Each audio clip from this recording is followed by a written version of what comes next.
Chapter 0001, Dismissed. On this night, at precisely 1955, within the illuminated confines of a bustling internet company, the incessant clattering of keyboards reverberated throughout the office. Xiao, your probation period has not been successful. You need not come to work tomorrow. Ayayo's fingers, which had been flying over the keyboard, suddenly froze in disbelief.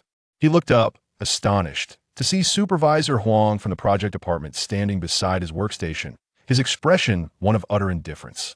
Supervisor Huang, I am on the verge of completing my new proposal.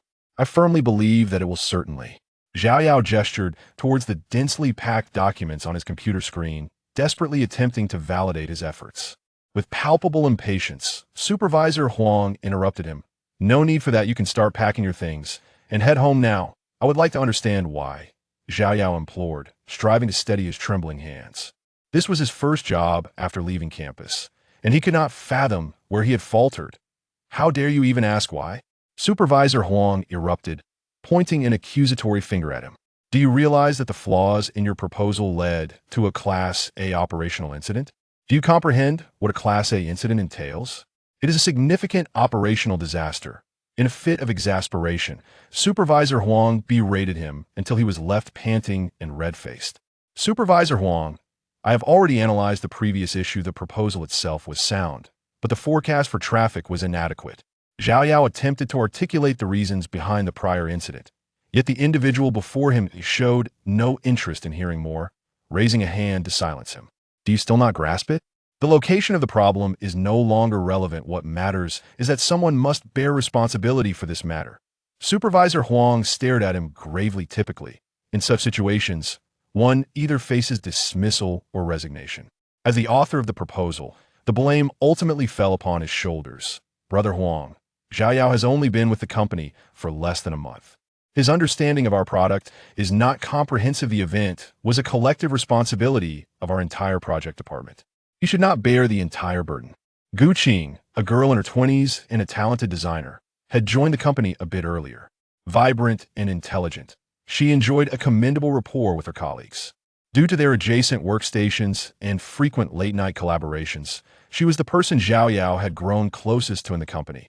Initially displeased, Supervisor Huang's demeanor softened upon noticing who had spoken, transforming into a semblance of cordiality. Qing, he was the one who crafted the entire proposal, and he is the only one still on probation. If he remains, I risk being dismissed myself. However, Gu Qing hesitated, glancing at Xiao, ultimately exhaling a resigned sigh. What are you still dawdling for? You need not work overtime. Hurry and pack your things to leave. Supervisor Huang urged him once more, perhaps softened by Gu Qing's presence, though his tone still carried an undercurrent of impatience. Xiao pressed his lips together tightly, silently beginning to gather his belongings. Gazing at the document on the computer screen, which remained open and nearly complete, he reflected on the countless hours of dedication that had gone into the planning proposal. Ultimately, he could not bring himself to delete it. Instead, he clicked save and transferred it onto his portable USB drive. Gu Qing, thank you. Perhaps we shall meet again someday. He expressed his heartfelt gratitude to her. As a novice in the workplace, he had known nothing and relied entirely on this girl, only slightly older than himself, to reach this point. The lessons she imparted were beyond the scope of any academic institution. Had it not been for their differing fields of study, it would not have been unreasonable to refer to her as a mentor based on professional experience. Gu Qing smiled gently, offering reassurance. Do not worry, we are likely to cross paths again in the future. Xiao nodded in acknowledgement, fully aware that such comforting words were not to be taken at face value. He understood profoundly the capriciousness of life. Some farewells, once uttered, truly signify a final parting. Manager Huang, since the company has terminated my employment, could you please expedite the settlement of my salary? Xiao recalled the urgent rent reminder from his landlord that morning, recognizing it as his most pressing concern. What salary? Your flawed proposal has resulted in losses amounting to hundreds of thousands for the company, and you still have the audacity to demand a few thousand in wages? Chapter 0002. Is poverty the original sin? Manager Huang wore a countenance that suggested amusement, gazing at him with an exaggerated expression of disbelief. Zhao Yao's expression shifted abruptly as she slammed the book she had been holding back on her workstation, exclaiming, "What do you mean? After nearly a month of hard work, is the company refusing to pay my salary?" She could endure taking the blame or even being dismissed. Those matters were trivial in comparison. However, her remuneration was non-negotiable. She relied on that meager sum to sustain herself for at least the upcoming month. The thought of being told there would be nothing left her at a loss for how to navigate life in this city. Zhao Yao's sudden intensity startled Manager Huang, causing him to flinch, his lips twitching imperceptibly. "Don't be impulsive," he stammered, raising his hands defensively and retreating step by step. "This matter hasn't been finalized yet. I am doing my utmost to advocate for you. Please do not act recklessly." Zhao Yao clenched her fists tightly, advancing step by step, her mind inundated with thoughts of how to manage her impending circumstances. If he dared to utter a negative word, her fists would surely find their way to that corpulent head, and she would not hesitate to bring them both down in mutual destruction. "Zhao Yao." Gu Qing immediately rose, hastily stepping in front of her, his expression grave. "Do you realize what you are doing? Get back this instant." His temper flared. Even the usually amiable girl now stood resolutely against him. Without a thought, he stepped forward, pressing against Gu Qing. "What? Do you intend to fight me?" Gu Qing, undeterred, held his ground, defiantly meeting Zhao Yao's gaze, though his small hands trembled slightly behind him. Zhao Yao studied the familiar visage before her, devoid of the previous warmth and sweetness, replaced now by a stern, unyielding demeanor. Ultimately, she could not relinquish their friendship, but was confronted with the stark reality of someone she once cherished standing resolutely against her. A pang of heartache surged within her, and her eyes moistened. To conceal her tumultuous emotions, Zhao Yao scoffed, finally taking a step back, turning without further words toward the exit. Upon reaching the doorway, she paused but did not look back, declaring, "If my salary is even a cent short, I will not return." Before her words could fully dissipate into the air, her figure strode out with determination, leaving a room full of anxious colleagues, exchanging worried glances. Emerging from the 33rd floor of the towering office building, the brightly lit streets seemed to feign that the night had yet to fall, inviting continued exertion. Zhao Yao looked up at the twinkling neon lights. Until today, she had been among the diligent workers, yet now she found herself stripped of even that designation. A laugh escaped her lips, bitter and absurd. The notification sound from her phone broke the silence. Upon unlocking it, she found herself unable to muster even a wry smile. "Hey, if I don't see the rent tonight, I'll be clearing out your belongings." With the rent amounting to 1,000 yuan, you have procrastinated for half a month. I understand that life is challenging for the youth, yet your approach to matters is rather disheartening. Zhao Yao felt as though he could scarcely move forward, squatting there with his mind in disarray. The oppressive kindness around him seemed even more suffocating, leaving him to resent his own inadequacies, as life offered him no respite. Poverty felt like an original sin. When he lifted his gaze, he caught sight of a distant pedestrian bridge and sighed helplessly. Nowadays, even beggars do not dwell under bridges. Must he descend to such a fate? Chapter 0003. Another mountain to climb. How could this be possible? He would rather starve than find himself on the streets. Zhao Yao reopened his phone and transferred the meager sum of 1,000 yuan, glancing at his remaining balance, 554 yuan. He then offered some apologetic words to his landlord, humbly resolving the matter. He hardly registered how he made his way to the bus stop, fortunate that he had previously acquired a public transport card for Yanqing, still laden with 20 yuan. This allowed him to temporarily preserve his scant assets of 554 yuan. He boarded the bus, jostling for a place as if vying for a chance at life, swaying along the route, feeling particularly unlucky today, surrounded by a throng of burly men, with young women far out of reach. He cast a final glance at the bustling surroundings, inhaling the pungent aroma of sweat. He vowed that one day he would no longer endure such a life. The soul is entrusted, while the urban village bears the physical form. After swaying for an hour on the bus, he finally secured a seat, but barely 3 minutes had passed before he reached his destination. Returning to the dilapidated urban village amidst a cacophony of noise, young men and women flowed through the streets. The enticing aromas wafting from either side of the road constantly tantalized Xiao Yao's palate, intensifying his hunger like never before. As he halted in his tracks, gazing at the paltry 554 yuan remaining on his phone, he swallowed hard, reluctant to move his feet. A serving of fried noodles costs 8 yuan. A portion of mixed noodles, 6 yuan. Yet he only had 554 yuan. Passing by a supermarket, he purchased 2 packets of instant noodles and hastily returned to his rented room without pausing. He boiled water for 1 packet, setting the other aside for tomorrow's meal. The 1-bedroom, 1-bathroom accommodation was relatively inexpensive and offered good value, the only drawback being the poor sound insulation, as the noise from the neighboring unit irritated him. With no indication of when he might receive his wages, he had to tackle the pressing issue of his daily sustenance. His only provisions now amounted to a single packet of instant noodles. Overwhelmed with sorrow, he found it difficult to eat, enduring a painful moment in time. The relentless torment of life, akin to a frog slowly boiled in water, did not diminish his yearning for food. Rather, it amplified his desperate need for its comfort. Xiao Yao took a large bite, simultaneously opening his phone, his contacts lingering on a person he was loath to reach out to. Just as he hesitated over whether to call for help, the phone rang unexpectedly. Xiao Yao took a deep breath. Would he ultimately remember that he had a son? His hand trembled slightly as he pressed the answer button. Deep within him, a faint yearning for a semblance of paternal love to alleviate the pain life had inflicted upon him. Son, how have you been lately? Is your studies going well? His father's voice emanated from the phone, still enveloped in that familiar tone. As Xiao Yao contemplated his own circumstances, he found himself at a loss for words, unsure whether to express positivity or negativity. In that moment of hesitation, his father spoke again from the other end. Ahem. It's like this. I've been a bit tight on funds lately. Remember I gave you 20,000 before? Could you possibly return 10,000? I'll repay you double once I'm back on my feet. The subsequent words faded into a deafening buzz in Xiao Yao's mind. Instant noodles suddenly became unbearably tasteless, and he could no longer swallow even a morsel.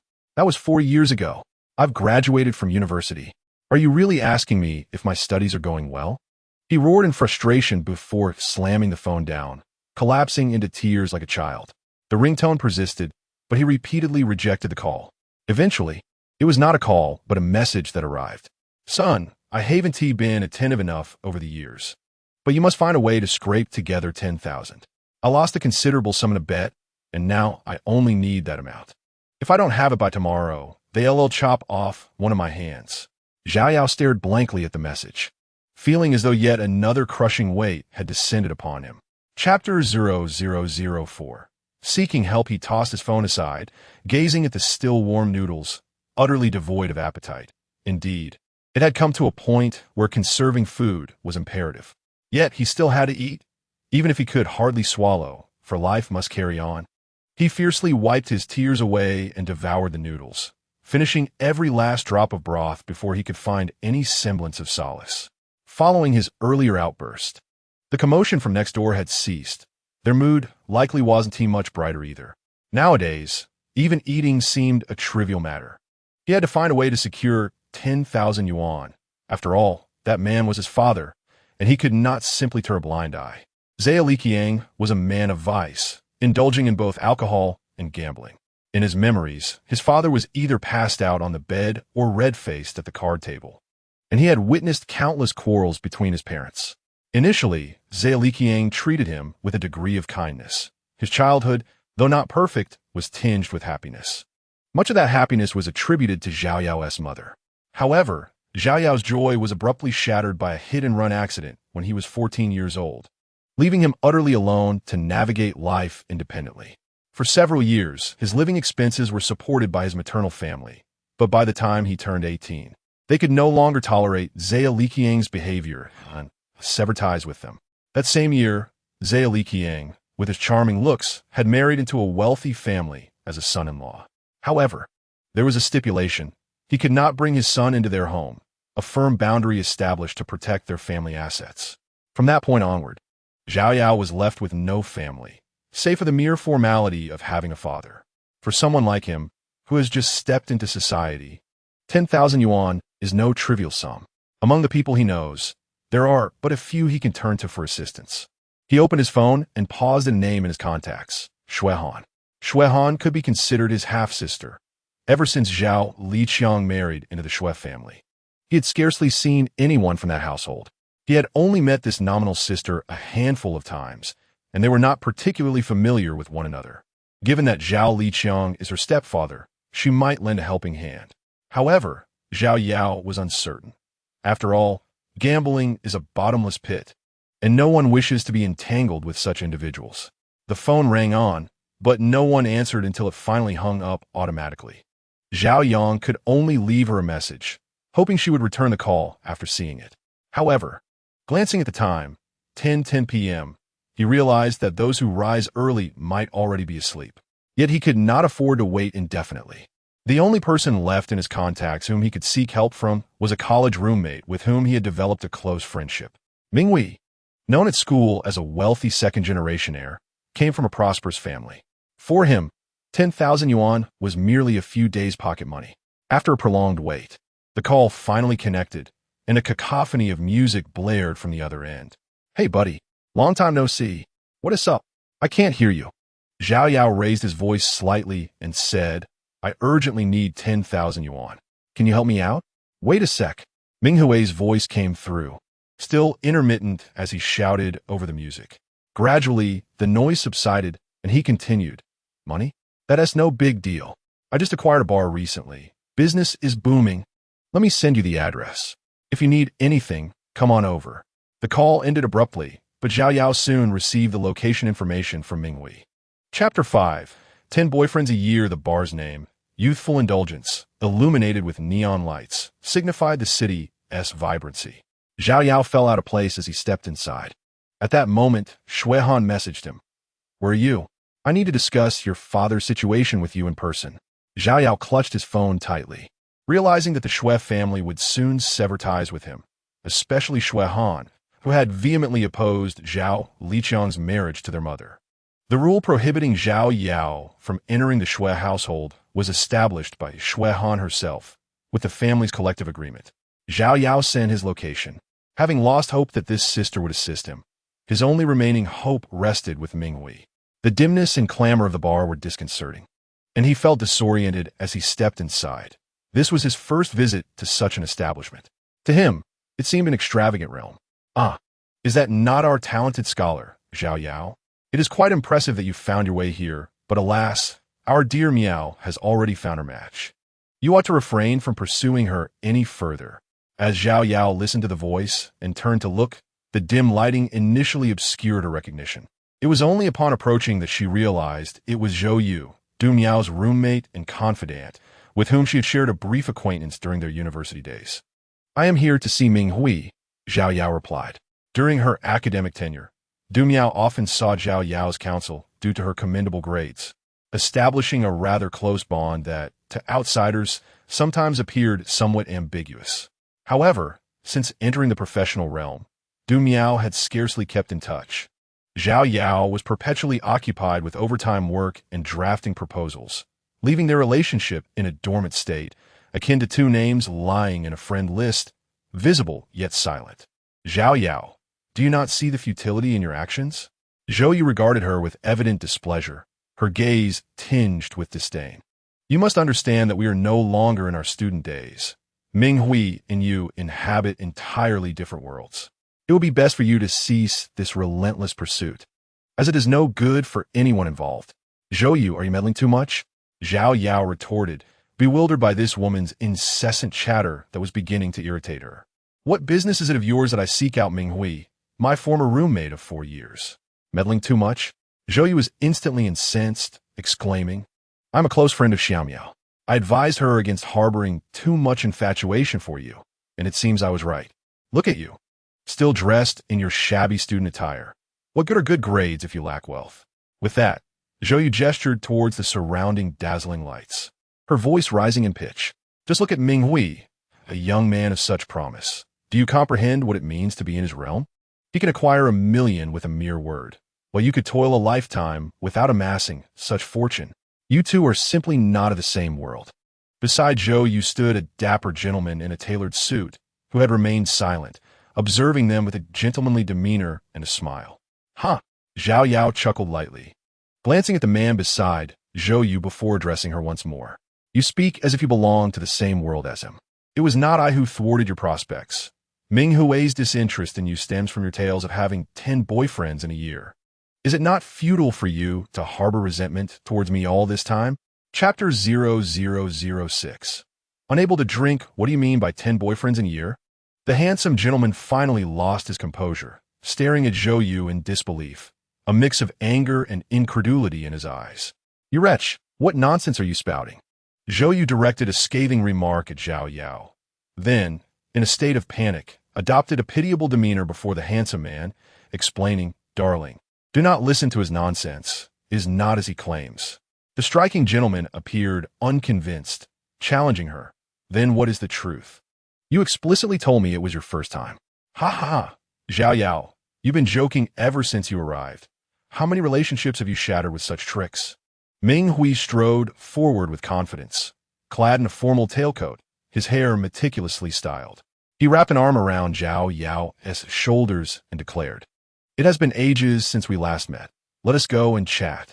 With that, he ushered her away deeper into the venue. The handsome man visibly relaxed, remarking, So it was merely a jest. You, my old classmate, truly lack class. 10 boyfriends a year. How sordid. The ones who follow must have it rough. That's just how he is. It's why I can't stand him. Zhou Yu chimed in, casting a venomous glare at Zhao Yao's retreating figure. Ming Hui led her to an empty table and called out to a nearby waitress, who soon arrived with an array of exquisite foreign wines. Drink whatever you fancy, Ming Hui boisterously proclaimed, gesturing towards the colorful assortment of bottles, exuding a casual generosity. Zhao Yao waved her hand dismissively, stating, Ming Hui, you know I don't drink. That's no fun. We haven't seen each other in ages. It seems you've nearly forgotten your old friend. Ming Hui chuted, his voice competing with the deafening music that reverberated through the venue, making normal conversation nearly impossible. Of course not. I've just been swamped with work, constantly on overtime. Zhao Yao shouted back, clearly struggling to adapt to the bar's chaotic atmosphere. Who can't drink? Scholars are just pretentious. With our bond, is it too much to ask for you to share a drink with me? No mixing, just pour it straight. Ming Hui carelessly pointed to a bottle of liquor that Zhao Yao did not recognize. The attentive waitress promptly opened the bottle and skillfully filled 2 glasses, presenting them to the two. Ming Hui gestured for her to continue, saying, No need for words. Let us have a toast. Ming Hui, you know I've never been able to drink. Zhao Yao protested awkwardly, possibly due to a lingering aversion to alcohol stemming from her father's influence. Seeing her persistence, disappointment flickered in Ming Hui's eyes as he took a swig from his glass and, with a decisive motion, tossed the empty cup onto the table. Fine then, Ming Hui called out to the waitress. Please fetch your supervisor. You can return to your duties. The waitress turned to leave, and Zhao Yao seized the moment to speak again. Ming Hui, in truth, I came here to... Before she could finish, Ming Hui raised a hand to interrupt her, saying, 10,000 yuan, a trivial sum. There's no need to rush. Just mention it, and it will be sorted in no time. I also have some good news to share with you. Du Miao is now my girlfriend. Zhao Yao froze, realizing that the flower with an owner Zhou Yu had mentioned was indeed Ming Hui. This revelation was astonishing. Had this been during their school days, she would have thought herself to be imagining things. Don't you have anything to tell your old friend? Ming Hui gazed at him with a meaningful expression. Chapter 0007. You have lost your worth. Zhao Yao looked at him and remarked, Du Miao is a good girl. Ming Hui burst into laughter, his face brimming with pride as he replied, Of course I know that. I wouldn't even consider a woman like Zhou Yu. That's why I arranged for her to undergo a reconstructive surgery and paired her with a wealthy gentleman. Zhao Yao recalled the handsome man from earlier, her expression turning peculiar as she asked, So, she sold Du Miao to you? Ming Hui, still smiling, pointed at him and said, You hit the nail on the head. You are as astute as ever. She indeed exerted considerable effort, and that is her value. At that moment, Du Miao approached, clad in professional attire. She appeared as pure and enchanting as ever, her face tinged with a flushed intoxication, her gaze somewhat dazed. Upon seeing Zhao Yao, a look of surprise crossed her face. accompanied by a flicker of panic deep within her eyes. Most people would not notice, but Zhao Yao could easily perceive it. Having seen such micro-expressions during their school days when she made mistakes or answered incorrectly. Minghui, Zhao Yao needed to borrow some money due to family matters. It's been a while since we've seen each other, so I thought it would be nice to invite you both to catch up, Minghui said first, patting an empty seat beside him, signaling her to sit down. Du Miao glanced at Zhao Yao, hesitated for a moment, then ultimately smiled and nodded, taking a seat. Zhao Yao, is there something urgent you need? She inquired. Zhao Yao nodded, saying, yes, a little. That's why I came to trouble Minghui. To this, Minghui interjected. This small amount of money is hardly a problem. He placed a bottle of wine before Zhao Yao and pointed, finish this bottle, and I will transfer 10,000 yuan to you immediately. A wave of unease washed over Zhao Yao as he replied, Minghui, I've never drunk alcohol. I can't handle it. Minghui interrupted before he could finish. You may choose not to drink, but if you can't accept money, then we can no longer be friends. How long will you remain aloof? I refuse to believe our bond isn't worth a sip of wine. Du Miao attempted to speak, but upon seeing Minghui's expression, she fell silent. Fine, I'll drink. Zhao Yao stood up, fully aware that Minghui was determined to challenge him. He realized that calling Du Miao over was not merely for nostalgia. It was a deliberate act to stage this scene. As he grasped the bottle, he understood he had become a stepping stone for someone else's intentions. He attempted to drink, swallowing mouthfuls as the flavors unleashed in his mouth. The alcohol combined with a smoky aroma, assaulting his senses, relentlessly stinging his tear ducts. He pushed himself to consume nearly half the bottle. Cough, cough, cough. Is this sufficient? I truly cannot drink anymore. Zhao Yao bent over, coughing for quite a while, feeling lightheaded, his mouth dry as if the alcohol had dehydrated the cells within. At that moment, Minghui also stood up, looking down at him with disdain, sneering. I thought you had some backbone. Is our friendship not worth a sip of wine? 10,000 yuan is too little for you, isn't it? Poor people are always blinded by money. You deserve to be poor. This wine, I will not charge you for. You may leave now. Minghui, did you not promise to lend me money?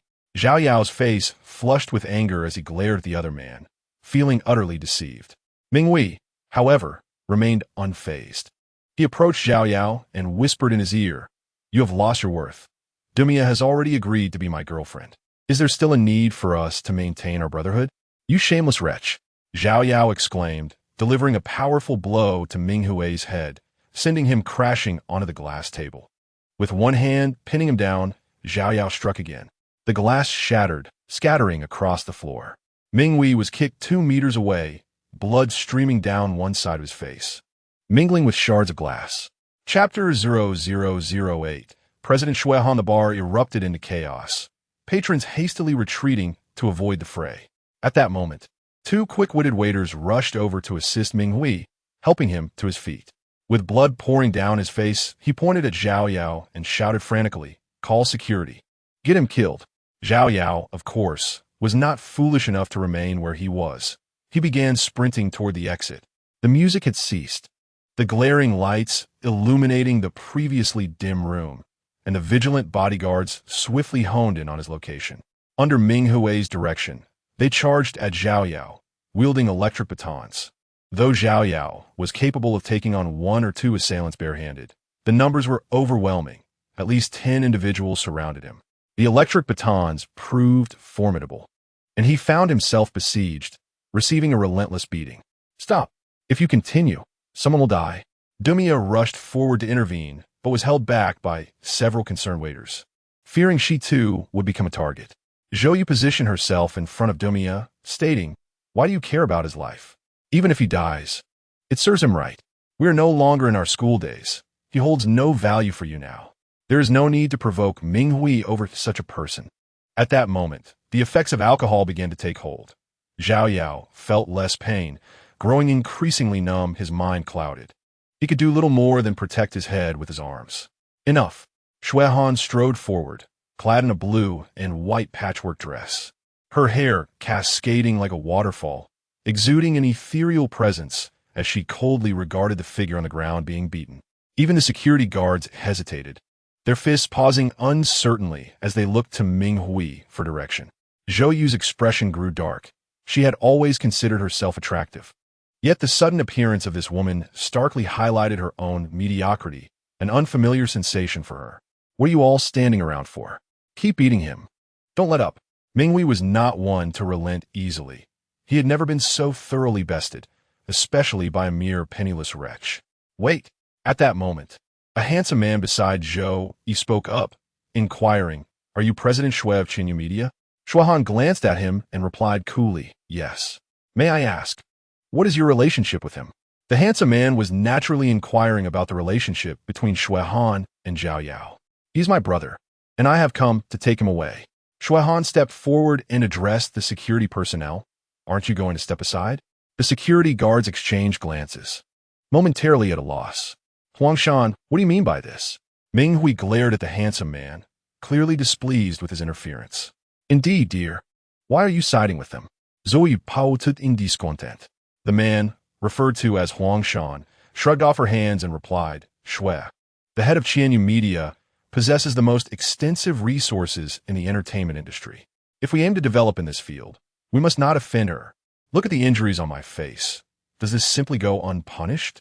Minghui said begrudgingly. Yet the thought of the new company he had been preparing for left him both furious and helpless. Letting him off, for now, won't hurt. There will be plenty of opportunities to deal with him later, Huangshan continued to persuade. Despite his internal turmoil, Minghui ultimately restrained his emotions. No one present anticipated that the furious individual who had spent $1 million to acquire the young and free bar would end up in such a plight without consequence. Zhao Yao felt an icy chill enveloping her, the pain unbearable as a suffocating sensation coursed through her body. Her heartbeat grew fainter, slower, as if it were on the verge of ceasing altogether. In a fleeting moment, it felt as though everything truly stopped. Silence fell, darkness enveloped her. Chapter 0009, Awakening of the Bloodline. Thump, thump, thump. With the resumption of her heartbeat, each pulse resonated with newfound strength. Breath began to return, and consciousness revived. With every beat, blood surged through her veins, igniting a warmth throughout her body, akin to being immersed in a furnace, instilling a sense of rebirth through fire. The phrase "heart of nirvana" inexplicably surfaced in her mind, perfectly aligning with the sensation of resurrection. When Zhao Yao opened her eyes once more, she found that all her injuries had vanished completely. Not only had her internal wounds healed, but even the external scars had disappeared without a trace. Aside from a slightly elevated body temperature, she exhibited no unusual signs. It was then that Zhao Yao realized she was lying in a hospital room, observing the lavish surroundings. She noticed Xue Han peacefully asleep on the sofa, entirely unaware of her awakening. A warmth spread through her heart. It seemed that this sister had brought him here. She began to examine the changes in her body and confirmed that all her injuries had indeed disappeared, along with the severe discomfort from drinking. Even her skin appeared significantly fairer, her slender fingers smooth and youthful once more. Could it be the bloodline? Zhao Yao recalled her father mentioning bloodline talents in his drunken ramblings during her childhood.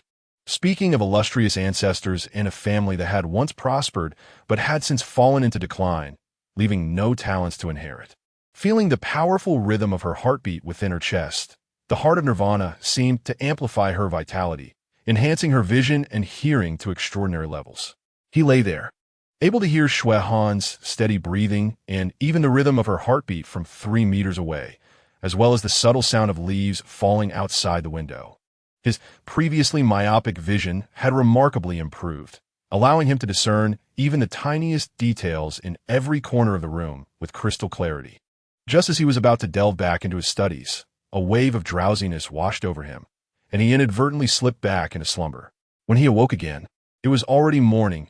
The doctor had discovered that all his injuries had healed, gazing at him with a peculiar look, marveling at the vigor of youth and his swift recovery. "Change your clothes. I shall wait for you outside." Xue Han tossed a delicate bag onto his hospital bed, turning away with indifference as she closed the door behind her. His original clothes were nowhere to be found.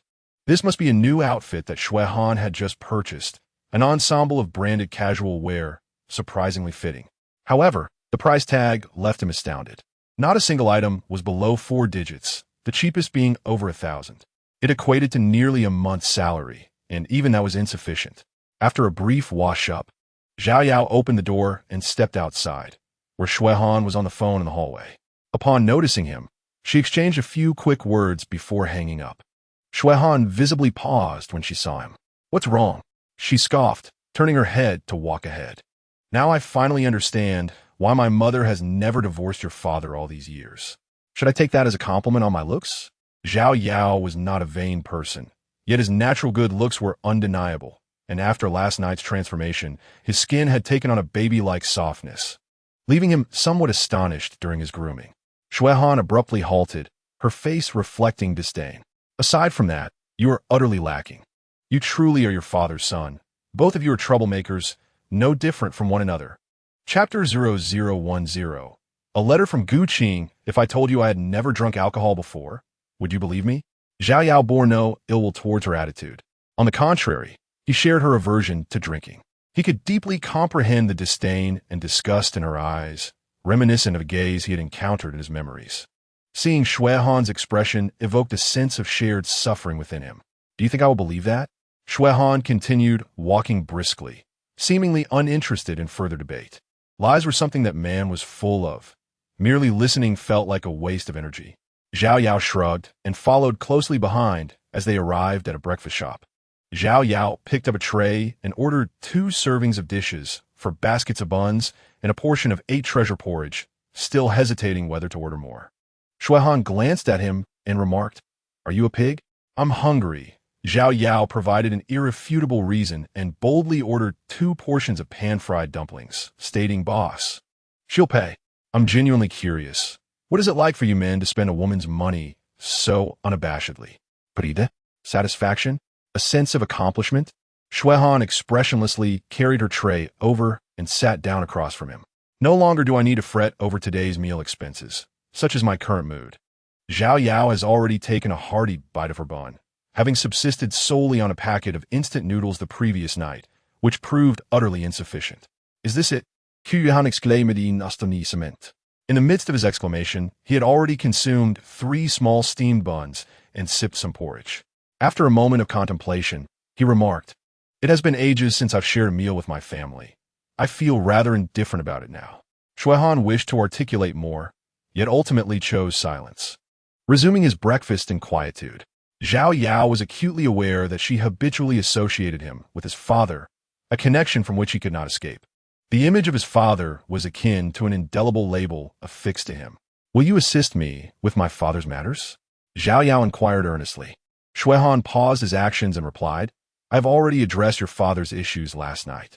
"But does this imply that like father, like son?" "I refuse to be like him," Zhao Yao asserted with unwavering conviction. Shui Han retorted disdainfully, "Yet when you indulge in drunken antics and squander money on women, you bear an uncanny resemblance to him." The truth was laid bare, yet Zhao Yao felt powerless. The woman's prejudices against him seemed deeply entrenched. Reluctant to continue this discourse, Shui Han shifted the topic, asking, "Where do you work? I can drive you there." "No need. I was just dismissed yesterday and haven't had the chance to seek new employment," Zhao Yao replied, recalling the unpleasant visage of Supervisor Huang as she left the office, her anger bubbling up anew. "Dismissed?"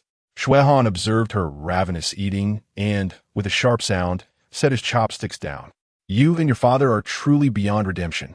Zhao Yao devoured his food with even greater fervor.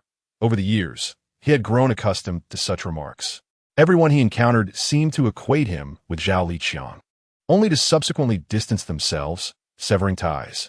At that moment, his phone chimed with a message. "Gu Qing, I have spoken with the company. The finance department will settle your wages today. Gu Qing, can you swing by the area shortly? My friend's company is just getting started and is in need of someone with your vision." I showed them several projects we collaborated on last night, and they were quite impressed. "Gu Qing, they can initially offer you a monthly salary of 6, with potential adjustments upon formal employment based on your performance." As Zhao Yao perused the stream of messages on his phone, warmth and gratitude surged within him, dissipating much of the gloom that had clouded his spirit over the past couple of days. He glanced down at his phone and replied, "All right, I will be there shortly. Fend for yourself, I'm off." Shui Han grumbled as she grabbed her white business bag, rising to exit the breakfast establishment, dismissing her words entirely. leaving no room for further conversation. Chapter 0011. Wishing for your safety, wait for me. By the time Xiao Yao realized, she had already stepped out the door. Quickly stashing her phone away, she grabbed 2 napkins and hurried after him. Wait for me. I'll walk with you, he called from behind.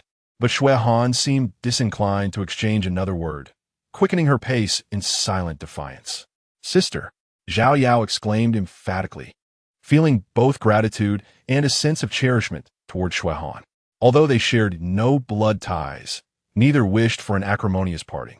Shui Han halted momentarily, turned with a serious expression, and declared, I detest the insincerity of familial bonds. Please refrain from incessantly bothering me. Xiao Yao stood there, momentarily lost. Having experienced this sense of rejection numerous times before, yet hearing it uttered from her own lips felt disconcerting. I must go to work now. You should urgently seek employment. Shui Han observed her demeanor, his tone softening, a hint of fatigue crossing his features. With a sigh, he turned to leave. Xiao Yao remained ensnared in her emotions when she suddenly heard the roar of an engine. Looking up, she saw Mercedes, having just exited a parking space. Seemingly out of control, accelerating straight toward the figure, Shui Han. Shui Han was about to approach her car, his mind preoccupied with their father-son troubles. While glancing at a message from his assistant on his phone, by the time he sensed something amiss, the Mercedes was already barreling towards him, and in that split second, the chilling realization struck. He was about to be hit. The proximity was too close to evade. Even if he survived, his legs would surely be rendered useless. Shui Han stood frozen, his face pale, unable to react as an ordinary person would. In an instant, Xiao Yao dashed forward, swift as the wind. Driven by a singular conviction, she could not allow anything to happen to him. She reached Shui Han in a heartbeat, wrapping her arms around her and pivoting to shield her body from the oncoming Mercedes, straining with all her might to move toward a nearby gap. The engine's roar intertwined with the rush of wind as the vehicle sped past. Xiao Yao felt her heart racing, her entire body trembling from the tension in her muscles. As she exhaled a long-held breath, the out-of-control Mercedes crashed into a flower bed, flipping over and landing on its roof. Shui Han, still shaken, gazed at Xiao Yao, taking a few seconds to gather her wits before urgently asking, Are you all right? Did you sustain any injuries? I'm fine. Xiao Yao smiled at her, a sense of joy washing over her after the narrow escape. Observing Shui Han's flustered state, she felt an unexpected warmth from the concern directed towards her. How can you still smile? Do you realize how dangerous that was? You could have been killed. Shui Han's eyes glistened, her earlier shock manifesting in a hint of redness. Everything had transpired so swiftly. Her strong adaptability had proven futile in the face of such sudden terror. I didn't have time to think. I just couldn't bear to see you in harm's way. Xiao Yao struggled to articulate her feelings. She genuinely regarded this sister as family, though it was uncertain if Shui Han would believe her. Shui Han's beautiful eyes sparkled as she bit her ruby lip and said, Thank you. May I be released now? Huh. Xiao Yao followed her gaze and suddenly realized she had forgotten to let go, still holding her tightly in the wake of her anxiety. Chapter 0012. Hello. You are quite remarkable. Due to the proximity of the hospital, an ambulance arrived swiftly at the scene. Who could open the car door? The car was in such a state that it seemed impossible to rescue the trapped individuals. We, as doctors, were powerless. The locks were too firmly secured. We would need to call the fire department. Would the vehicle explode, given the extent of the damage? Has anyone alerted the firefighters? Perhaps we should wait for their arrival. Time was of the essence, as the occupants were bleeding profusely. Though the ambulance and doctors had arrived, the Mercedes doors were locked and deformed, rendering them inoperable. A crowd gathered, chattering anxiously like ants on a hot pan.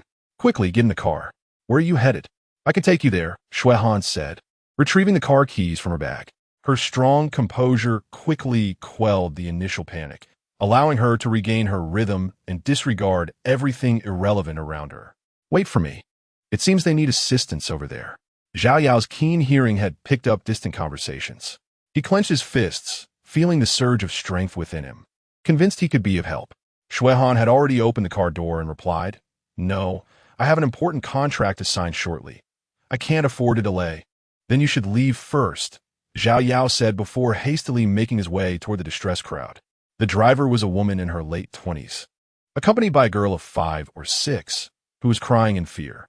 Though the child's injuries did not appear severe, the woman was bleeding profusely, with blood seeping on the ground. Should I attempt to open the door? I believe I can assist. Xiao Yao addressed the frantic onlookers. You?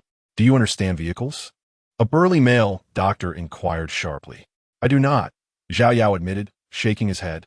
His financial constraints meant he relied on public transport. He held no driver's license and was only familiar with larger vehicles such as buses, vans, and ambulances. Then how do you intend to help? The male doctor eyed him skeptically, already weary from a myriad of ill-conceived suggestions that had been proposed. Xiao Yao confidently extended his hands and replied, I will simply pry the door open. The doctor scrutinized his physique, noting the lack of muscle, and exclaimed, Are you jesting? Look at the size of the driver. She hasn't even dared to suggest prying it open. Even the nurse beside you, though polite, seems incredulous.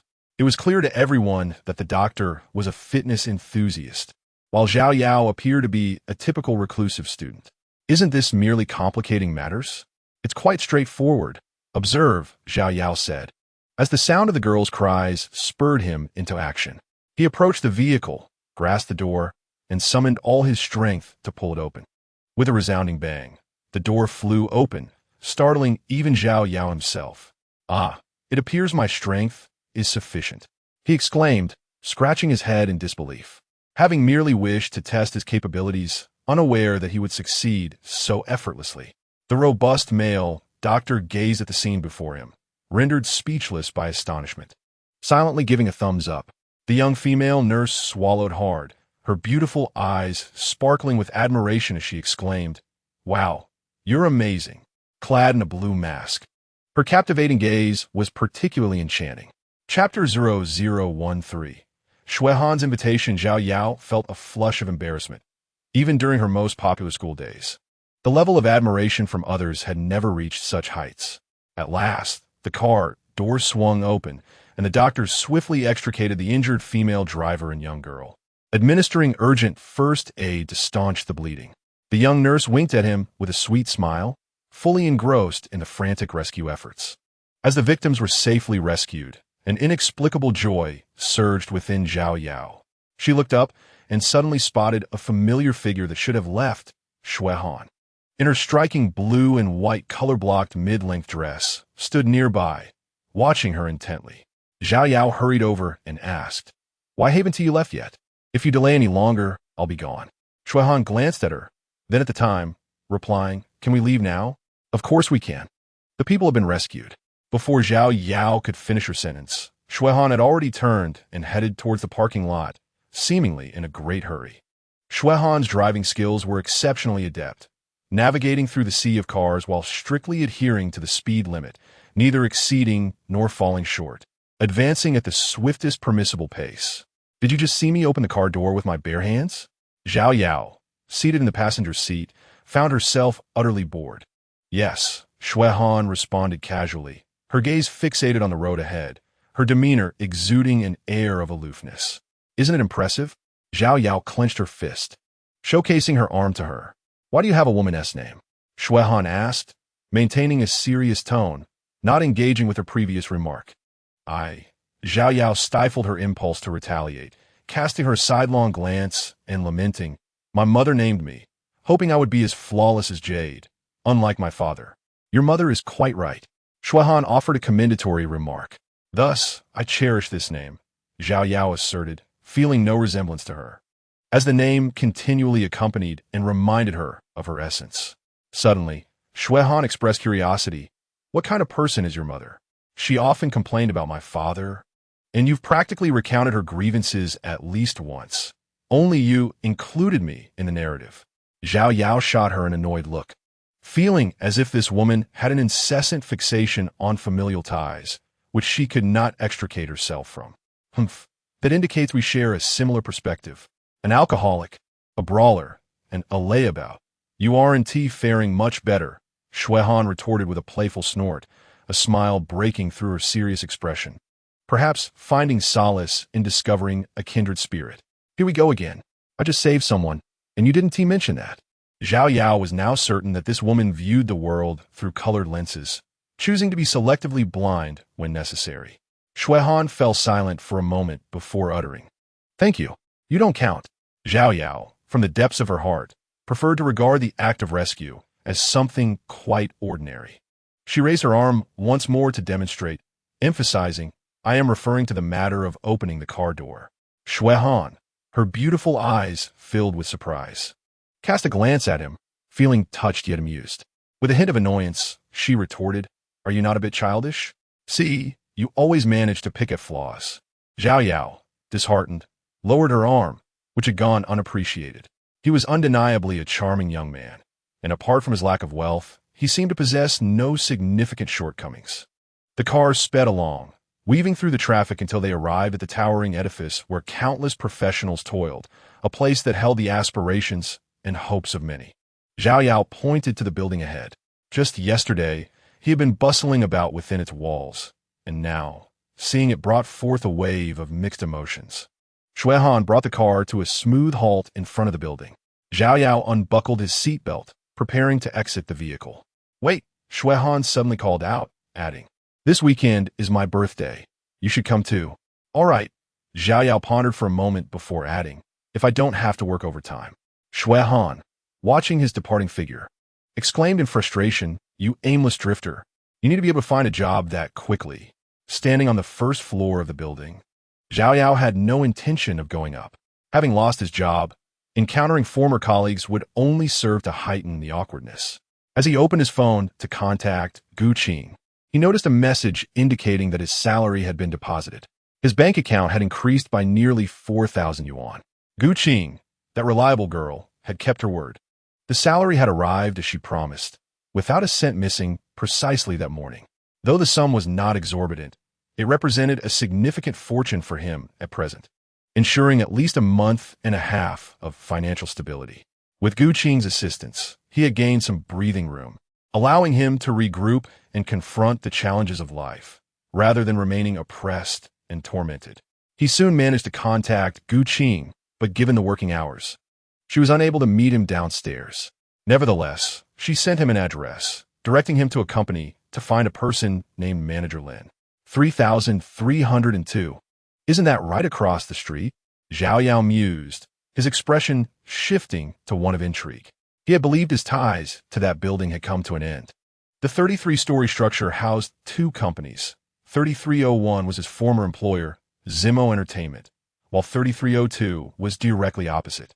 Zhao Yao recalled that this company had recently undergone renovations, being a nascent entity with few visitors, likely still in the recruitment phase.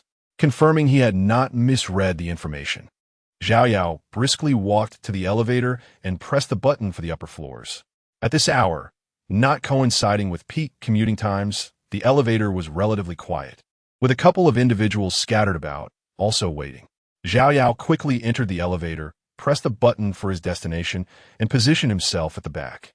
This is his habit. As the last person to arrive at the station, he stands at the innermost part, ensuring his solitude does not disturb others, while the other two individuals position themselves on either side. Just a moment. At the brink of the elevator doors closing, a rather portly figure hurriedly rushed in, clutching the doors as they were about to shut. The elevator sealed itself once more and began its ascent.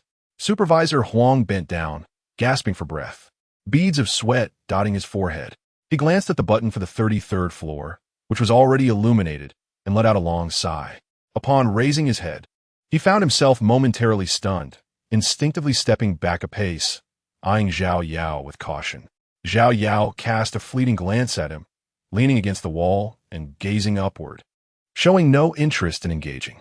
Supervisor Huang felt increasingly uneasy, his eyes darting towards the ascending floor numbers, which seemed particularly slow today. Midway, the two individuals beside them exited the elevator, leaving just the two of them in the confined space. Supervisor Huang stood close to the elevator door, fixated on the flickering floor numbers, his lips tightly pressed together, not daring to breathe audibly. With a melodious chime, the elevator finally came to a steady halt on the 33rd floor. As soon as the doors opened a crack, Supervisor Huang squeezed his ample frame through. quickly scurrying away to create distance. As Zhao Yao stepped out, she noticed Supervisor Huang had retreated to the glass door of the company, warily watching her. Chapter 0015. Is Manager Lin a beauty? Why have you come back? Did I not inform you that you are no longer required to come to work? Supervisor Huang, one hand propped against the glass door, prepared to retreat behind it should any danger arise, though his voice lacked conviction, faltering midway to rephrase his statement. Zhao Yao shot him a glance. Having received her salary, she had lost interest in further entanglements and was disinclined to elaborate. Your salary will be provided, so do not be so arrogant. Cease this at once. Supervisor Huang had already half concealed himself behind the glass door, yet he stood there, bewildered, watching Zhao Yao turn away. His small eyes filled with confusion, the words he intended to say forgotten. How did he end up over there? Curiously, Supervisor Huang emerged from behind the door. Standing on tiptoe, his short neck craning forward as he strained to observe, seemingly eager to discern the situation. As Zhao Yao entered, she was greeted by the dazzling sign of Xingyuan Interactive Entertainment, which imparted an immediate sense of warmth and affection. At the reception, several young men and women appeared to be there for interviews, sequentially taking resumes to fill out nearby. Hello, are you here for an interview? Seated at the front desk were two exceptionally beautiful young women. One, a girl of considerable poise, brightened upon seeing him and instinctively inquired. The other, a more cute-looking girl, also regarded him, as if sensing some alluring quality about Zhao Yao. Zhao Yao pondered for a moment before responding. I am looking for Manager Lin. Strictly speaking, he was indeed there for an interview, yet his situation differed from that of the individuals nearby. Ultimately, in accordance with Gu Qing's instructions, he was to meet Manager Lin first. Song Yi promptly rose, offering him a sweet smile, and said, All right, Manager Lin has already briefed me. Please follow me. She was the girl with a remarkable aura, her features exquisitely defined, and as she stood, her slender figure became even more apparent. Zhao Yao, endowed with exceptional eyesight, noticed the name on the badge adorning her chest the moment she entered. Next to her was the rather charming Guan Shu, who, gazing at Zhao Yao's departing silhouette, remained momentarily dazed. The overall ambience of the company's office was exceedingly warm, imparting a sense of affection and, upon entering, one immediately felt a homely sense of belonging. Knock, knock, knock.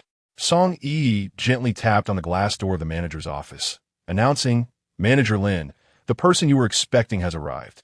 At that moment, Zhao Yao glanced down at his attire, a rather decent outfit that evidently made him appear more dashing than usual. After a brief silence, a cool voice emanated from the office, Please enter. Song Yi graciously opened the door, and, as Zhao Yao stepped inside, she discreetly waved him goodbye, gently closing the door behind her.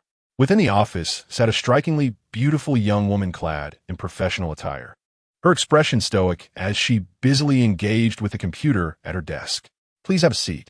Words were scarce. The woman did not turn her head.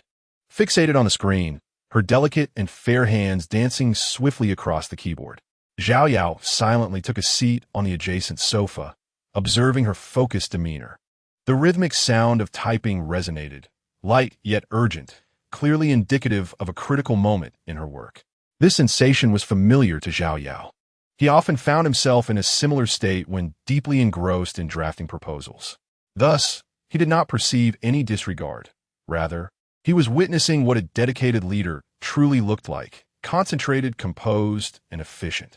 Chapter 0016. Has she become a supervisor? The overall environment of the office starkly contrasted with the warmth outside, exuding a more mature atmosphere devoid of any childishness or girlish whimsy, purely a space for work. Time did not linger long. Soon, the rapid clattering of keys began to slow. The woman slightly lifted her gaze, deftly maneuvering the mouse with a few clicks. She elegantly rose and walked over to Zhao Yao, extending her delicate, pale hand. Lin Xiaoru. Hello, Manager Lin. I am Zhao Yao, recommended by Gu Qing to meet you. Almost simultaneously, Zhao Yao stood as Lin Xiaoru approached. They exchanged a symbolic handshake, a chill emanating from her touch. Lin Xiaoru's hand was slender and cool, even colder than that of most people. Please take a seat. Lin Xiaoru gestured slightly and took a seat beside him, saying, Gu Qing has informed me about your situation, and I have also reviewed your joint works. From your initial forays into the industry to your gradual maturation, it is evident that while your planning still exhibits flaws, your potential is remarkably high. I appreciate your unique thought process, and I am optimistic about your talent and believe in your diligence and growth.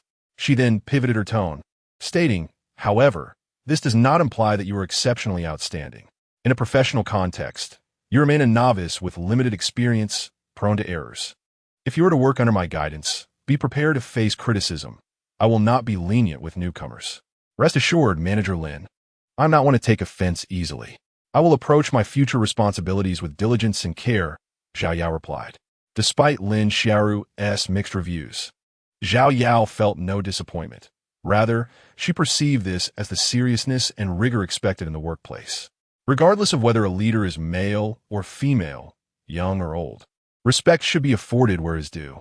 This attitude contrasted sharply with that of Supervisor Huang, whose demeanor stemmed from a sense of personal authority as opposed to professional seriousness. Lin Xiaoru nodded slightly and continued, we are primarily an internet product operation company, but we also engage in promotional activities for our clients, including customer acquisition, daily activity, and sales. She then proceeded to elaborate on the company's primary operations and business scope. Time seemed to pass swiftly as they engaged in this focused dialogue. Throughout the conversation, Zhao Yao occasionally posed questions and frequently shared her insights, much to Lin Xiaoru's satisfaction. However, there were also several misconceptions stemming from Zhao Yao's limited understanding, a testament to the shortcomings of inexperience, which can only be remedied through time and the lessons learned from mistakes. Talent may reduce the frequency of errors and expedite growth, but it cannot achieve perfection instantly. Therefore, one must not only strive harder, but also cultivate resilience under pressure. After taking a sip of water, Lin Xiaoru approached her desk and dialed the front desk. Before long, Song Yi hurried in. Zhao Yao will now serve as the supervisor of the third department. Lin Xiaoru informed Song Yi, assist him in completing his onboarding process in the HR department, and if any issues arise, come directly to me for resolution. Song Yi looked at Zhao Yao in surprise, then quickly collected herself and nodded affirmatively. Chapter 0017. The Attitude of Xiao Zailan under Lin Xiaoru's arrangement. Zhao Yao left her office, following Song Yi to the HR department. Along the way, Song Yi cast curious glances at him several times, seemingly intrigued by him. The HR department was not large, consisting of only 3 employees, 2 women and 1 man. After Song Yi conveyed Lin Xiaoru's instructions, everything progressed smoothly, albeit with surprised looks exchanged. The individual responsible for processing Zhao Yao's onboarding paperwork was a young woman, approximately 24 years old, with a cherubic face. She was the sole supervisor in the HR department, named Xiao Zailan. In terms of hierarchy, the two of them should be considered equals.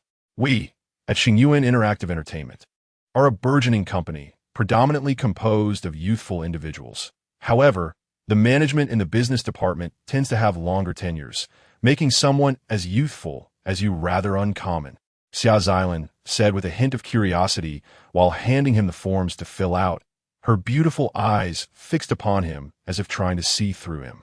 Youth can sometimes be commendable, yet it may also signify inexperience and insufficient capabilities. Merely emphasizing youth appears as praise on the surface, yet it subtly questions one's competence. It is indeed an honor to be as accomplished at a young age as Miss Xia. Zhao Yao opened the black pen in hand, looked up with a smile, and remarked, "This indicates that we are a vibrant company, brimming with potential for the future." Having said that, he commenced filling out the forms, which primarily consisted of personal information. Xiao Zailan observed the faint smile in his eyes, realizing that not only had he comprehended the underlying meaning of her words, but his rebuttal also compelled her to yield, leaving no room for discontent. Although she, too, was youthful, her professional knowledge was profound, having posed countless inquiries surrounding age to interviewees in the past. Some individuals failed to grasp the implications entirely, others radiated insecurity, while some exhibited arrogance. and a few with lower emotional intelligence perceived it as a challenge to their abilities. Naturally, there were many capable individuals who offered brilliant counterarguments, especially those with extensive work experience and impressive credentials, who often leverage her youth to pose various reverse questions. Some assert that interviews are a contest, a competition between the interviewer and the candidate, where only those of equal standing can captivate one another.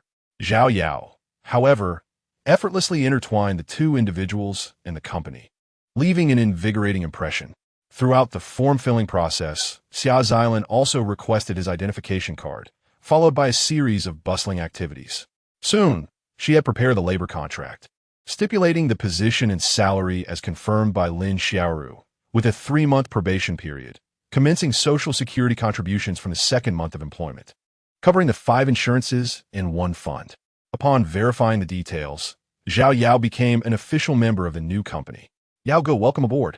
Xiao Xilan beamed at him, and after organizing the documents, she added, "Your employee badge will be ready by this afternoon. Now, let me familiarize you with our departmental environment." Under Xiao Xilan's guidance and introduction, Xiao Yao gained a brief understanding of the new company. Prior to Xiao Yao's arrival, the business department consisted of only 2 divisions. The supervisor of the first department was a middle-aged man in his 40s, named Gao Hong, tall in stature, who, after Xiao Xilan's introduction, kindly nodded at Xiao Yao, displaying a friendly demeanor. The supervisor of the second department, Ding Wu, was a 30-year-old young man, slightly plump with a roundish face, exuding a scholarly air. After Xiao Xilan's introduction, however, his gaze remained fixed upon Xiao Xilan's figure, neglecting to acknowledge Xiao Yao even once.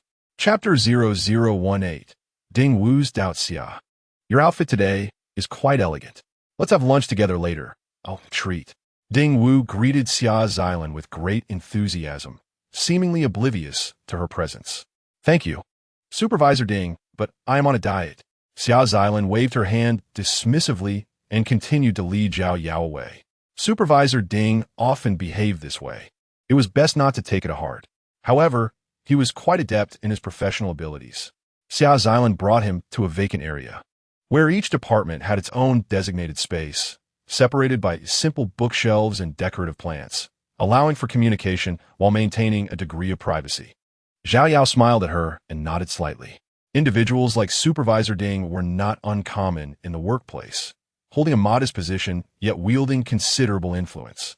This thought led her to ponder about Supervisor Huang. Xiao Xilan gestured toward the area and said, "This is where you will be working. The 2 rows over there will serve as workstations for the department members, with around 5 to 10 individuals per team." Xiao Yao followed her indication. It resembled a semi-open space, an isolated nook with basic partitions. Supervisor-level employees did not have dedicated offices, so having such a space was quite commendable. After briefing him on several matters, Xiao Xilan handed him the contract and took her leave. Xiao Yao placed the contract into the folder on his desk and began preparing his computer for work, marking the beginning of his new professional journey. Strangely, he had become a supervisor. Although this was a new company, Xiao Yao felt an immense sense of joy. Just the night before, he had felt suffocated under the weight of life's burdens. Yet now, a glimmer of hope appeared, bringing not only a source of income, but also a job that surpassed his previous circumstances. His phone buzzed with a message. "Guqing, is everything going smoothly?" Xiao Yao shared the news of his appointment as a supervisor with her, expressing his gratitude. "Shall we go out for lunch together?" he inquired. Given all that Guqing had done for him, mere words of thanks were insufficient. Guqing replied, "It's too hot at noon. Let's go after work." She added, "I want to eat bone soup noodles." Xiao Yao recalled a nearby eatery renowned for its bone soup noodles, which, despite its modest facade, offered exceptional flavors and was always lively. More significantly, it was the very place where Guqing had first treated him to a meal, and her fondness for bone soup noodles was uniquely hers. In Lin Xiaoru's office, Ding Wu strode confidently to the door, showing no intention of knocking, and habitually pushed the door open to confront Lin Xiaoru. She, engrossed in her writing, looked up at the swaying glass door, her brow furrowing as she addressed him. "Supervisor Ding, what brings you here?" "Ding Wu," he stated bluntly. "Have you lost your mind due to a shortage of personnel? To appoint a recent graduate as a supervisor someone in their 20s who has barely matured. What capabilities could they possibly possess? They surely lack experience. What use are they? Lin Xiaoru's expression remained indifferent as she slammed her hands on the office desk, rising in anger. Director Ding, please be mindful of your words and attitude. Chapter 0019. The challenges from Ding Wu cough. I, Ding Wu, am a man of action, not flattery. Ding Wu's tone softened slightly, yet he persisted, stating, let us be frank. Why should a mere youth in his early 20s be considered equal to those of us with seasoned experience? Both I and Lao Gao are the backbone elites of our respective departments, and none of us is younger than he. Even if the company requires a supervisor, priority should be given to us. Employing someone with such an ambiguous background, who hasn't even been interviewed, will not earn the team as respect. I cannot lead them under these circumstances. As he spoke, Ding Wu pulled out a chair beside him and sat down, clearly unwilling to leave without a satisfactory reply. Ding Wu, although your department excels in business, personnel decisions within the company are made with a holistic perspective. Lin Xiaoru looked at him and quickly replied, your words today have already overstepped your authority. However, I can unequivocally inform you that ability is not determined by age. Youth does not equate to lack of competence. I have recognized his capabilities, which is why I made this personnel arrangement. Whether he succeeds or not will be evident during his probationary period. As for your team, I have always believed in your abilities. If you cannot maintain even this level of cohesion, then you would not be in your position, would you? Lin Xiaoru gazed deeply at him. From a competency standpoint, Ding Wu was indeed commendable, excelling in both business and management skills. Yet, his single flaw was an excessive arrogance stemming from his achievements, particularly during this nascent stage of the company, which led him to increasingly disregard her authority. Ironically, the company was currently reliant on his team. Thus, in light of his behavior today, Lin Xiaoru could only restrain her emotions and handle the situation with caution. Ding Wu, visibly pleased, smiled confidently. Of course, my team's cohesion is unparalleled. Those youngsters only heed my words. Only your words? Does that include Manager Lin Xiaoru as well? Lin Xiaoru feigned ignorance of the underlying implications in his statement. Since you were so confident, that is indeed a positive sign. Pretending not to catch the subtleties of his tone, Lin Xiaoru extracted a stack of documents from her desk. This project yields substantial profits, and the client is a highly capable firm. Since it is their first collaboration with us, I will entrust it to you. With that, she handed the documents to Ding Wu. He nonchalantly clicked his tongue, took the papers, and glanced through them, his brow furrowing slightly. With a sharp motion, Ding Wu tossed the documents back onto the desk, stood, and stretched his neck. We are not adept at game-related products, particularly joint marketing. You should find someone else for this. Having said that, Ding Wu turned to leave. Ding Director, this project can only be undertaken by your team. Gao Hong leans towards traditional projects, and his team consists of fewer young members. Your team has a greater number of youthful talents who are more attuned to the preferences and interests of gamers. Before Lin Xiaoru could finish her sentence, she was interrupted. Ding Wu, displaying a hint of impatience, waved his hand dismissively and remarked, our department's ongoing project remains unfinished. If we are to speak of youth, the newly appointed supervisor, what's his name, is even younger, is he not? Since you assert he possesses the capability, why not entrust the task to him? If he indeed succeeds, it would certainly earn him the respect of our colleagues. However, should he fail, I believe it would be best for him to depart sooner rather than later. With a final cold chuckle, Ding Wu disregarded Lin Xiaoru's demeanor and forcefully pushed the door open, striding out. Distantly, his discontented voice echoed, and the office fell into an utter silence. Chapter 20. How did you end up together? Lin Xiaoru bit her crimson lip. Her gaze fixated intensely on the glass door of the office that had just swung open, her chest rising and falling slightly. Zhao Yao, whose hands had long ceased their movements on the keyboard, was positioned close enough to have a clear view of Lin Xiaoru's office. Thanks to his heightened vision and hearing, he had witnessed the entire exchange from afar. Initially believing that everything was stable, he was taken aback to find himself met with hostility upon his arrival. Suddenly, he recalled a statement made by Gu Qing. The workplace is akin to a battlefield. At the time, he had thought her overly influenced by palace dramas. However, after enduring the events of the past 2 days, he had come to fully comprehend the truth, in her words. As noon arrived, the most cherished lunchtime approached. Although Zhao Yao was unfamiliar with the company, he was exceedingly well acquainted with the route to the dining area. Shutting down his computer, he found himself a solitary figure as he made his way outside. "Yaogo, are you heading to lunch?" As he passed the reception, Song Yi greeted him warmly, and she and Guan Shu had just risen, coincidentally walking alongside him. "Yes," Zhao Yao affirmed with a nod, gesturing as he added, "Fourth floor." "What a coincidence. We usually go to the fourth floor as well." Guan Shu beamed, her charming face radiating a youthful innocence, standing slightly shorter than Song Yi, reminiscent of a neighborly little sister. "Shall we go together?" Song Yi proposed, and the three of them ventured out of the company together. Zhao Yao felt a sense of nostalgia. It was the first time in nearly a month that he had left work punctually for lunch, having typically been preoccupied for an additional 20 minutes. He had never experienced such leisure as he did now. However, the bustling lunch hour brought with it a crowd. And more importantly, familiar faces emerged from across the way. While he might not recognize everyone, the round figure of Supervisor Huang was particularly well known to him. Initially, Supervisor Huang failed to notice Zhao Yao, his attention wholly captivated by the beauty of Song Yi. Not only was she well-proportioned and graceful, but her makeup also appeared both exquisite and natural, creating the illusion that her beauty was effortless, yet oblivious to Supervisor Huang's gaze. Song Yi focused all her attention on the young man beside her, deeply engrossed in their conversation. Accustomed to being the center of attention within the company, Supervisor Huang found himself somewhat disoriented, only then realizing the object of Song Yi's fascination. Upon encountering Zhao Yao, Supervisor Huang found his steps abruptly halted, his eyes widening in disbelief as his head instinctively leaned forward, finally confirming that he was not mistaken.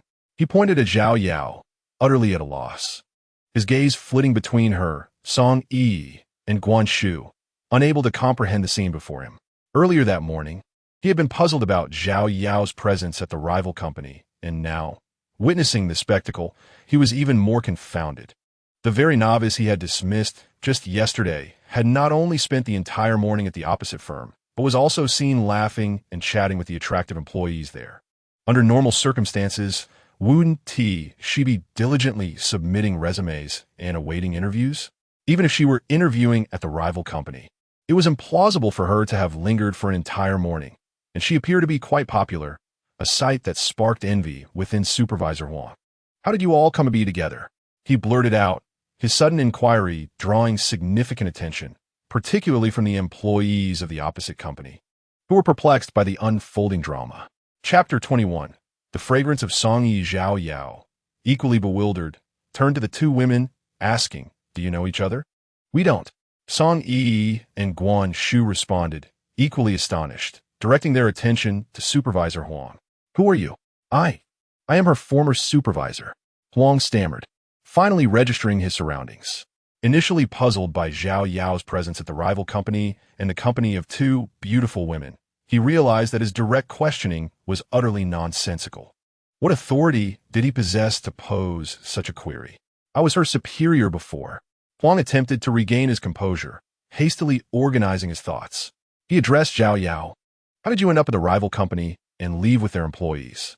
Although his words still seemed somewhat forced, they did somewhat mask the earlier awkwardness, though the air remained tense. "Just you?" Song Yi scrutinized Huang from head to toe, her expression revealing her disbelief. "It's hard to imagine how you could possibly be Yao Gu's supervisor." "Yao Ye." Supervisor Huang's mouth fell open in astonishment as he tilted his head toward Zhao Yao. "Yes, Yao Gu was just appointed as a department head by our manager today. Why would we be together?" Guan Shu interjected, visibly irked by the unexpected and unfounded inquiries. "You become a supervisor?" Huang felt his understanding unravel. How could a novice with merely a month of experience ascend to such a position so rapidly, especially being specifically recruited by the manager? Zhao Yao glanced at the elevator before addressing him. "Step aside. The elevator has arrived." At that moment, Supervisor Huang found himself bereft of rational thought upon hearing her command. He inexplicably stepped aside to make way. I overslept and skipped breakfast today. I'm so hungry, Yaoge. What do you like to eat for lunch? Guanshu inquired, rubbing her stomach with curiosity as she gazed at Zhao Yao. Manager Huang stood there, seemingly lost in thought, his complexion pale and grim. He could not fathom how a mere newcomer to the workplace could ascend to the position of supervisor overnight. After all, he had toiled for many years to finally reach that level. And those two girls, one endearing, the other possessing remarkable grace, were to join him for lunch. By the time Manager Huang regained his senses, there was no trace of anyone around. They had already departed via the elevator. The only drawback of lunch hour was the crowd, particularly in the elevator, which was packed to capacity. Without an alarm sounding, it would ascend continuously, and in such high-rise buildings, it almost stopped at every floor, making the journey exceedingly slow. From the top floor to the ground level, it took no less than 5 or 6 minutes. Though Zhao Yao had never bothered to calculate the exact time, countless delivery personnel had certainly done so, and their estimates were only likely to increase. The two girls stood closely together in the corner of the elevator, and, as the sole gentleman among the trio, Zhao Yao naturally assumed the role of their protector, ensuring they were well guarded. A faint fragrance wafted into his nostrils, perhaps due to their proximity. Song Yi, standing beside him, slightly lowered her head, her fair cheeks tinged with a delicate blush. The fourth floor had been entirely transformed into a cafeteria for the building's employees. With reasonable prices and decent flavors, it was quite popular. Anyone who had worked in the building for even a few days would immediately associate the fourth floor with dining. Upon arriving at the cafeteria, they fortuitously found the last available table, leaving subsequent arrivals with little choice but to wait or stand around in the absence of seating. Brother Yao, what is your relationship with Manager Lin? During their mealtime chatter, Song Yi gazed at him with keen curiosity. At this question, even Guanshu slowed her eating pace, evidently eavesdropping, whether intentionally or not. According to Gu Qing, office gossip often spread from such casual conversations, especially among women. Zhao Yao cast her a glance and replied, "There's nothing significant. If I were to elaborate, I actually met you before I met her." Your first encounter? Song Yi's curiosity deepened, particularly since they were of similar age, both fresh out of campus. You spoke for merely about an hour, and Manager Lin appointed you as supervisor? Zhao Yao nodded noncommittally, adding, she had previously reviewed my planning and work. She must have been reasonably satisfied. That is truly impressive. I have never met someone so young in a managerial role. Song Yi sighed, continuing, unlike us, who can only start from the most mundane front desk positions, essentially just ornamental. Such a characterization is not appropriate. You are both quite essential. Zhao Yao regarded Song Yi and Guanshu earnestly. Song Yi managed a faint smile and replied, please, spare us the consolation. I know many who have no choice but to take front desk roles, waiting to accumulate experience before seeking better opportunities. I'm speaking earnestly. Zhao Yao shook his head, straightened his posture, and continued, the reception desk serves as the facade of a company. Whether it be job seekers, employees, clients, or even strangers, the first impression they glean upon entering the company is derived from you. Your demeanor and interactions establish the initial perception of the organization. The front desk is directly tied to the overall image of the company. As a significant external window, it must coordinate multifaceted communications both within and outside the company. This role demands sufficient capability and an immense passion for the work. Furthermore, due to the responsibilities of the front desk, one is privy to a vast array of information about the company. While this information may not be of the utmost importance, the handling and confidentiality of it are crucial to the company's development, necessitating a strong sense of professionalism.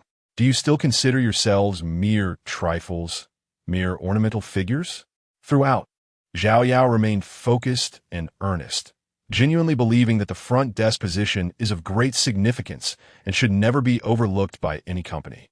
Song Yi and her companion listened intently, even forgetting to eat, their beautiful eyes fixed on him, sparkling with admiration. Brother Yao, Song Yi called out, filled with emotion and reverence. I never realized that the front desk required such extensive knowledge. Hearing you speak, it indeed seems that it demands considerable ability. To which Xiao Yao shook his head again, responding, ability alone is not enough. One must also possess an image as captivating as yours to be deemed qualified. Song Yi giggled at his banter, her cheeks slightly flushed, and remarked, you are the only one who makes me feel truly important. I will certainly strive to become a competent receptionist, just as you suggested. Chapter 0023. Little Huang? After their conversation, Xiao Yao noticed that Song Yi exuded newfound confidence. She held her head high and her demeanor became more poised, her charm accentuated by her beauty, captivating to the extent that even a mere smile could enchant the heart. This was no exaggeration. It was not merely Xiao Yao's ordinary perception, but rather, Song Yi's allure and grace struck a profound chord within men. In contrast, Guanshu had a more straightforward perspective. She expressed her fondness for the front desk role, appreciating its ease and punctuality. Aside from the relatively low salary, everything else met her standards. Excuse me, Supervisor Huang approached them at an unknown moment, carrying a sumptuous meal. Looking somewhat awkwardly at the three of them, he lamented, may I sit here? There's simply no other space. Following their earlier encounter upstairs, Supervisor Huang had arrived over 10 minutes late, and during the peak dining hour, the restaurant was already bustling with patrons. After searching for a while, he noticed an empty seat beside Xiao Yao and, after much deliberation, decided to join them. Song Yi and Guan Shu's gazes fell upon Xiao Yao, as they were unfamiliar with Supervisor Huang. Ah, so it's little Huang, Xiao Yao exclaimed, as if just realizing his identity. Gesturing toward the vacant seat beside him, he said, no problem, feel free to sit. Supervisor Huang's face was ashen, a sight to behold, yet he maintained an air of ostentatious generosity, having readily acquiesced to the request presented to him. Caught in a dilemma, neither able to express his anger nor muster a smile, he contorted his features into an unappealing grimace, nodding awkwardly while murmuring his thanks. Let be, just call me Xiao Huang. Anything is better than standing idly with a tray in hand, especially with so many people around. My pride cannot bear such humiliation. With Huang's arrival, the intimate atmosphere shared by the trio was disrupted, leading to a noticeable decrease in conversation between Song Yi and Guan Shu, as the presence of a stranger rendered them more inclined towards silence as they ate. Song Yi, whether in pursuit of maintaining her figure or simply having a petite appetite, savored each morsel with painstaking deliberation, consuming very little. In stark contrast, Guan Shu, also a young woman, was the epitome of a food enthusiast. She was unpretentious in her eating habits, demonstrating remarkable endurance, indulging herself without pause. Though Huang might have initially intended to enjoy his meal, the two enchanting ladies at the table proved to be a considerable distraction. Particularly, the sight of Song Yi delicately savoring her food captivated him, rendering even the simple act of her eating with chopsticks extraordinarily alluring. Conversely, Guan Shu, seated across from him, squandered her charming visage with her rather unrefined dining manners. Clearing his throat, Huang mustered what he believed to be a congenial smile and addressed the indulging Guan Shu, my dear. Do you not worry about gaining weight with such a hearty appetite? You ought to take a leaf out of your companion's book. Guan Shu abruptly halted her movements, casting a disdainful glance in his direction, retorting, why should that concern you? With a hint of irritation, she added, mind your own business. You might push away those who genuinely care for you. Huang, instinctively reverting to his authoritative demeanor, began to lecture her with what he thought was sagacious wisdom. As he spoke, he covertly glanced at Song Yi, only to find her seemingly oblivious to the exchange. Guan Shu glared at him, her appetite waning as she had nearly finished her meal. Sir, with your physique, perhaps you should focus more on your own health, like your fatty liver. The meal concluded on an unhappy note, and the three rose to depart. Xiao Huang, Xiao Yao remarked, giving Huang a meaningful pat on the shoulder. A slightly poor attitude will only drive away those who meddle in your affairs. As they walked away, the echoes of their laughter faded into the distance, leaving Huang in contemplative solitude. The realization of his continued single status weighed heavily upon him, stirring a pang of melancholy within.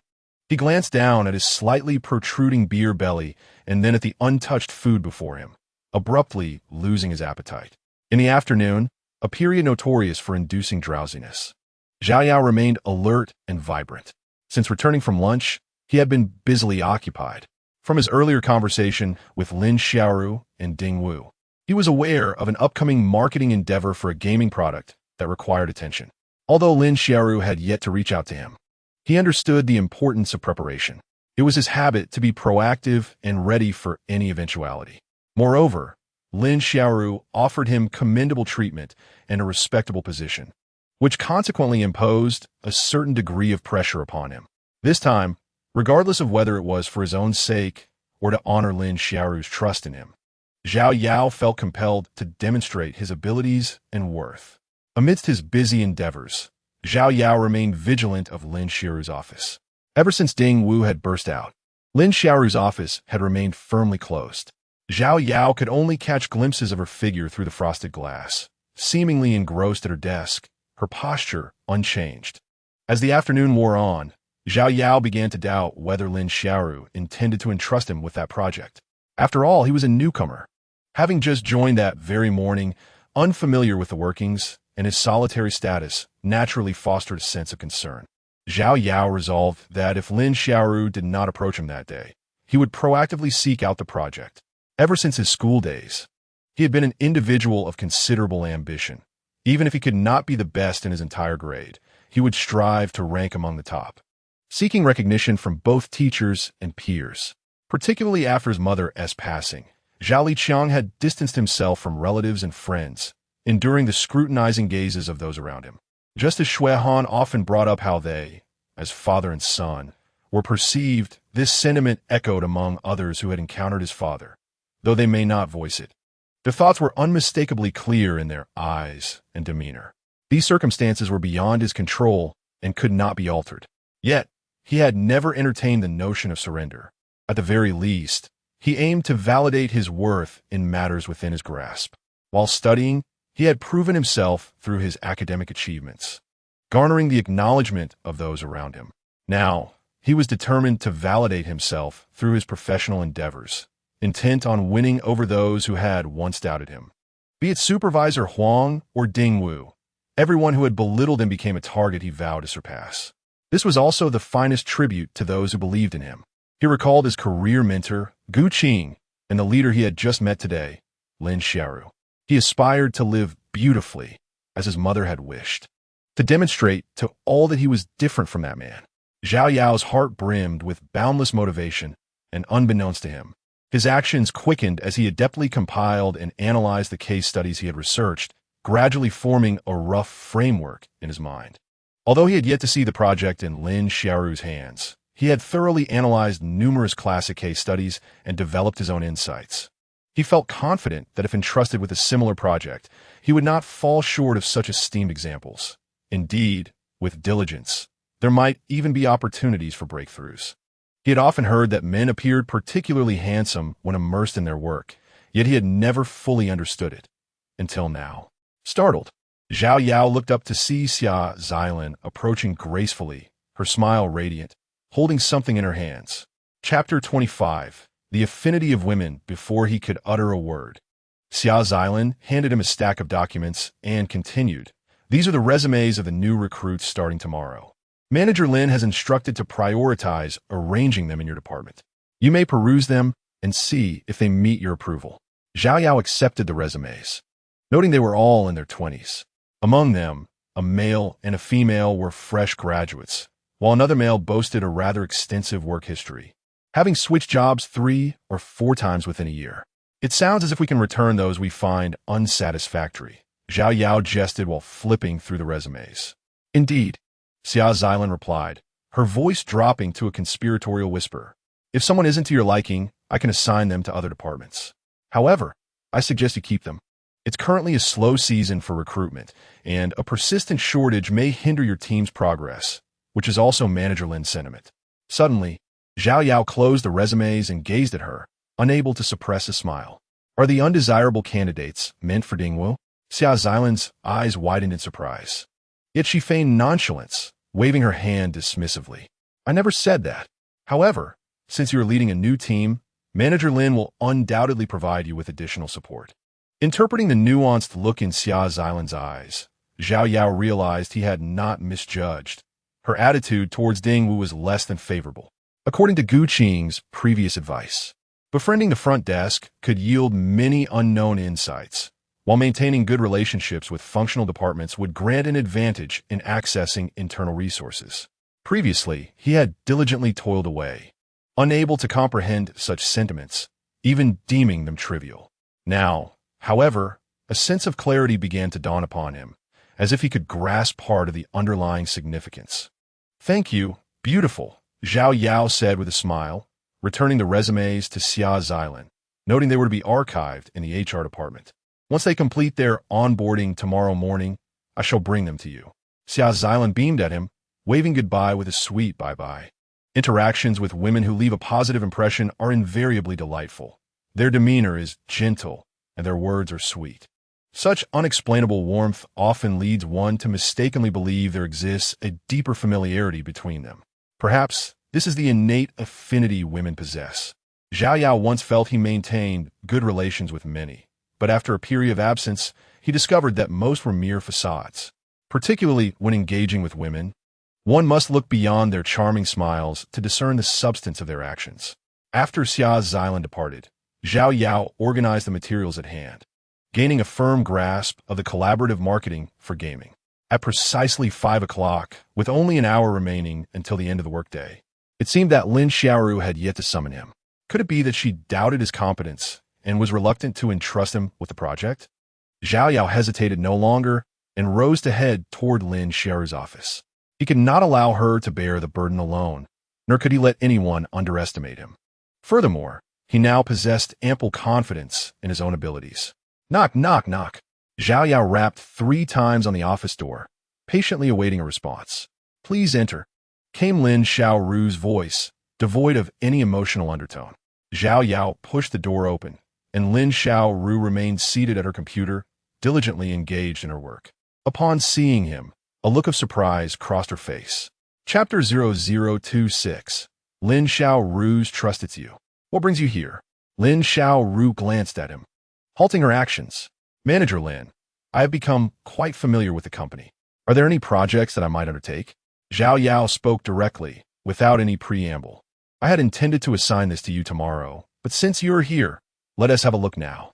Lin Xiaoru retrieved a stack of documents from the file bin and handed them to him, continuing, "This is a joint marketing project related to gaming, with significant potential for profit, albeit with greater challenges. If you find it daunting, I can certainly think of alternative solutions." It was evident that Ding Wu had intentionally dismissed the project to complicate matters for Lin Xiaoru and himself. Lin Xiaoru clearly did not wish for him to bear the brunt of these challenges, but what other solutions could she conceive? Would she truly be reduced to pleading with a subordinate as a manager? "Manager Lin, I am capable of handling this project," Zhao Yao declared, his gaze unwavering. He yearned for a leader who would extend trust and shield their subordinates from undue pressure, rather than one who, like Supervisor Wang, prioritized self-preservation and shifted blame in critical moments. It was precisely for this reason that he felt compelled to excel in the project. "Are you truly certain?" Lin Xiaoru regarded him with astonishment at his unwavering confidence, stating, "As far as I know, you have not previously managed similar cases. Please do not overexert yourself. Everything can be approached gradually as you gain experience. Manager Lin, I am genuinely confident," Zhao Yao earnestly emphasized, adding, "I have studied numerous joint marketing campaigns related to gaming, particularly those classic cases. What I lack is merely the opportunity for practical application." Lin Xiaoru nodded thoughtfully, saying, "Very well, since you are prepared and confident, I will entrust this project to you. You need not worry. I will be here to support you." To be candid, Zhao Yao felt deeply moved upon hearing her words. Lin Xiaoru made no mention of others' doubts regarding his abilities, nor did she impose any pressure upon him. Such trust and protection were indeed rare and precious. "All right, I shall take my leave for now." With the project secured, Zhao Yao had achieved his goal and took his leave. Lin Xiaoru resumed her work, not lifting her head as she replied, "Go ahead. I am analyzing the materials for our partners and will hand them over once I'm finished. As Zhao Yao exited Lin Xiaoru's office, he pondered whether she had been preoccupied all day to assist him with the material analysis. In the ensuing hours, Zhao Yao devoted himself entirely to the project. Although it required collaboration from the entire department, as the current supervisor, he needed to familiarize himself with both the overarching framework and the minutiae, even preparing to draft the proposal himself. As the end of the workday approached, Lin Xiaoru finally completed her tasks and approached him with a stack of documents, stating, "These are the analyses I conducted today, with the key points highlighted. Now, it's your turn, Manager Lin." Zhao Yao swiftly took the heavy pile, acknowledging, "This was originally my responsibility." Lin Xiaoru, maintaining a stoic expression after observing him throughout the day, replied, "You've just joined. There's no need to overwhelm yourself, but ensure that no mistakes occur." Without allowing him to respond further, she turned and left. Chapter 0027. A lesson for Ding Wu. Zhao Yao briefly skimmed through the documents. Each page was clear, with a unique perspective and precise emphasis on pertinent details. After only a cursory glance, she recognized that Lin Xiaoru's work ethic and business acumen were undeniably exceptional, far beyond what a novice like her could produce. She sensed that, based solely on this set of documents, the difficulty of completing this project could be reduced by nearly 30%. The workday came to a swift conclusion. "Look, that kid is the new supervisor," someone remarked. "Isn't he too young? Who hired a fresh graduate as a supervisor? Who else but our youthful manager Lin?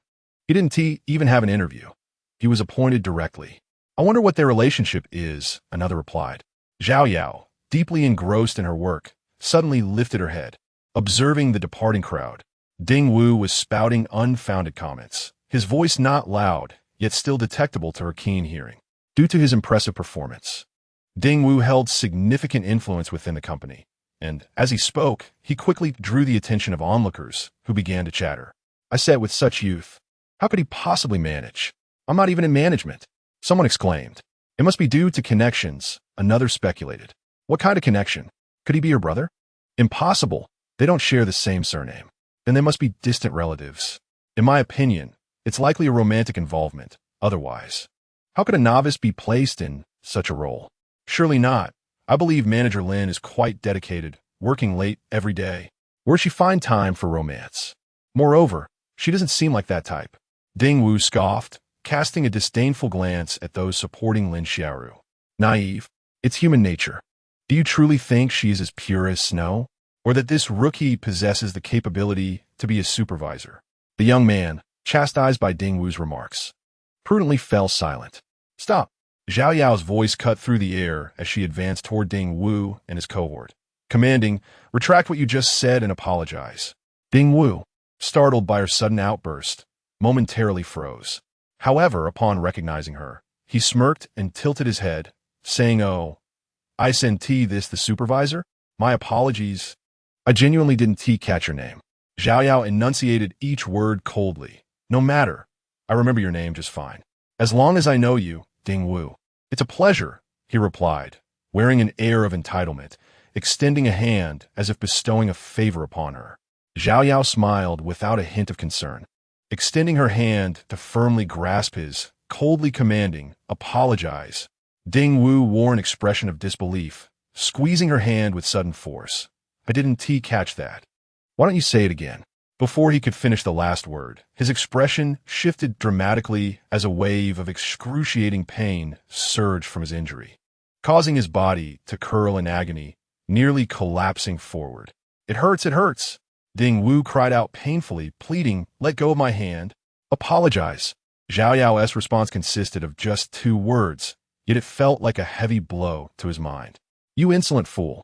Do you even know who I am?" Before Ding Wu could complete his statement, he was overcome by a piercing pain that struck deep into his very being, causing him to almost faint. He quickly amended, "I apologize." Chapter 28. The bed of the project. Zhao Yao eased her grip slightly, while Ding Wu, gasping for breath, felt an overwhelming sense of dread as he attempted to withdraw his hand, only to find it firmly held in place. "Apologize," Zhao Yao reiterated, intent on teaching these individuals a lesson to curb their arrogance in the future. While he could tolerate doubts cast upon his abilities, he would not stand idly by while someone unjustly tarnished a woman's reputation. Xiao Yao did not consider herself a tyrant, but when faced with unreasonable behavior, she believed in imparting a lesson until reason prevailed. I apologize. I should not have fabricated stories about your relationship with manager Lin Xiaolin. Yes, Yu. I will never speak such nonsense again. Ding Wu bowed his head in contrition. Xiao Yao regarded him impassively and inquired, "Is that all?" Ding Wu lifted his head, inhaling deeply, and admitted, "I acknowledge my mistakes. I do not deny that. However, you know in your heart whether you possess the capability as a supervisor. Even if you were to cripple my hand today, I would still say the same." "Very well." Xiao Yao released his hand and stated, "You possess some backbone. I shall inform you that I have taken on the joint marketing project. Once I succeed, I expect not to hear another word of doubt regarding myself or manager Lin." "Really? You have taken it on?" Ding Wu looked at her with surprise, then adopted a serious demeanor, advising, "I urge you not to overreach. The failure of a project can have catastrophic implications for the company. You, an inexperienced novice, would not understand this. Does Lin Xiaoru not comprehend either?" Ding Wu was acutely aware of the project's challenges. On one hand, he was hesitant to take risks, and on the other, he saw an opportunity to challenge Lin Xiaoru. In his mind, Lin Xiaoru had only two options: either to concede and continue seeking his support or to abandon the project entirely, which was a far better outcome than facing failure. When Ding Wu learned that Lin Xiaoru had indeed entrusted the project to this naive newcomer, he instinctively pronounced the project doomed, inwardly cursing the two of them for their utter ignorance and foolishness. "You must understand one thing. Your inability to manage a project does not mean that others are incapable of doing so." Xiao Yao raised her chin slightly, confidently addressing him. "Me? Incapable?" Ding Wu felt as though he had just heard the most ludicrous joke. His anger transformed into a sardonic smile as he repeatedly nodded, saying, "Ha! I lack the capability. You are young and accomplished. Let the success of this project determine our fates." Xiao Yao gazed intently at Ding Wu, his own emotions rising, as he articulated each word carefully. "Whether before this moment or afterwards, I hope you can keep your mouth shut." "Fine," Ding Wu retorted, his teeth clenched in fury, the word nearly bursting forth from between his teeth. "I will remain silent and await the day of your success. Should you succeed, I shall personally apologize to you in front of the entire company." "Brother Ding, do not act impulsively. It's unnecessary, after all. We are all part of the same company." Someone interjected, attempting to mediate, as the onlookers seemed to perceive the situation with greater clarity, wishing to avoid escalating matters. "Not just for me, but for Manager Lin as well," Xiao Yao emphasized meticulously. "You have the final say." Ding Wu abruptly shook his hand, fixing his gaze upon him, and then shifted his tone, stating, "However, if you fail, you had better leave." Xiao Yao shrugged noncommittally, turned, and waved her hand dismissively over her shoulder, saying, "No need to see me off." Ding Wu huffed in anger and strode away, leaving behind a group of individuals exchanging bewildered glances, astonished that a newcomer would dare to challenge Ding Wu in such a manner. Chapter 29. Embrace me after resolving matters with Ding Wu. Xiao Yao promptly took out her phone to message Gu Qing, inquiring, "When do you finish work?" Gu Qing had been immensely helpful this time. Recalling her attitude from the previous evening, she nearly misinterpreted Gu Qing's good intentions. Had she truly confronted Supervisor Huang, not only would her wages have been forfeited, but she would also have faced potential compensation claims. Gu Qing not only secured her salary, but also took the initiative to find her a new job. It was imperative that she expressed her gratitude in person. Reflecting on the past, under Supervisor Huang's illustrious leadership, overtime had become the norm, and leaving work on time was a rarity, with dinner often morphing into a late-night snack. Those who left promptly were viewed as if they were sneaking out early, a notion that felt quite ironic. Gu Qing replied, "Now, wait for me at the company entrance." Xiao Yao quickly received her message, astonished. Was there no need for overtime today? He had initially expected to wait for an extended period, fully prepared to work late. After organizing his work documents and shutting down his computer, Zhao Yao rose to depart. Lin Xiaoru's office was still brightly lit, and through the frosted glass, he could see her diligently working alone, a solitary figure amidst the vastness of the company. As Zhao Yao exited the building, he found himself facing his former workplace, Zimo Entertainment. In just one night, he stood across from the company, pondering the unpredictability of life. Leaning against the wall for a moment, within a couple of minutes, Gu Qing emerged from Zimo Entertainment. Upon seeing him, a faint smile graced her face. However, Zhao Yao could distinctly sense her discomfort. Her delicate hand rested on her abdomen, and her eyes betrayed a hint of pain. As Zhao Yao approached her, he inquired, "Why are you up so early today? Are you unwell?" Gu Qing's voice came out particularly frail, imbued with suffering. Before she could finish her sentence, she began to lose her balance, her body curling downward. Zhao Yao was taken aback, hastily stepping forward and swiftly catching her in his arms as she leaned heavily against him, her breath becoming labored. "My stomach hurts," Gu Qing murmured, one hand pressed against her abdomen while the other clutched his garment tightly, her discomfort eliciting a pang of sympathy. "I shall take you to the hospital," Zhao Yao said, his heart racing at the sight of her distress. He had never encountered such a situation before, and this seemed the most reasonable course of action his mind could conjure. "Don't take me. I can't go home by myself," Gu Qing replied, shaking her head, her breaths coming in fits and starts. Zhao Yao felt torn. "But you look so uncomfortable. How can you refuse to go to the hospital? Are you foolish?" Gu Qing, fighting against her pain, looked up at him with eyes full of resignation and remarked, "Who goes to the hospital just because of a monthly cycle? Just take me home to rest." "A monthly cycle?" Zhao Yao was momentarily taken aback, his mind taking a second to process her words. "Oh, I see." Gu Qing's cheeks flushed slightly, both exasperated and amused, her pain easing somewhat as she said, "Stop standing there like a fool." Zhao Yao bore most of her weight as he assisted her into the elevator. At this hour, the peak of the workday had passed. A few stragglers were still diligently working, and the elevator was comfortably occupied. Upon reaching the ground floor, Gu Qing's pain seemed to intensify. She lacked the strength to stand, let alone walk. "Carry me," she implored, her voice trembling with agony, her complexion pale as she curled up, her entire weight resting upon him. "Shall I help you with a massage?" "I can't walk. Just carry me to hail a cab," Gu Qing said, her head bowed and her voice fragmented, clearly in distress. Zhao Yao awkwardly maneuvered his arms around her legs and effortlessly lifted her, striding outside with purpose. Gu Qing's weight was negligible to him. She felt light and secure in his hold. Arriving at the street corner, they waited a few minutes before a taxi pulled up. "What's going on?"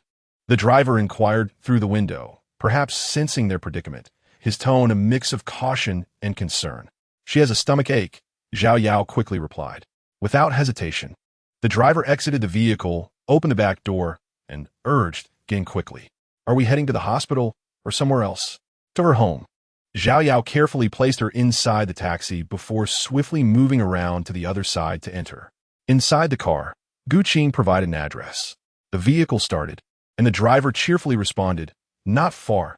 I'm familiar with this area. We'll arrive shortly." As the car sped along, it did little to alleviate Gu Qing's suffering. She curled up in the corner of the car, her forehead glistening with beads of sweat, embodying a visage of pain, pity, and helplessness. Zhao Yao, filled with anxiety and helplessness, moved closer and grasped her hand. Gu Qing looked up at her with a heart-wrenching gaze, her lips pouting in a manner that spoke of grievance. Seeking a relatively comfortable position as she leaned her head against Zhao Yao's shoulder, tightly closing her eyes. "Is it dysmenorrhea?" The driver, a middle-aged man in his 40s, caught a glimpse of them through the rearview mirror and discerned the essence of the situation. "Young man, you look quite tense. Have you just begun dating? When you get home, brew your girlfriend a bowl of ginger tea with brown sugar." The taxi driver rambled on, clearly a man of considerable life experience. Zhao Yao, however, had no time to address his misunderstanding and could only urge him to drive faster and not get carried away with conversation. Under Zhao Yao's insistence, the driver accelerated, reaching their destination in a mere 10 minutes. She promptly paid the fare and exited the vehicle. The taxi driver kindly opened the door for them, and Zhao Yao swiftly carried Gu Qing making her way towards the community. Watching the young couple depart, the driver reminisced about his first love in his youth. Feeling a wave of nostalgia wash over him as he returned to his vehicle to continue his journey through life. Xiao had never been to Guqing's home before, but following her directions, she navigated to the elevator with ease. "You can set me down now," Guqing said. "Does it not hurt anymore?" Xiao inquired, maintaining her hold without the slightest change. "It hurts," Guqing replied, a look of pitiful grievance crossing her face. Xiao couldn't help but chuckle at her adorable demeanor, saying, "Let us talk about it when we get home." "Am I heavy?" Guqing asked, her lips slightly pale, a mixture of pain and embarrassment evident. Xiao shook her arms playfully. "You're light as a feather, just like holding a stuffed doll." Guqing let out a small laugh. Yet the subsequent wave of pain rendered her expression a blend of laughter and tears. Upon reaching the room, Xiao gently laid Guqing on the bed. Initially intending to heed the taxi driver's advice regarding the ginger tea, she was halted by Guqing's plea. "Don't leave yet. It will hurt even more if I'm alone." Guqing insisted, refusing to let her depart. Although her reasoning seemed somewhat flawed, as Xiao could not share in her pain, she chose to remain. "Perhaps I could give you a massage?" Xiao suddenly recalled a note she had read her childhood, said to have been passed down through generations, though the details had faded over time. Yet, she still remembered the technique for alleviating abdominal pain in women. However, as soon as she voiced this suggestion, she regretted it, realizing how foolish it sounded. How could one casually touch a woman in such an intimate area? Chapter 31. Massaging Guqing looked up at her, relieved not to see any reproach or dissatisfaction in her eyes. Xiao felt a flutter of apprehension in her heart, ready to clarify, but Guqing spoke first. "Have you ever massaged someone else?" Guqing's face, etched with pain, was filled with curiosity. "No, I haven't." Xiao vehemently denied, her voice tinged with nervousness. "I'm not sure it would even help. Perhaps we should just forget about it." Guqing blinked her eyes and after a moment said, "You should try it. After all, I'm already in so much discomfort." Her voice grew increasingly softer, and a hint of crimson shyness crept onto her pale face as she pressed her lips together and lowered her head slightly. "Very well then." Xiao did not anticipate her acquiescence, leaving him momentarily taken aback. This was his first time being so close to a girl, and he felt a twinge of nervousness, particularly when his hand brushed against Guqing's abdomen, which she was clutching in pain. "It hurts unbearably here. I shall never eat ice cream or drink ice cola again," Guqing said, guiding his hand to her lower belly, continuously expressing her distress in hopes of alleviating her pain.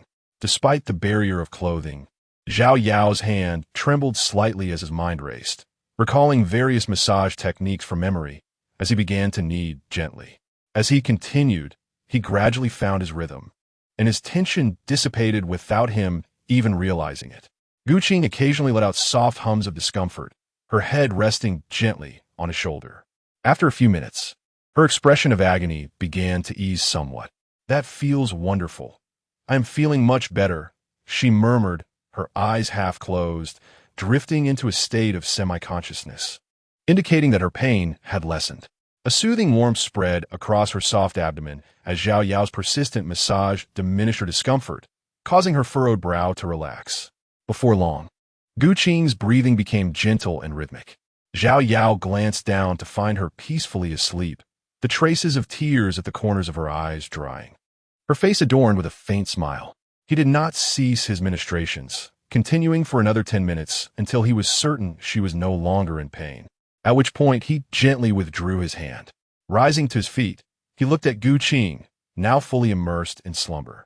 A smile of joy spread across Xiao's face, astonished that the method from the notes proved so effective. He quietly covered her with a blanket before leaving the room. After departing from Guqing's home, Xiao took a bus, swaying for about an hour until he finally returned to the urban village. A day later, as he walked once more on the narrow streets, his mindset had completely transformed. Yesterday, he pondered over the meager sum of 554 yuan and what it could afford him to eat. Today, he contemplated the abundance of delectable options available to him. Such is life. After despair, it offers a glimmer of hope, compelling countless individuals to struggle and float through the tides of existence. As Xiao Yao turned a corner, several figures suddenly rushed towards him, blocking his path. His expression shifted, and he halted abruptly, eyeing the imposing men, about 10 in number, who surrounded him completely. "What do you want?" Xiao Yao questioned, meeting their gaze without fear. The burly man before him remained silent, parting to reveal another figure, causing Xiao Yao's countenance to darken instantly. Ming Hui. Xiao Yao fixed his gaze on the newcomer, the one whom he once considered his closest friend and brother. The very person who had been using him to get closer to Du Miao. Chapter 0032. "Come on, keep going. Xiao Yao, I have been waiting for you for a long time." Ming Hui clenched the cigarette, but between his teeth with ferocious intensity, a manifestation of the profound hatred that had taken root in his heart. "How did you find your way here?" Xiao Yao observed his actions in the past. It would have been difficult to extricate herself from such a situation. However, today, Xiao Yao harbored no fear of violent measures. Surrounded yet composed, he exhibited no sign of panic. With a sinister smile, Ming Hui declared, "Du Miao told me herself." "That is impossible," Xiao Yao retorted without hesitation. "Before yesterday, I had not seen Du Miao at all. She could not possibly know I reside here. It appears she indeed has no further ties to you," Ming Hui said, his demeanor contemplative. Clearly, he was deliberately probing Xiao Yao, attempting to extract information from her. Xiao Yao felt disdain for Ming Hui's tactics. If one cannot trust the person they loved dearly, then what was the purpose of love? Perhaps Ming Hui merely coveted her beauty. With this thought, Xiao Yao's gaze sharpened, locking onto him as she exclaimed, "So, you merely view her as a plaything?" Ming Hui's character was all too familiar to her. During their university days, he derived pleasure from toying with women, particularly those of striking beauty. At that time, aside from the gold-digging opportunists, many regarded him with scorn, especially Du Miao. Thus, when she learned that Ming Hui had successfully courted Du Miao, she thought she must be hearing things not entirely accurate. One could say she is a plaything with a title, Ming Hui proclaimed triumphantly, wagging his finger. After all, she is indeed a pure and virtuous girl. She could serve well as a proper wife at home. "You are shameless," Xiao Yao shouted in fury. Her impression of Du Miao was exceedingly favorable, and the thought of such an innocent girl being shackled to a scoundrel like him filled her with rage. "Ha ha ha!" Ming Hui laughed unabashedly, clapping his hands as he continued. "I must thank you. It is because of you that I had the chance to get close to Du Miao.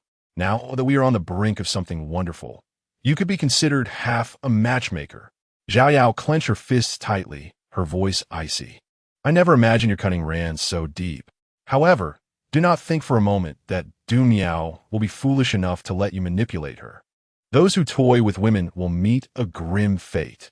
"Are you threatening me?" Ming Hui's face twisted in anger as he declared, "Tonight, I will ruin you. After all, you dared to strike me yesterday, and from now on, you won't even be able to touch a woman. Get him." With a single command from Ming Hui, a dozen burly men surged toward him. Xiao Yao's fists crackled as she swung her arms, delivering a powerful blow to one man's forehead, sending him crashing to the ground. Following that, with a sweeping motion, despite her lack of formal combat training, the raw strength awakened within her allowed her to incapacitate 3 men in quick succession. With a thunderous roar, the sky unleashed a torrential downpour, mirroring the pent-up emotions within Xiao Yao. As the downpour continued, she endured her fair share of punches and kicks. To him, it was utterly inconsequential now. With another powerful kick, a figure taller than him was sent flying through the torrential rain. "Come on, continue," Xiao Yao screamed hysterically, stepping forward to bring down the last remaining burly man, then advancing step by step toward Ming Hui. Chapter 0033. Soaked in a fleeting moment, the giant fell in various positions. Unable to rise, the rain washed over them, mingling with their blood, which pooled into the depressions of the ground. Fear began to creep into Ming Hui's expression. He swallowed nervously, stumbling backward, pleading, "Don't be impulsive. We were brothers once." Even the rain seemed to drown out his voice, the pitch rising as he uttered the word brothers. Dripping with irony, "In your eyes, there's only utility. When were we ever brothers?" Xiao Yao approached him step by step, shouting, "Do you even deserve to be called a brother?" "I don't deserve it, I don't. It's all my fault. Xiao Yao, it's all my fault. Let me go, I'll pay you. Yes, I have money. ISNT, that what you need? 10,000, right? A trivial amount. It's not a loan. I'll give it to you, consider it a gift. 10,000, no, 100,000. From now on, we'll go our separate ways. Suddenly, a thunderstorm engulfed everything. Ming Hui's pleas faintly echoing amidst the chaos. A trivial amount. In the youthful bar, the pressure on Ming Hui was palpable. He could merely stand by, as Xiao Yao had no words left to say. Yet, what awaited him was nothing but hardship, deception, and exploitation. He might be looked down upon for being penniless, yet he was still to be kicked when down, even threatened with ruin just moments before. Xiao Yao could not fathom a single reason to spare him. A swift kick aimed at his groin elicited a piercing scream that resonated through the stormy night, revealing a suffering beyond human comprehension. Xiao Yao cast a cold glance at the crumpled figure writhing on the ground and walked past, solitary in the pouring rain. His heart hardly lifted. In the night rain, Xiao Yao seemed to catch a glimpse of a hazy figure. The downpour was so heavy that he could not discern who it was. Yet in that instant he recognized her, Du Miao. This girl, pure as water, lingered in his memory from their university days, waiting under an umbrella in the rain. At that moment, it felt as though he had been transported back in time. The two approached each other gradually, and as Xiao Yao stood before her, Du Miao, despite holding an umbrella, was nearly soaked through by the relentless rain. I followed him secretly, Du Miao spoke first, her voice trembling and hoarse. Xiao Yao stared at her, asking, "So you saw everything?" Du Miao remained silent, merely nodding gently. She raised her hand holding the umbrella, attempting to position it over him, a familiar gesture unchanged by time. Xiao Yao reached out to reject her offer, but instead grasped her hand, which trembled slightly, but did not withdraw. Soaked through, Xiao Yao returned the umbrella to her. Retracting his hand, Du Miao paused for a moment, sweeping her arm to cast the umbrella aside, immersing herself in the downpour, becoming one with the rain. "You have become less obedient than before," she remarked helplessly, watching as the discarded umbrella was whisked away by the wind. Once, Du Miao had been his docile and compliant girl, never daring to contradict his words. "A chute escapade du Miao et lips." As the moisture trickling down her cheeks blurred the line between raindrops and tears, leaving her emotions a delightful enigma. Seizing her slender arm, Xiao Yao hurriedly brought her to the entrance of their rented apartment, both of them dragging their soaked garments as they ascended the stairs. As he walked, he glanced at Du Miao, her drenched attire clinging to her form, accentuating her delicate curves, particularly alluring under the dim glow of the yellowed stairwell light. Chapter 0034. Out of sight, out of mind, Xiao Yao averted his gaze nonchalantly, inhaling deeply, striving to avoid looking at Du Miao. The fourth floor, though not exceedingly high, presented its own challenges in climbing. For him, it was trivial, yet for Du Miao, a frail girl with little inclination for physical exertion, the ascent was daunting, her chest rising and falling rapidly. Despite her struggle, the chill of the rain lingered on her skin. Xiao Yao retrieved a key from his pocket, unlocking the door and ushering her inside. The room was modest, with hardly any space left aside from the bed. Du Miao stood there, appearing somewhat awkward, her arms wrapped around herself, whether from the cold or an instinctive desire to shield something, he could not tell. Neglecting his own discomfort, Xiao Yao took a towel, pressing it on her head, attempting to dry her long, soaked hair. However, having little experience in such matters, his clumsy ministrations only resulted in further disarray.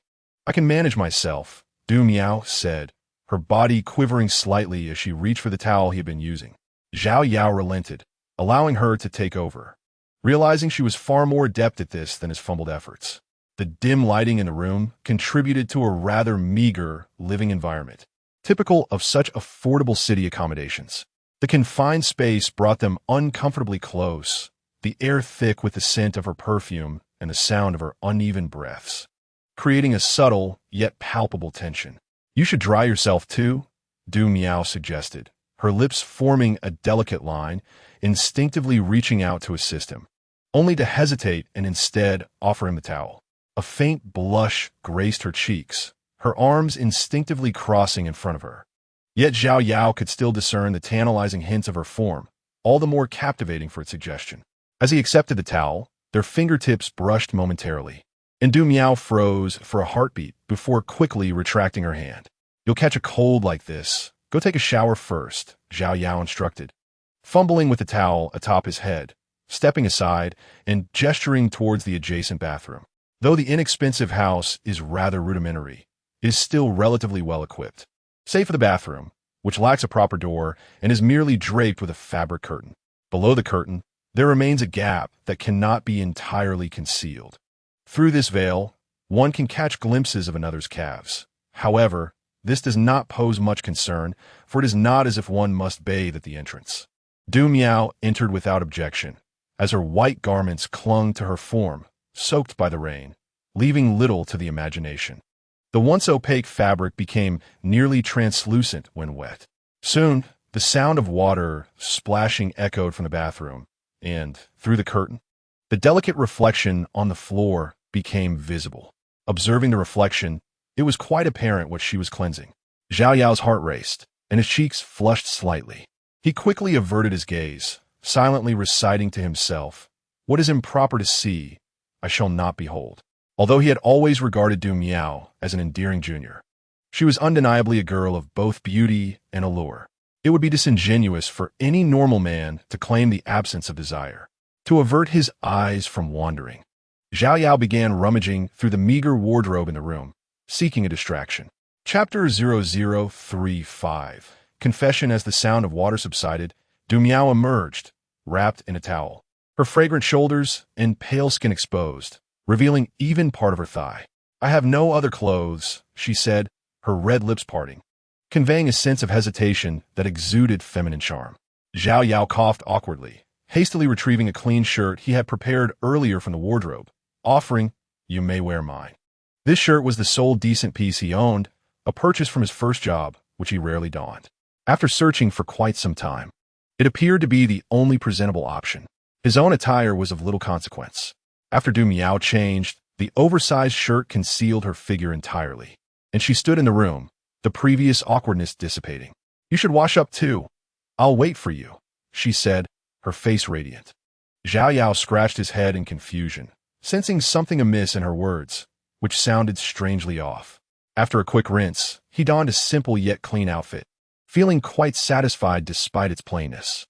Upon returning to the room, he found Du Miao seated quietly at the edge of the bed, lost in thought. Her lips pursed, an expression melancholic. It was only when Zhao Yao approached that she snapped back to reality, lifting her head to reveal a brilliant smile. That very smile transported Zhao Yao back to their school days, as they sat side by side, sharing stories of her life after leaving the academy. "Originally, I sought a position as a white-collar worker, even if it was merely as a receptionist, with a salary of 2,000 to 3,000, which I could accept, believing that growth would come in due time. Yet life incessantly throws unexpected challenges our way, offering no opportunities for gradual growth." Du Miao's eyes glistened with unshed tears. The pain and helplessness reflected in her gaze deeply resonated with him. It was as if a shared sentiment enveloped them. Just yesterday, around this time, he too was engulfed in a similar despair. A profound empathy blossomed between them, for life seldom treated them kindly. "Have you encountered some difficulties?" Zhao Yao inquired, fully aware that life possesses countless peculiar ways to compel even the strongest individuals to yield or even crumble under pressure. "My father is ill, and our family has suddenly lost its source of income.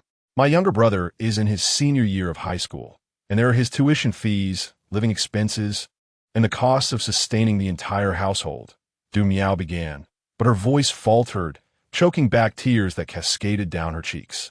Zhao Yao, in silence, offered a tissue, understanding that any words of comfort at this moment would be utterly insufficient. "You know, I come from the countryside. My father is a simple man with little education. He always said he could only engage in laborious work, striving to earn enough so that my siblings and I could study diligently and eventually secure respectable jobs for a better life," Du Miao continued, unburdening her heart of the anguish it had long harbored. Her father, alas, could not endure until his children found stable employment and collapsed under the weight of familial responsibilities.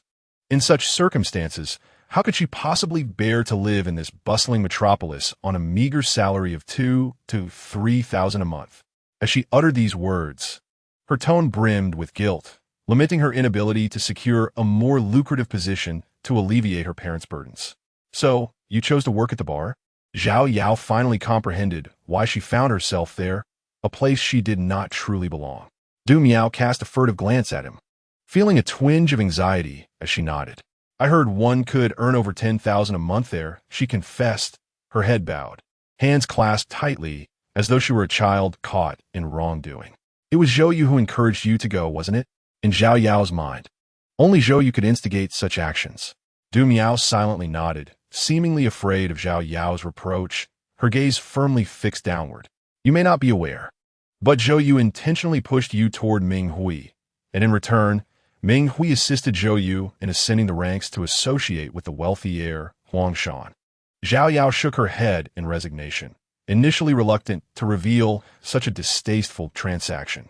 Yet, how could Du Miao safeguard herself from further harm without understanding the darker facets of human nature?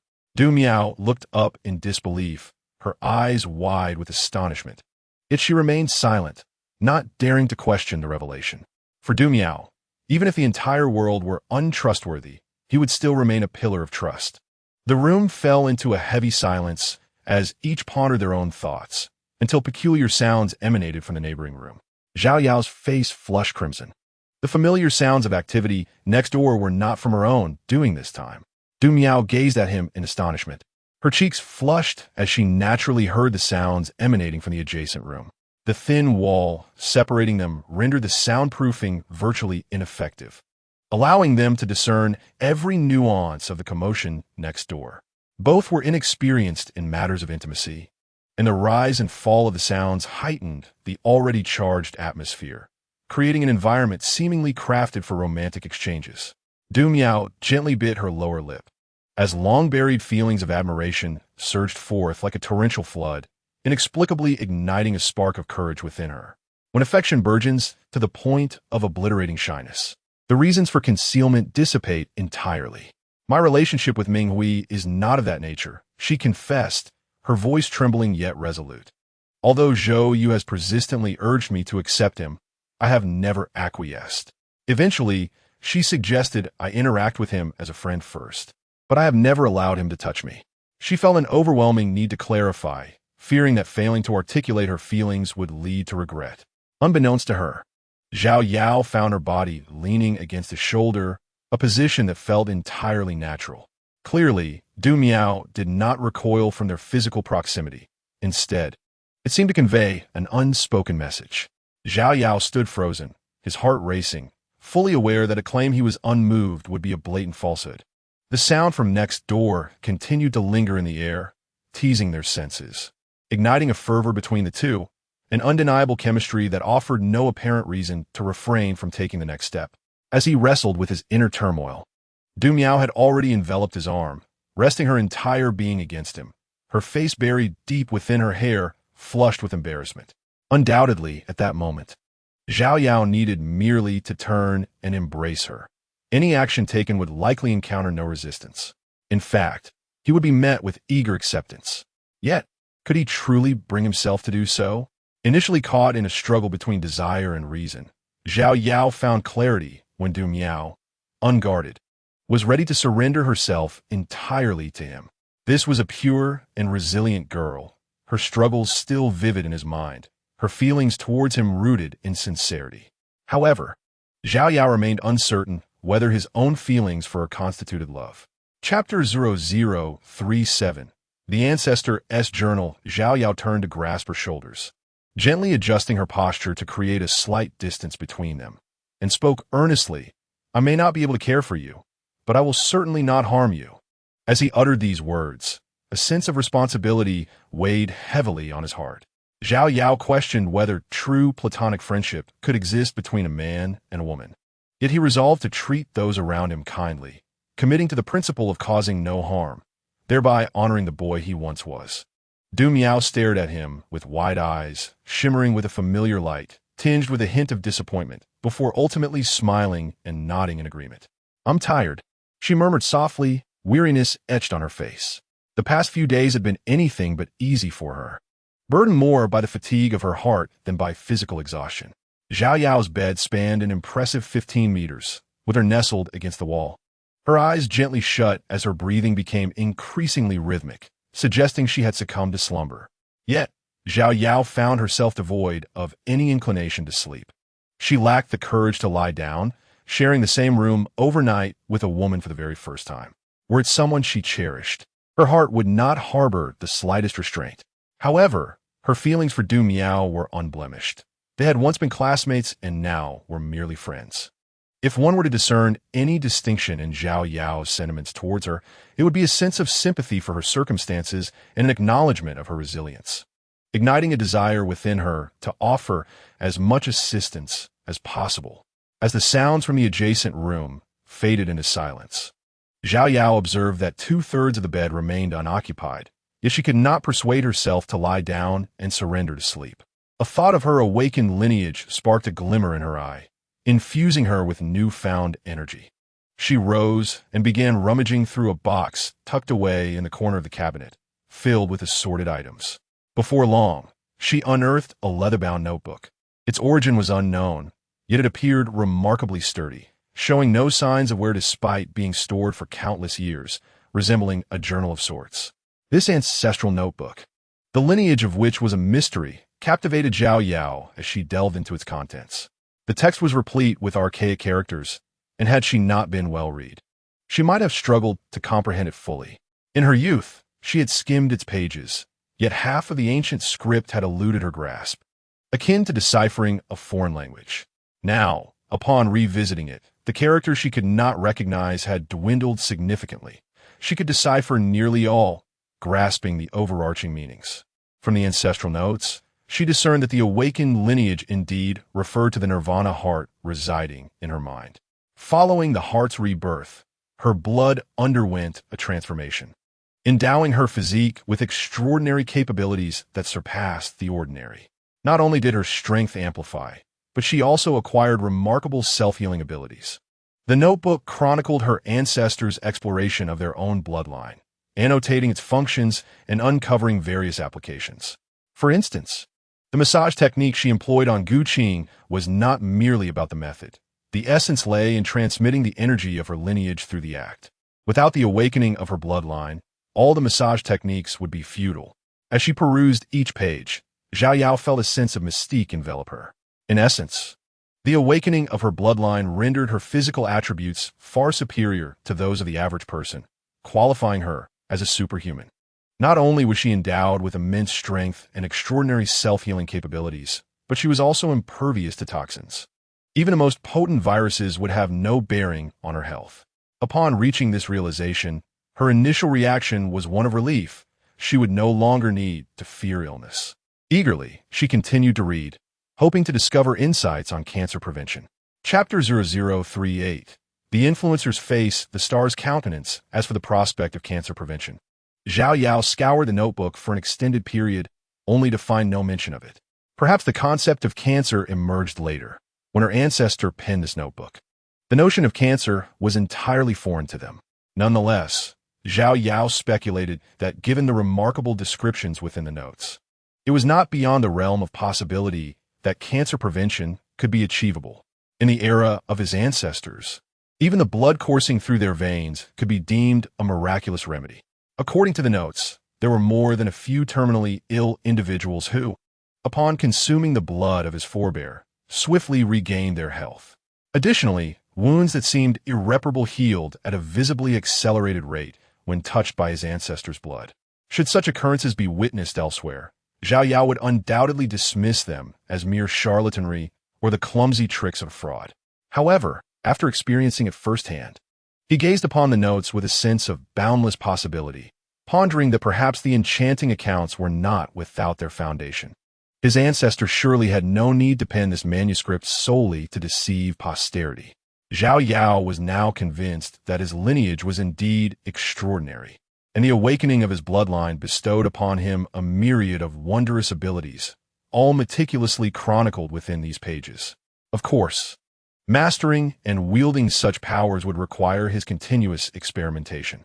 He devoted the entirety of one night to studying the manuscript, hesitating to lie down beside a strikingly beautiful girl.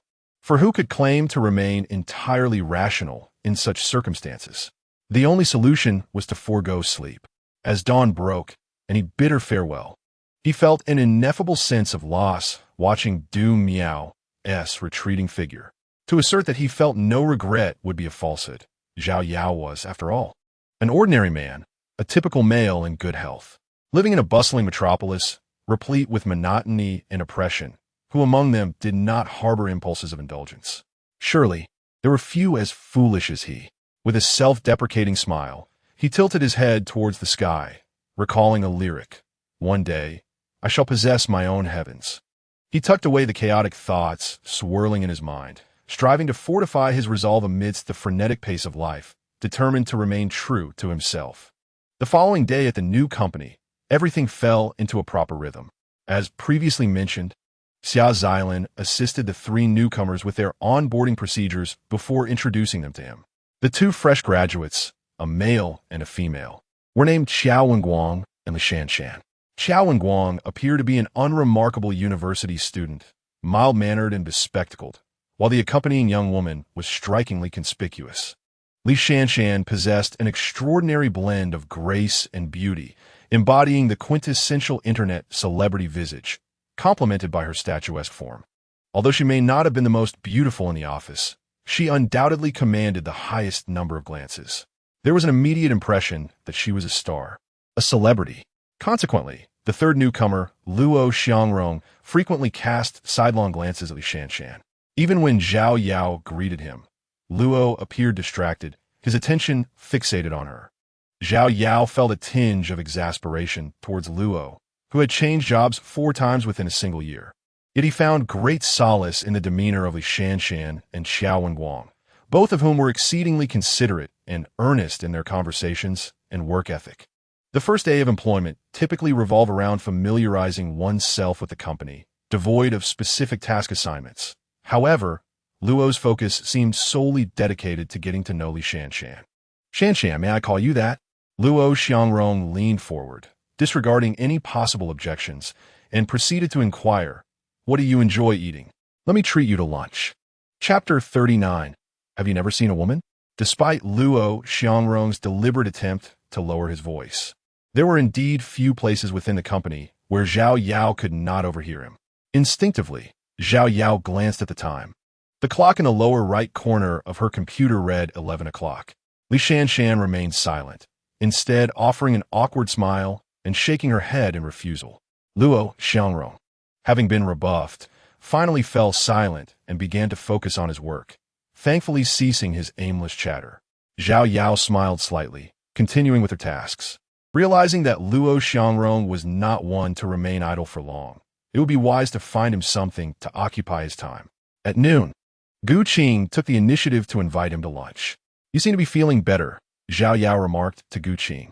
Today, she was dressed in a refreshing outfit, a thin white top paired with shorts that revealed her fair thighs, complemented by her little yellow shoes. She embodied the pure beauty of a girl next door. A hint of youthful joy flushed Gu Qing's cheeks as she tucked a loose strand of hair behind her ear. "Yes, it doesn't hurt anymore. Your massage seemed to work wonders. When did you leave yesterday?"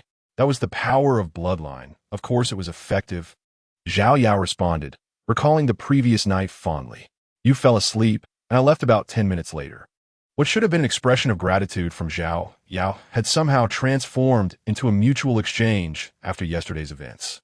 Even though they no longer worked at the same company, their connection seemed to have deepened, evolving from colleagues to close friends.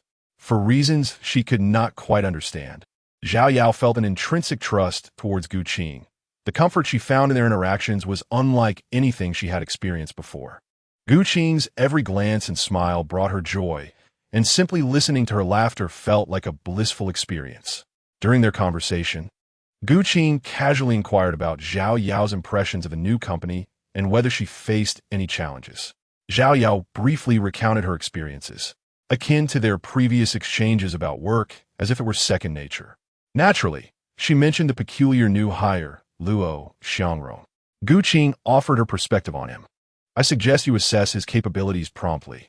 If he lacks the necessary skills, there is no need to retain him," Gu Qing said earnestly, her gaze resolute. as if she sought to impart her conviction to Zhao Yao. Zhao Yao found herself deep in thought.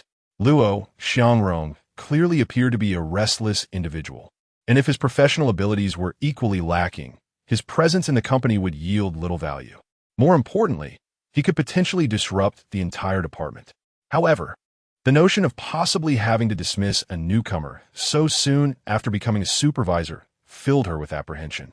After lunch, the two bid farewell with smiles and waves at the entrance of the company, each entering their respective workplaces. In the afternoon, Luo Xiangrong persistently sought various topics to engage Li Shanshan in conversation. Li Shanshan responded indifferently. Initially, her lack of interest stemmed from their unfamiliarity. But perhaps due to his relentless pursuit, she eventually managed to exchange a few simple words with him. Luo Xiangrong's tenacity in this regard was nothing short of remarkable.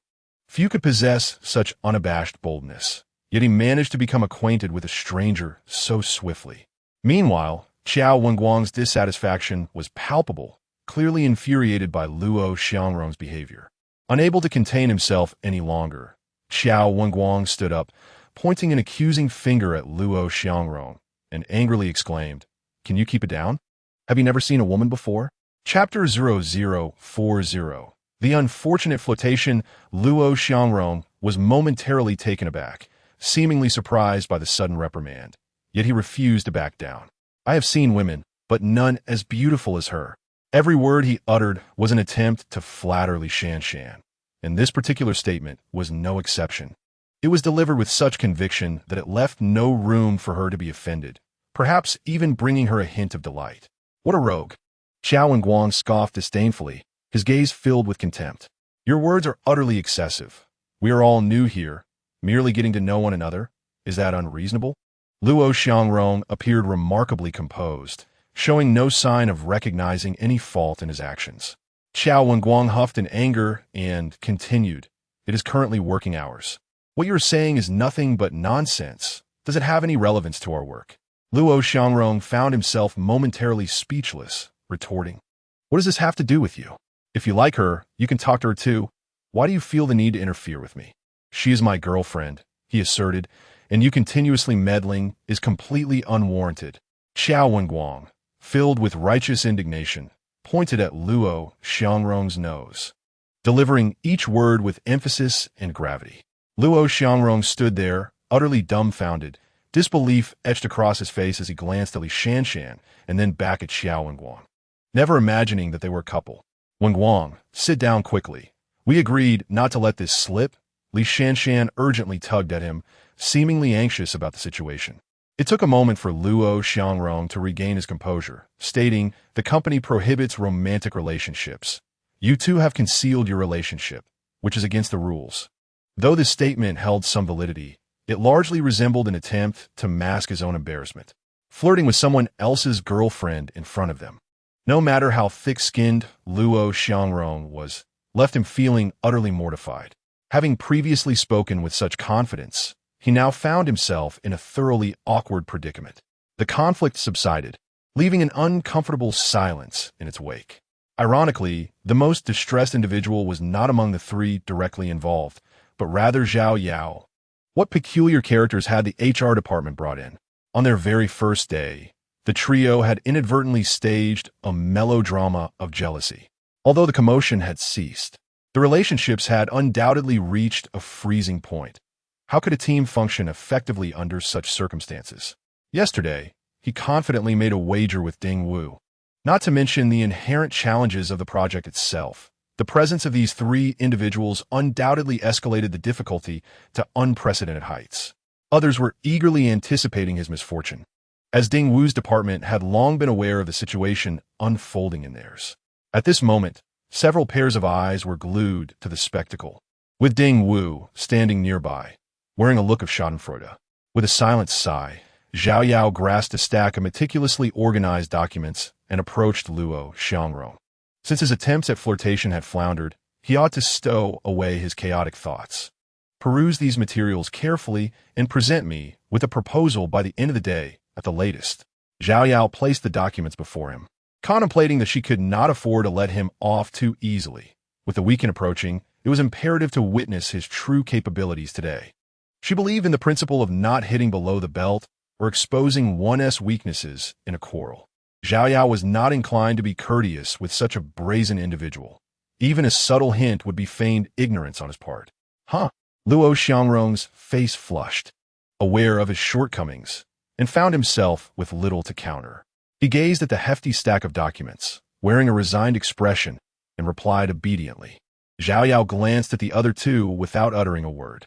However, Li Shanshan looked at him, her lips slightly parted, as if she were on the verge of speaking, yet hesitated.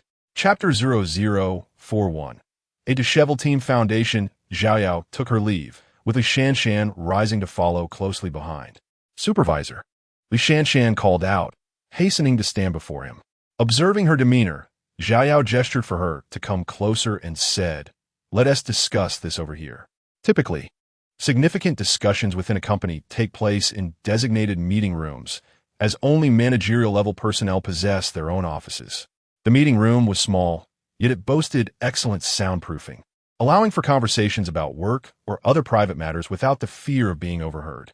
The two sat across from each other at a round table, and it was evident that Li Shanshan felt somewhat anxious. Xiao Yao could only surmise that her nervousness stemmed from the earlier incident. After gathering her thoughts, Li Shanshan began, "Supervisor, I would like to clarify that my relationship with Xiao Wenguang is not something we wish to conceal from the company. It's just that we have encountered numerous companies that explicitly prohibit office romances, and we still want to work together. I would like to know if the HR department inquired about our relationship during the interview process." Xiao Yao nodded, posing his first question. "In the interviews with previous companies, they did ask, but our company did not, which is why we did not disclose it." Li Shanshan lowered her head slightly, her voice diminishing. "You've come to me because you wish for me to retain your positions?" Xiao Yao felt a sense of satisfaction with Li Shanshan's proactive communication. It indicated her rationality and awareness of when to take the right actions, which was crucial for their work. "Yes, we do not wish to be separated. I assure you, we will endeavor wholeheartedly in our work and guarantee that our relationship will not affect our professional responsibilities." Li Shanshan's gaze was filled with sincere pleading. Clearly, they had faced numerous obstacles in their work and held this position in high regard. In truth, many companies do not scrutinize romantic relationships among employees. However, when it comes to benefits and career advancement, satisfaction may not be guaranteed. You are well aware, without my prompting, that this situation has already begun to affect work, and it is only the first day. As Xiao Yao spoke, a visible sorrow crossed her countenance, clearly indicating her belief that she could no longer remain. Nonetheless, it is precisely because it is the first day that team cohesion requires time, and your initiative to seek communication with me is commendable. As long as it does not impede work, I shall overlook the nature of your relationship. Ultimately, what matters are capability and results. Upon hearing this, Li Shanshan's face brightened with joy as she inquired, "Does this mean the company will not let us go?" Xiao Yao reiterated, "As long as capability and performance are satisfactory. Everything else is of little significance for the time being." Grateful, Li Shanshan expressed her thanks profusely and, after assuring her commitment, they concluded their conversation. Observing Li Shanshan's light-hearted steps and retreating figure, Xiao Yao mused to herself that managing people is not a simple endeavor. Each of the three newcomers presents their own challenges. Luo Xiangrong's issues are the most pronounced. His frivolous demeanor and lack of focus render it difficult to trust in his capabilities. Should Luo Xiangrong's professional skills prove inadequate, he cannot be retained. Meanwhile, Li Shanshan and Xiao Wenguang are revealed to be a couple, and Xiao Wenguang still seems tethered to his student status, leaving his abilities uncertain. Li Shanshan, however, displays clarity of thought and proactively engages in communication, making her the most promising among the trio. Yet, it is widely recognized that office romances carry inherent risks. Xiao Yao finds herself in a dilemma, caught between retaining the best of a poor selection and the fear of becoming isolated, resulting in project stagnation. How can she prove herself under such circumstances? Chapter 0042. Someone must depart after leaving the conference room. Xiao Yao returned to her workstation. Xiao Wenguang was busily engrossed in his tasks. the cause of his earlier discontent either forgotten or still festering within him, as he immersed himself wholeheartedly in his work. Xiao Yao sensed that neither scenario was entirely pure. Perhaps both were at play. In any case, as long as he was diligently working, she found it quite satisfactory. This was how one ought to conduct oneself at work. Upon his return, Xiao glanced at him, her eyes reflecting gratitude, evidently beginning to genuinely respect him as a supervisor following their earlier discussion. As for Luo Xiangrong, who had just faltered, he remained oblivious to the shifting dynamics around him, his face contorted in frustration as he meticulously pored over the materials Xiao Yao had provided. With so much information to absorb, he not only needed to comprehend it, but also to formulate a plan before the end of the workday. With only a few hours remaining in the afternoon, this felt like a deliberate challenge, and Luo Xiangrong was acutely aware of it. Yet he could muster no words in response. In the adult world, matters are seldom simply black and white. Xiao Yao's actions were clearly intended as a lesson, and the recipient was well aware of it. As the saying goes, those who venture forth must eventually reckon with their deeds. Knowing his shortcomings, Luo Xiangrong felt he had no choice but to strive to fulfill the tasks assigned by his superiors. Unexpectedly, the atmosphere among the group became quite intense. Just as Xiao Yao returned to her workstation, the door to Lin Xiaoru's office swung open, and Ding Wu strode out decisively. As he passed by, he cast a cold, disdainful glance toward Xiao Yao. True to their previous agreement, he refrained from idle chatter. However, his demeanor suggested that he was up to no good. Indeed, shortly after Ding Wu's departure, Lin Xiaoru summoned him back into the office. Manager Lin, Xiao Yao called out as she approached Lin Xiaoru, who seemed perpetually engrossed in her work. Only then did Lin Xiaoru pause her tasks, revealing a rare smile as she gestured for Xiao Yao to sit. Today, she was clad in her professional attire, a white blouse that exuded the charm of a career woman. Have you encountered any challenges in your first management role? Lin Xiaoru inquired, her beautiful eyes fixed on him, radiating concern and an unspoken understanding. I've encountered a few minor issues, which I'm already addressing, Xiao Yao replied candidly, sensing that Lin Xiaoru was aware of certain matters. Disputes among employees are no trivial matter. Romantic entanglements can significantly disrupt workplace dynamics, potentially leading to unrest within the company. Lin Xiaoru's expression turned serious as she underscored the gravity of this situation, clearly informed of the specifics at hand. Did Ding Wu say something to you? Xiao Yao asked, connecting the dots from Ding Wu's earlier gaze. He was almost certain that Ding Wu had taken the opportunity to sow discord while he was in discussions with Xiao. Lin Xiaoru, however, evaded the question, stating, "This is not about who said what. We must confront the issues within the team." Xiao Yao pressed his lips together and asked, "Manager Lin, do you have any suggestions? Among the three of you, one must depart. I can leave this decision to you. Choose the one you deem least competent." Lin Xiaoru replied without hesitation, indicating that she had already formulated a plan or was adept at navigating such matters. Xiao Yao felt a swell of conflict. Ding Wu had indeed stirred the pot, and the complexity of the situation escalated dramatically upon Lin Xiaoru's awareness. It wasn't a matter of distrust in her professional judgment, but rather the challenge of selecting from the three candidates. Xiao had already expressed her willingness to stay, leaving only Luo Xiangrong in question.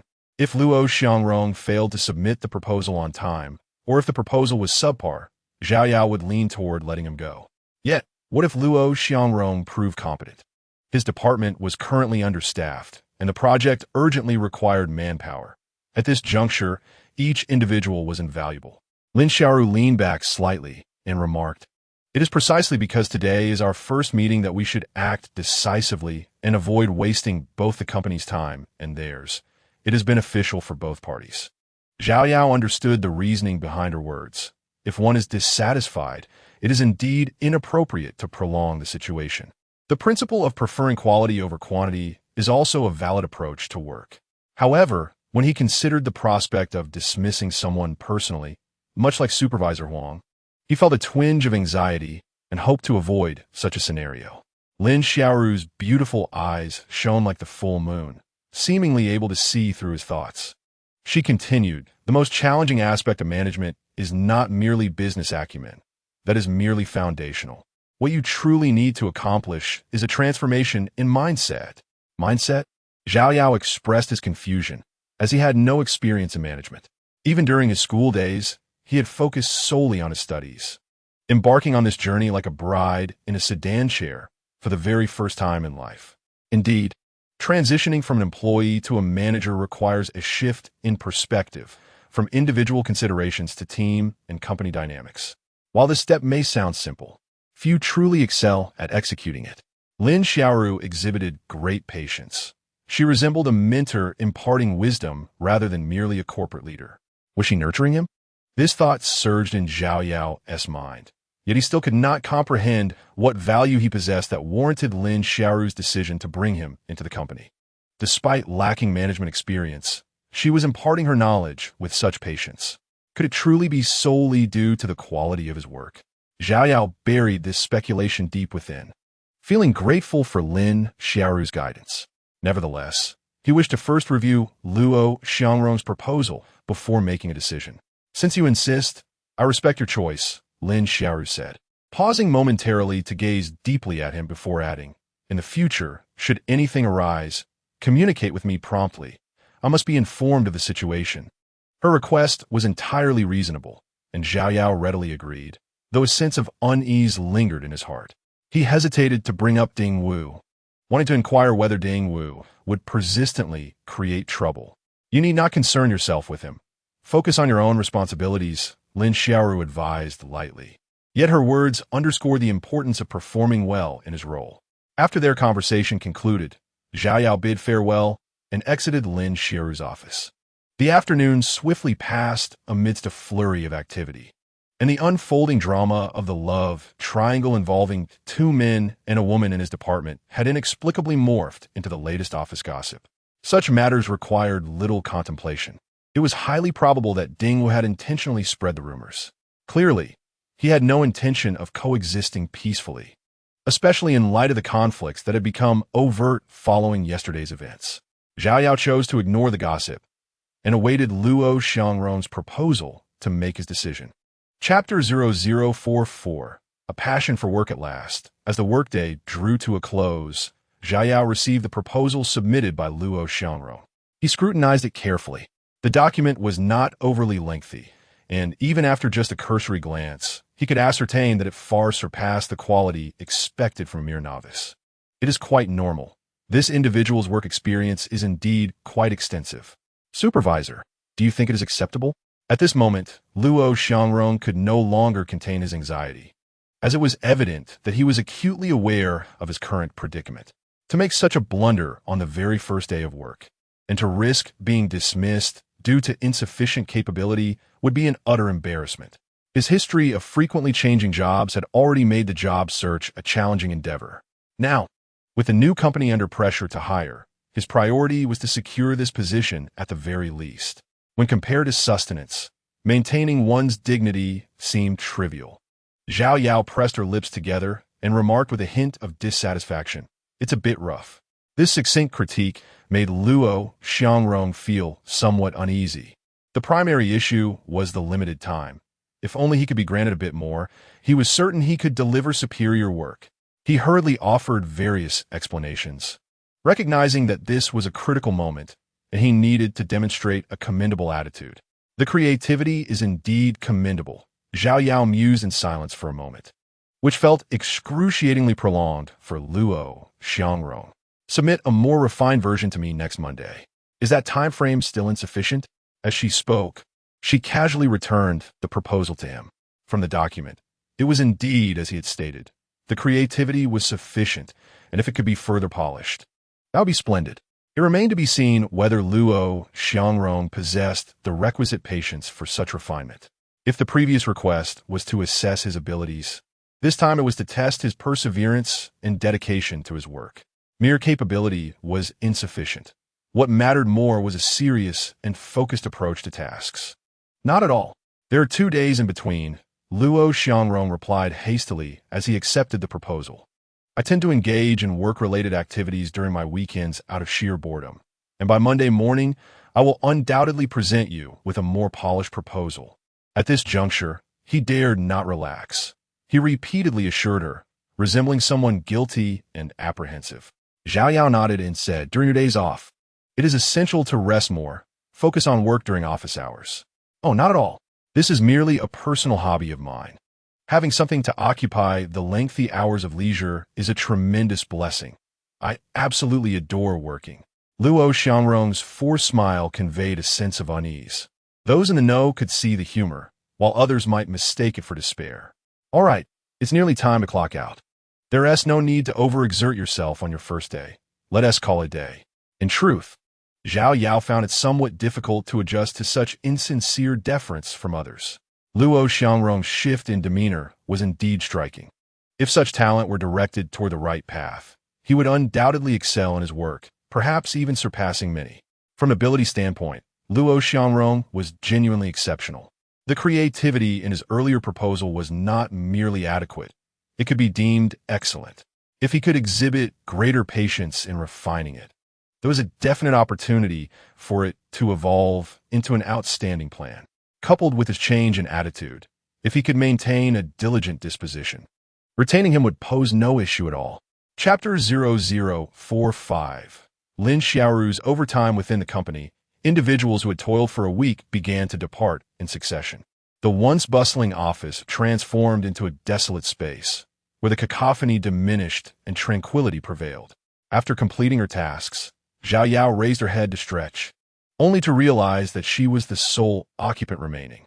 Glancing at the clock, she noted it was around 7 o'clock, compared to her previous late nights at work. It was not particularly late. It seems I have grown accustomed to working overtime. An hour had passed since the official end of the workday. It felt quite early. With a wry smile, she shook her head, pondering when she had developed the habit of feeling guilty for not exerting herself to the fullest each day. Determined to wrap up her work, she rose to leave. Surveying her surroundings, she noticed that Lin Xiaoru's office was the only one still illuminated. She had yet to depart. Recalling the previous evening's scene, Lin Xiaoru had again been the last to leave. Xiao Yao was uncertain of the exact hour she returned home, only aware that while others had clocked out, she remained diligently at her post. As Xiao Yao approached the door to Lin Xiaoru's office, she hesitated briefly before raising her hand to knock on the glass. Knock, knock, knock. The sound of her knuckles rapping on the door was soon met with a familiar voice from within. Come in. Lin Xiaoru's tone remained unchanged, a crystalline clarity interlaced with a hint of youthful sweetness. This nuance, subtle yet enchanting, was a delightful aspect of her voice that might go unnoticed without careful attention. Upon spotting Xiao Yao, Lin Xiaoru's expression shifted to one of mild surprise. Why are you still here? Do you need something? No, I just noticed you were still working. Xiao Yao began, but Lin Xiaoru interjected, leaving him momentarily at a loss for words. I still have some tasks to finish, she replied, meeting his gaze. You seem quite busy every day. Do you need any assistance? Xiao Yao inquired, taking the initiative. To be candid, he had never encountered a leader more occupied than her subordinates, which made him feel somewhat uncomfortable. In his previous workplace, Supervisor Huang had merely assigned tasks, leisurely strolling about with hands clasped behind his back, overseeing operations with an air of ease. The stark contrast in leadership styles intrigued Xiao Yao, igniting a desire within him to help alleviate her workload. Thank you, but these are my responsibilities. You have your own tasks to complete as well. It's already after hours. Make sure to rest well this weekend, Lin Xiaoru replied, her eyelashes fluttering slightly as she pressed her lips together, clearly indicating that she did not require his help. Xiao Yao nodded. All right then, Manager Lin, do make sure to leave early. Lin Xiaoru responded succinctly. After exiting her office, Xiao Yao left the company. Sometime later, a figure emerged from the opposite building and made their way directly to their office. Knock, knock, knock. Once again, Lin Xiaoru's office was met with a knock. Come in. Her voice remained consistent, as if the repeated responses had become second nature. Upon seeing the visitor, Lin Xiaoru's face revealed surprise as she exclaimed, Gu Qing, how dare you come here so brazenly? Aren't you afraid of your company discovering your presence? The newcomer was indeed Gu Qing, who, with a playful smile, entered and closed the office door behind her, casually taking a seat on the sofa. No one saw me when I arrived, and besides, Our two companies are not in competition. Even if someone did see me, what difference would it make? Gu Qing replied with a charming smile, pouring herself a cup of tea and sipping it leisurely. Chapter 0046. Do you have feelings for him? Lin Xiaoru continued her work. Noticing Gu Qing's nonchalant demeanor. While typing, she remarked, just because there is no competition now doesn't mean there won't be in the future. It's wise to exercise caution. Otherwise, it could tarnish your reputation. All right. You know I don't care about such things. Gu Qing responded with an exasperated glance.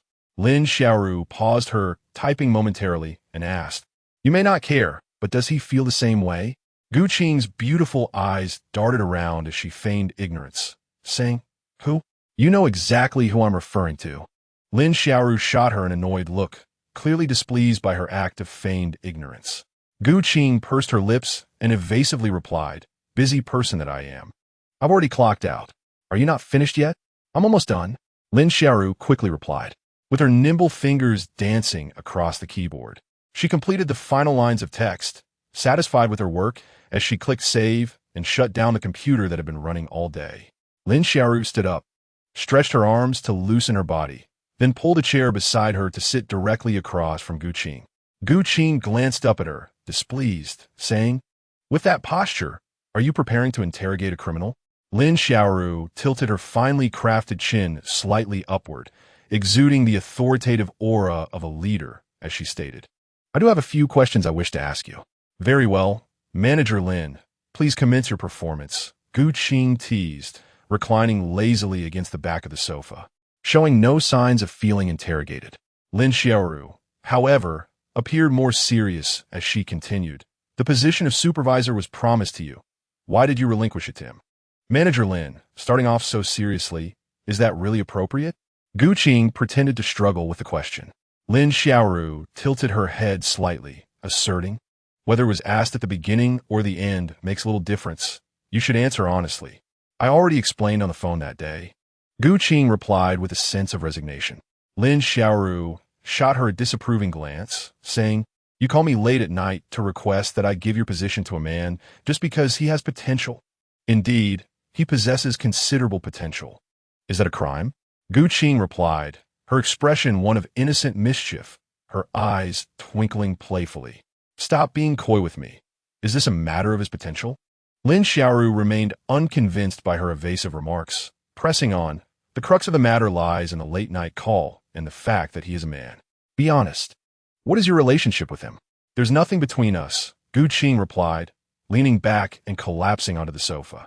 Lin Xiaoru, emboldened by her position, continued to press, asking, What kind of relationship is it?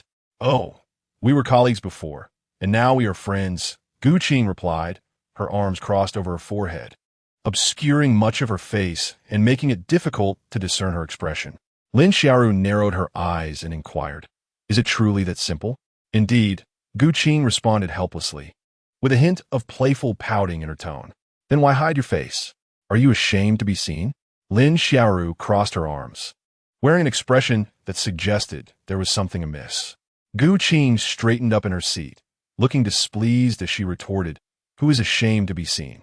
Lin Xiaoru gazed intently at her, as if attempting to see through her. Gu Qing, you must have feelings for him, don't you? With those words, the room fell into a profound silence, Lin Xiaoru's gaze unwavering. You workaholic. When did you become so nosy? Gu Qing's cheeks flushed slightly, and she shot an annoyed glance at her friend. So I was right? Lin Xiaoru pressed on. Does he know? What does it matter if he knows or not? We're merely friends. If there's a distinction, I feel closer to him. Who knows what the future holds? Gu Qing sighed in resignation, feeling cornered by Lin Xiaoru's inquiries. I'm not being nosy. I originally invited you. If you recommended someone else, I would have accepted it. But I need to know the reason. Lin Xiaoru said patiently. Moreover, are you truly willing to forfeit a better job simply because of a crush? Is such a hasty sacrifice worth it? It is worth it. He needs his job more than I do, and he will undoubtedly be able to assist you in the future. Gu Qing declared, her conviction evident. Lin Xiaoru regarded her thoughtfully and asked, And what about yourself? Me? Gu Qing pondered, I do not have high expectations for work. A few thousand yuan is sufficient for living expenses.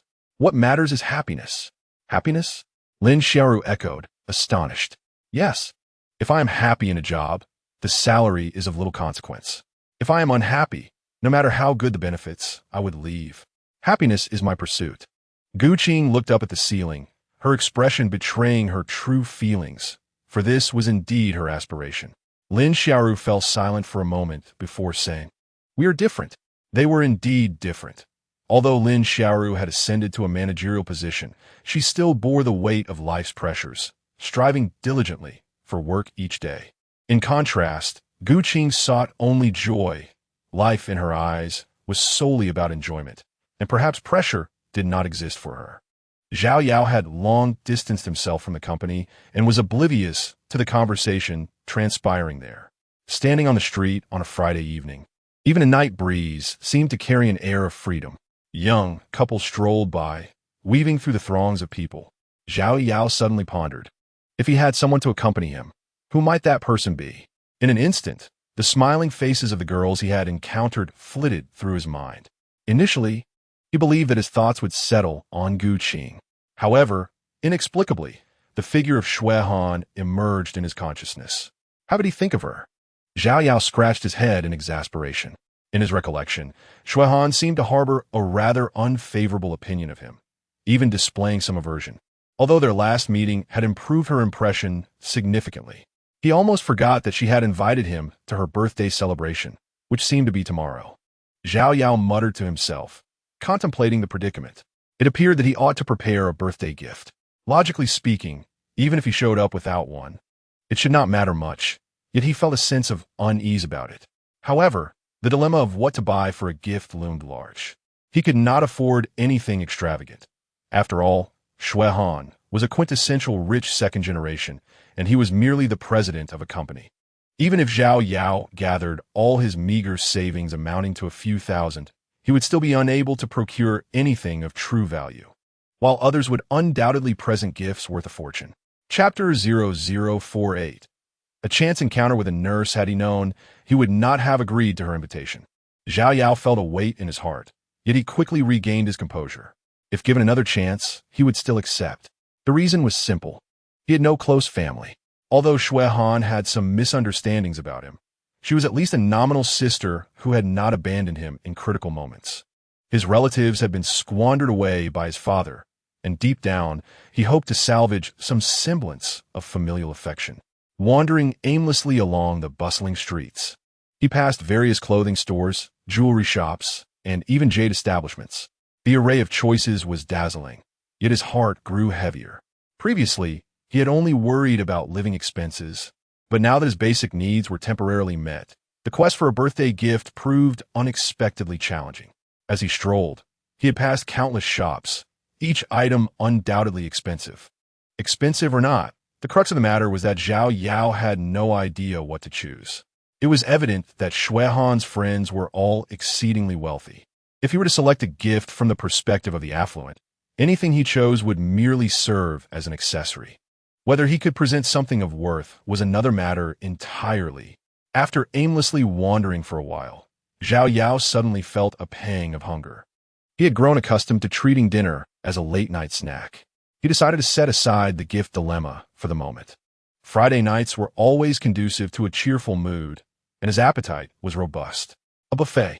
Arriving around 7 o'clock, when the crowds were at their peak, Zhao Yao found himself at the most renowned buffet nearby, known for its extensive selection and affordability. The only downside was the throngs of people, especially during the weekend evenings. Upon arrival, he was met with a crowd waiting at the entrance, clutching numbers, and a wave of bitterness washed over him. It seemed that dining at the buffet would be out of the question. He detested waiting in line, particularly in such a scenario, and even if he wished to wait, he had no idea how long it would take. As he contemplated consuming something different, a waft of delightful fragrance enveloped him, and a nimble figure appeared before him, curiously regarding him. Zhao Yao gazed at the unexpectedly materialized girl with intrigue. Her appearance was charming yet unfamiliar, and her eyes were captivating, reminiscent of someone he might have encountered before. Is there something you need?" Zhao Yao inquired awkwardly, noticing her unwavering gaze upon him. He swore that he did not recognize this girl, despite a faint familiarity in her eyes. This was indeed the first time he had laid eyes on her visage. "Oh, it's really you. What a coincidence." The girl's eyes sparkled as if she had definitively recognized him, her smile radiant and brimming with joy. Xiao Yao inhaled deeply, still perplexed by her presence. The sound of her voice seemed vaguely familiar, yet he genuinely did not know this girl. Seeing the confusion etched on his face, the girl elaborated, "We met yesterday, near our hospital.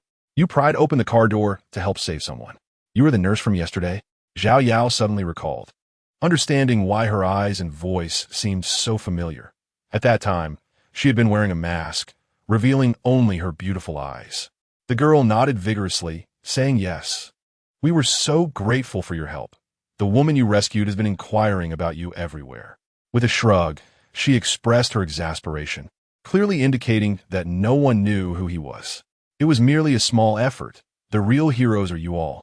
This was not Xiao Yao being modest.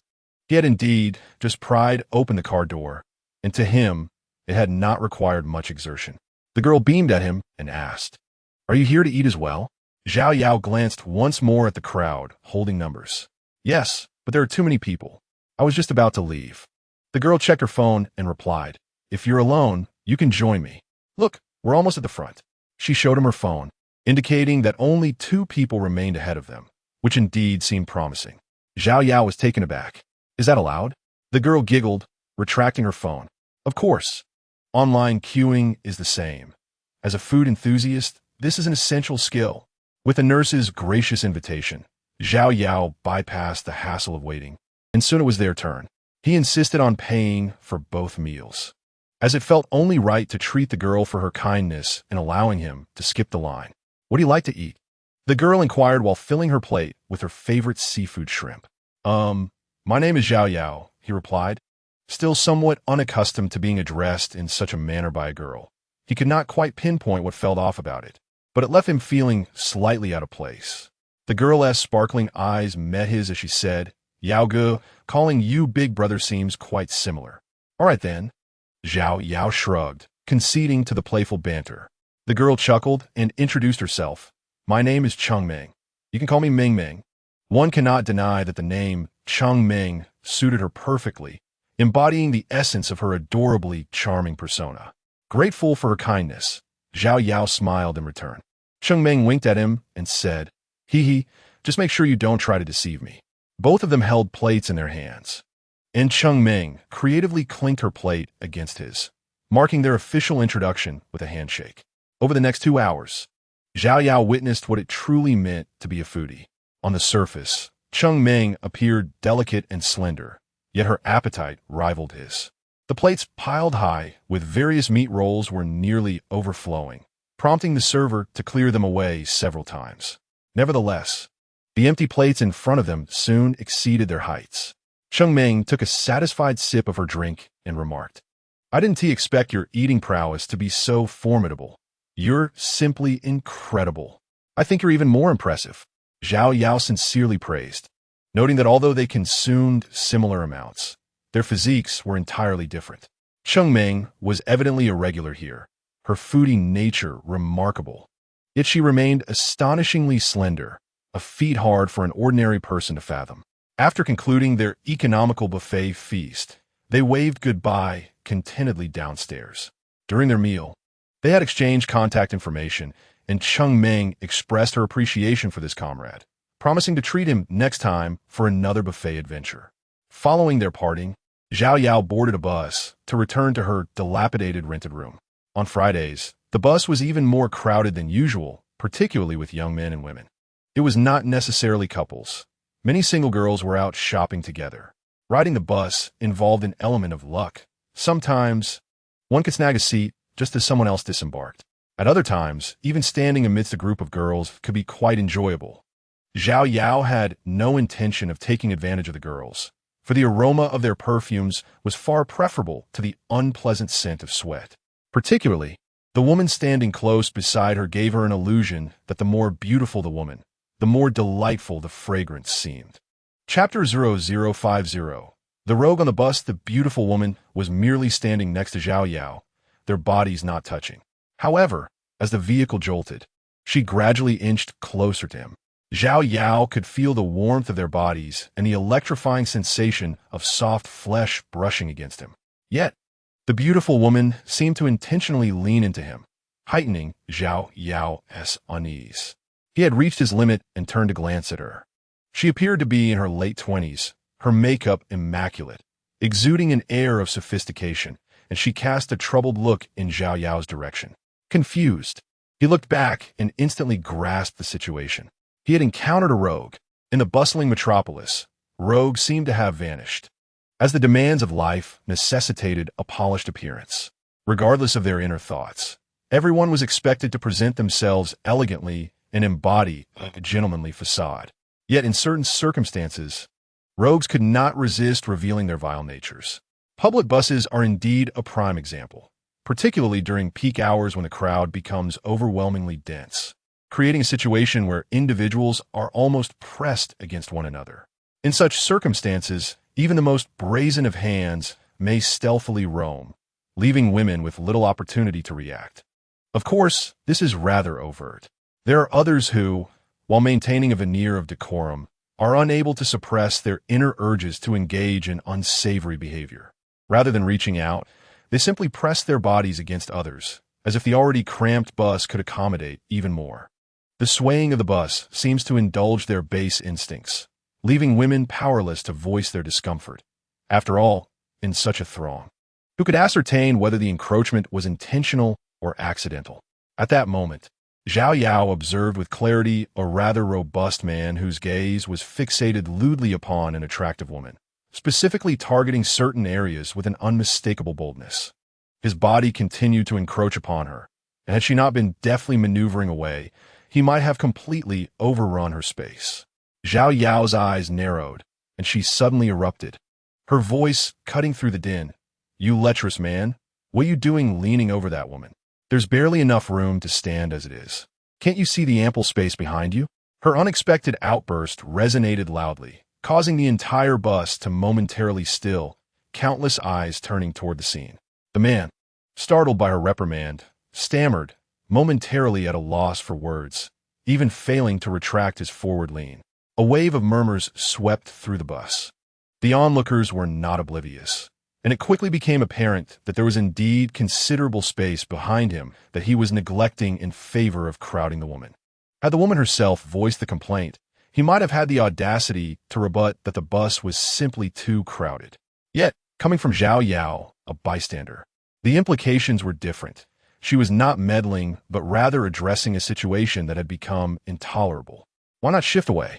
Move toward the less populated areas instead of continually pressing against the women. Zhao Yao urged again, seeing that he still seemed bewildered. Were it not for the throng of passengers, she would have readily kicked him away. The man's expression darkened, and he shot her a fierce glare. But with the scrutiny of the surrounding passengers weighing upon him, he hastily turned to shift away. In such a scenario, he found himself bereft of any inclination to defend his actions, though he would certainly remember Zhao Yao's visage. Chapter 51. Afraid of women? Zhao Yao scoffed disdainfully at his retreating figure. She had no fear of being remembered by him. The beautiful woman exhaled with relief, her enchanting eyes filled with gratitude as she cast a thankful glance toward Zhao Yao.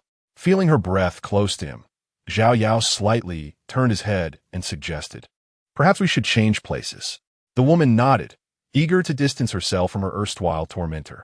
A smile involuntarily crept onto her lips as she observed him. Noting his feigned composure in stark contrast to the fierce demeanor he had exhibited while chastising the rogue moments earlier, Zhao Yao naturally noticed the subtle movements at the corners of the woman's mouth, but chose to feign ignorance, standing there nonchalantly. The rogue dashed off the moment the bus came to a halt, as if fleeing for his life. The advantage of a sprawling metropolis is that even after committing a disgraceful act, one can simply vacate the area, leaving no trace behind, unless, of course, captured on video. Throughout the journey, the woman regarded him with a curious glint in her eyes, remaining seated even as the bus gradually emptied around her. Each time, Zhao Yao glanced her way. He found her gaze fixed upon him, leaving him unsure and hesitant to meet her eyes. When the seat beside her finally became vacant, she shifted to occupy it. and Zhao Yao silently exhaled in relief. He found it inexplicable that proximity to this woman induced such pressure. Her every gesture seemed laced with an alluring provocation. "Come and sit." She beckoned from her newly claimed position next to the empty seat. Zhao Yao paused, instinctively shaking his head and replying, "I'm not tired." Her gaze sharpened, and her crimson lips curled in a slight pout, oscillating between irritation and playful charm, leaving him bewildered. With a resigned heart, Zhao Yao succumbed to her insistence. What harm could it do? Once seated beside her, he reassured himself that the tension had lessened. His only previous encounter with a woman had been with Gu Qing, but his concern for her well-being at that time had precluded any frivolous thoughts. Moreover, Gu Qing was merely an innocent girl, while this woman exuded sensuality and allure. After taking her seat, the woman surprisingly ceased her teasing, sitting quietly and gazing out at the fleeting nightscape, lost in her own thoughts. Zhao Yao dared not break the silence, finding comfort in the tranquility. At last, the bus lurched to a stop, prompting Zhao Yao to rise and disembark. To his astonishment, the woman followed suit. "Why are you getting off too?" he inquired, bewildered. She arched an eyebrow and replied, "I live here as well. Perhaps it's fate." Well then, Zhao Yao mused silently, if this was fate, it was indeed a curious one. "Thank you for today. Allow me to treat you to a late-night snack?" the beautiful woman offered. "I've already eaten," Zhao Yao responded. "Late-night snacks can be enjoyed even after a meal," she countered, perhaps interpreting his refusal as a deliberate snub. "I truly am not hungry," he replied, a look of helplessness crossing his face. The woman pursed her lips, exasperated, and retorted, "How can a grown man be afraid of a woman?" Zhao Yao, with an innocent demeanor, "Explain, I just finished a buffet." Her words fell short, and she couldn't help but chuckle, saying, "I see. How about tomorrow then?" Chapter 0052. Is it Lin Xiaoru? Zhao Yao could not withstand her persistence and ultimately acquiesced. They exchanged contact information, and only then did Zhao Yao learn her name, Su Mei. According to Su Mei's request, Zhao Yao was not permitted to address her by name, but was to call her Sister Mei. "Sister Mei, it's quite late, so I shall take my leave." Zhao Yao bid farewell to Su Mei, and without waiting for her response, departed with the swiftness of the wind. This rascal is utterly insufferable. It is such a challenge to treat him to a meal. Does he not realize how many men long to invite Sister Mei, but have yet to find the opportunity? Su Mei playfully pouted in the direction of Zhao Yao's departure, though her beautiful eyes held no trace of reproach. She found this fellow to be remarkably unique.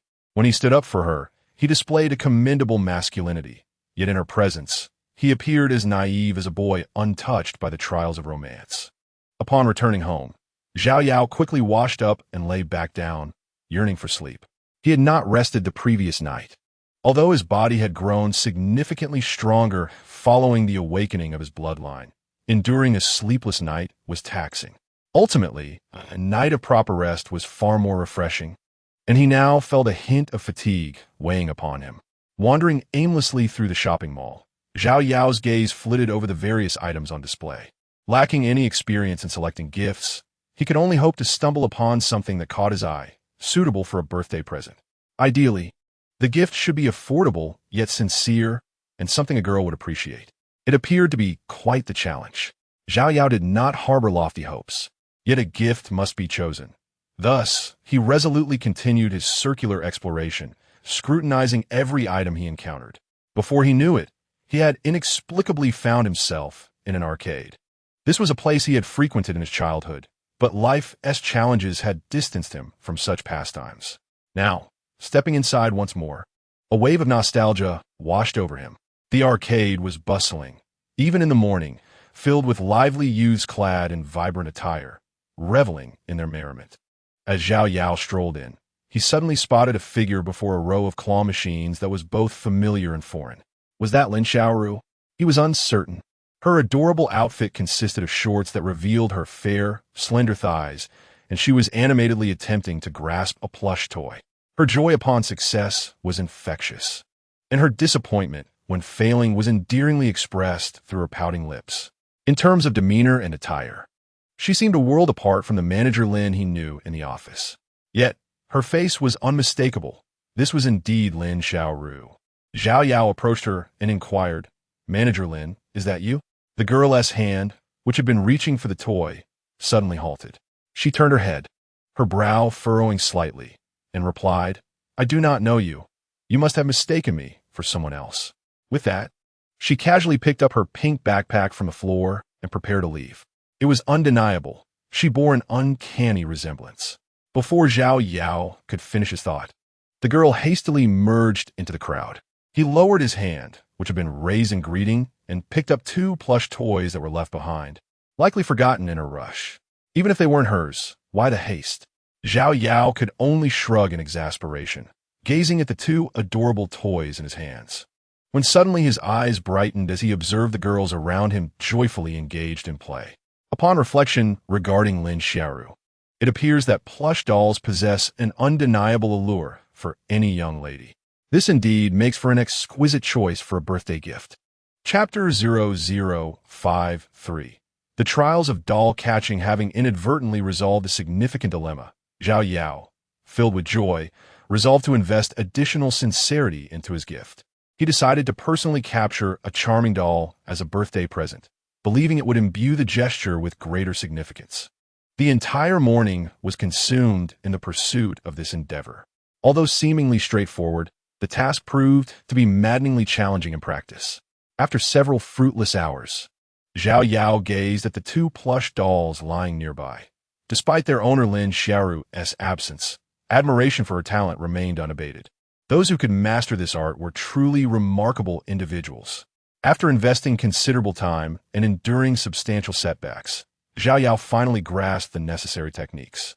Just as success was within his reach, the ringing of his phone thwarted his efforts once more.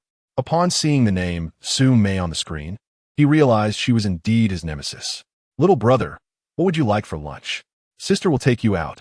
Su Mei's enthusiastic voice resonated through the phone, and Zhao Yao was surprised to find that it was already past 11 o'clock. "Mei Jia, I'm currently at the arcade. Perhaps you could come here directly?" Zhao Yao hastily concluded the call, eager to return to his doll-catching quest, with little inclination to discuss lunch options.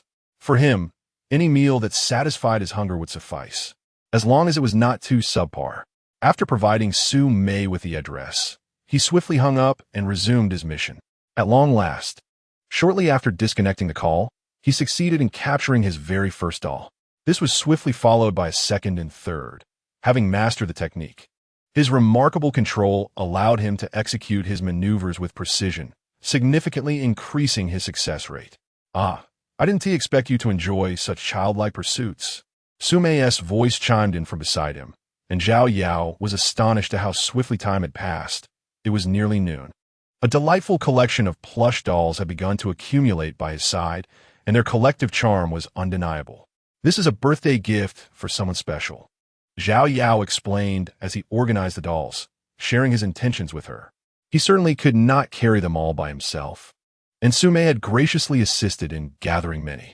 "I must say, your idea is quite commendable, but surely you cannot carry all these dolls at once," Su Mei remarked. "What should I do then?" Zhao Yao pondered, realizing the dilemma. He had initially intended to capture just one, yet the collection was visually appealing. However, as Su Mei pointed out, it was impractical to carry them all, especially since Shui Han would also need to manage them. After a moment's contemplation, Su Mei suggested, "I know a gift decoration shop that could design a suitable package for you. It won't cost much." "All right, then please take me there now, Mei Jia," Zhao Yao replied, nodding eagerly. With a sense of triumph, Su Mei cast a glance at him, unhesitant as she led the way. Before long, they arrived at a charming gift shop adorned with trinkets, where two young women, evidently acquainted with Su Mei, were present. There was no need for Zhao Yao to utter a word. After a brief exchange with the girls, Su Mei learned that they could effortlessly bundle the dolls together, creating a visually appealing and convenient package. Playfully, she teased, "Is this for a little girlfriend? Should I inscribe a few sweet nothings for you?" Zhao Yao shook his head, replying, "No, consider her my older sister." "Consider her?" Su Mei raised an eyebrow with a hint of mischief. "Could she be a romantic sister, perhaps?" Zhao Yao rolled his eyes, retorting, "Not a romantic younger sister." With a soft chuckle, Su Mei replied, "All right then, I won't tease you any further." Let's grab a bite to eat first and return for the dolls later. Xiao Yao nodded in acquiescence, feeling less pressured by Su Mei than he had at first. As they grew more familiar with each other, their conversations began to flow more naturally. However, this was his first visit to a Western restaurant, and he found himself feeling somewhat awkward. Not accustomed to it, Su Mei inquired with genuine concern. Despite her playful teasing, she exhibited a nurturing demeanor akin to that of an elder sister, taking care of him in her own way. Upon discovering that he had never dined at a Western restaurant, she had proactively chosen this venue and shared insights about the dining experience. Xiao Yao offered a simple response, acknowledging that while he was not quite comfortable, he appreciated Su Mei's thoughtful gesture. Observing his discomfort, Su Mei smiled, saying, "This is something every young man should learn. Otherwise, how will you charm those young ladies in the future? Once I master it, does that mean I can charm you?" Xiao Yao had adapted to her playful banter. He recognized this as an excellent opportunity for learning, ensuring he would not be caught off guard in similar situations later on. It was inevitable that one might feel embarrassed in front of others. Su Mei's intentions were not to appear sophisticated. Rather, she sincerely sought to assist him. Sometimes, exposure to experiences that one has missed in youth necessitates the guidance of a benefactor. Su Mei embodied that role, compensating for his lack of certain experiences. An older sister is not as easily deceived as a young girl, she remarked, shifting her tone. But if you were trying to deceive me, I would play along and pretend to be oblivious. Really? Xiao Yao inquired again, intrigued. Su Mei raised her glass, clinking it against his. Absolutely, I await your attempt. With a slight pout of her crimson lips, she revealed a beguiling smile, leaving one to ponder the veracity of her words. It was undeniable that Su Mei exuded an alluring charm in every gesture, captivating even him with her enchanting presence. Not far from them, a tall, handsome man clad in a white suit observed Su Mei intently, captivated by her every glance and smile. He rose gracefully, fastening his jacket, and picked up 2 glasses of red wine that had been prepared in advance, exuding an air of elegance and gentlemanly poise characteristic of the upper echelons of society. "The beautiful young lady, may I have the honor of sharing a drink with you?" The man in the white suit approached the table where Xiao Yao and her companions were seated, albeit seemingly impolitely ignoring Xiao Yao and directing his attention solely towards Su Mei. Observing his positioning and actions, Su Mei furrowed her brows slightly and remarked, "Sir, you are blocking my boyfriend." The man in the white suit tilted his head, feigned a stretch, ostentatiously displaying the luxurious watch worth hundreds of thousands on his wrist, and then turned slightly, finally acknowledging Xiao Yao. "This young man, you appear as inexperienced as a student. It is hard to believe you have such a mature and beautiful girlfriend." The man continued to wear a smile, yet his words insinuated that he deemed Su Mei unworthy of her partner. Such condescending disdain is most irksome, as it leaves one with no option but to refrain from delivering a sharp retort. Chapter 0055. A gift must be given with sincerity. Xiao Yao sighed and shook her head in resignation. There is no escaping the relentless pursuit. She had declared she would marry no one else. Perhaps this was the essence of charm. She raised her hands in a gesture of helplessness. The man in the white suit looked on in disbelief before turning back to Su Mei. "Darling," Su Mei suddenly cooed, stretching the word out. "I'm carrying your little baby. When will you marry me?" Her lovely face was filled with a poignant yearning, reminiscent of a lovesick woman, brimming with grievance and profound affection. Xiao Yao was grateful she had taken a sip of water. Otherwise, she would have surely choked. This declaration was enough to melt anyone's heart. Yet Su Mei's performance was so theatrical that it seemed a waste for her not to pursue an acting career. The man in the white suit opened his mouth in shock, but ultimately found himself at a loss for words, his expression growing increasingly grim. I apologize for the interruption," he muttered, turning on his heel and fleeing in disarray. With a beaming smile, Su Mei winked playfully and said, "What do you think? Wasn't my performance impeccable? Don't be like that. Speak normally, it's utterly unbearable." Xiao Yao shot her a glare. Su Mei deliberately scrutinized Xiao Yao from head to toe and asked, "What's unbearable about it? If you continue this way, I won't be able to stay any longer." Xiao Yao replied earnestly, recognizing that whoever won her heart would be truly fortunate. However, that privilege was beyond her reach. "All right, All right, I won't tease you anymore. Sumei finally reined in her smile, returning to her usual demeanor as they continued their meal. As for the man in the white suit, he did not return, likely intimidated by the ruckus Sumei and Zhao Yao had caused. After finishing their meal, Sumei took the initiative to settle the bill, and the two exited the restaurant side by side. Just as they departed, the man in the white suit emerged from behind a door, reflecting on Sumei's earlier transaction. The notion that a woman could pursue a man was indeed true. What right did that fellow have? Frustrated, the man in the white suit stamped his foot, bewildered by the peculiarities of the world that had begun to elude his understanding. After Zhao Yao and Sumei departed, they made their way directly to the accessory shop. The two young girls, indeed possessing remarkable dexterity, had crafted an exquisite pair of cloth dolls during this period. These creations were sure to captivate many, particularly young girls, with their delightful appearance. They are ready for you to take home, and these two dolls are the ones you requested to keep. Additionally, we managed to create a smaller one with the remaining fabric. The girls enthusiastically explained to Zhao Yao. It must be said, girls with such skill and creativity are exceptionally considerate. They anticipated many of Zhao Yao's needs that he hadn't even thought of. After settling the payment, Zhao Yao took the thoughtfully prepared birthday gifts and began his journey home. Given the volume of his purchases, taking the bus was out of the question, so he opted for a taxi, bringing Sumei along. The ride was swift, and before long, they arrived back in the urban village. Upon exiting the taxi, Zhao Yao presented the smaller doll as a gift.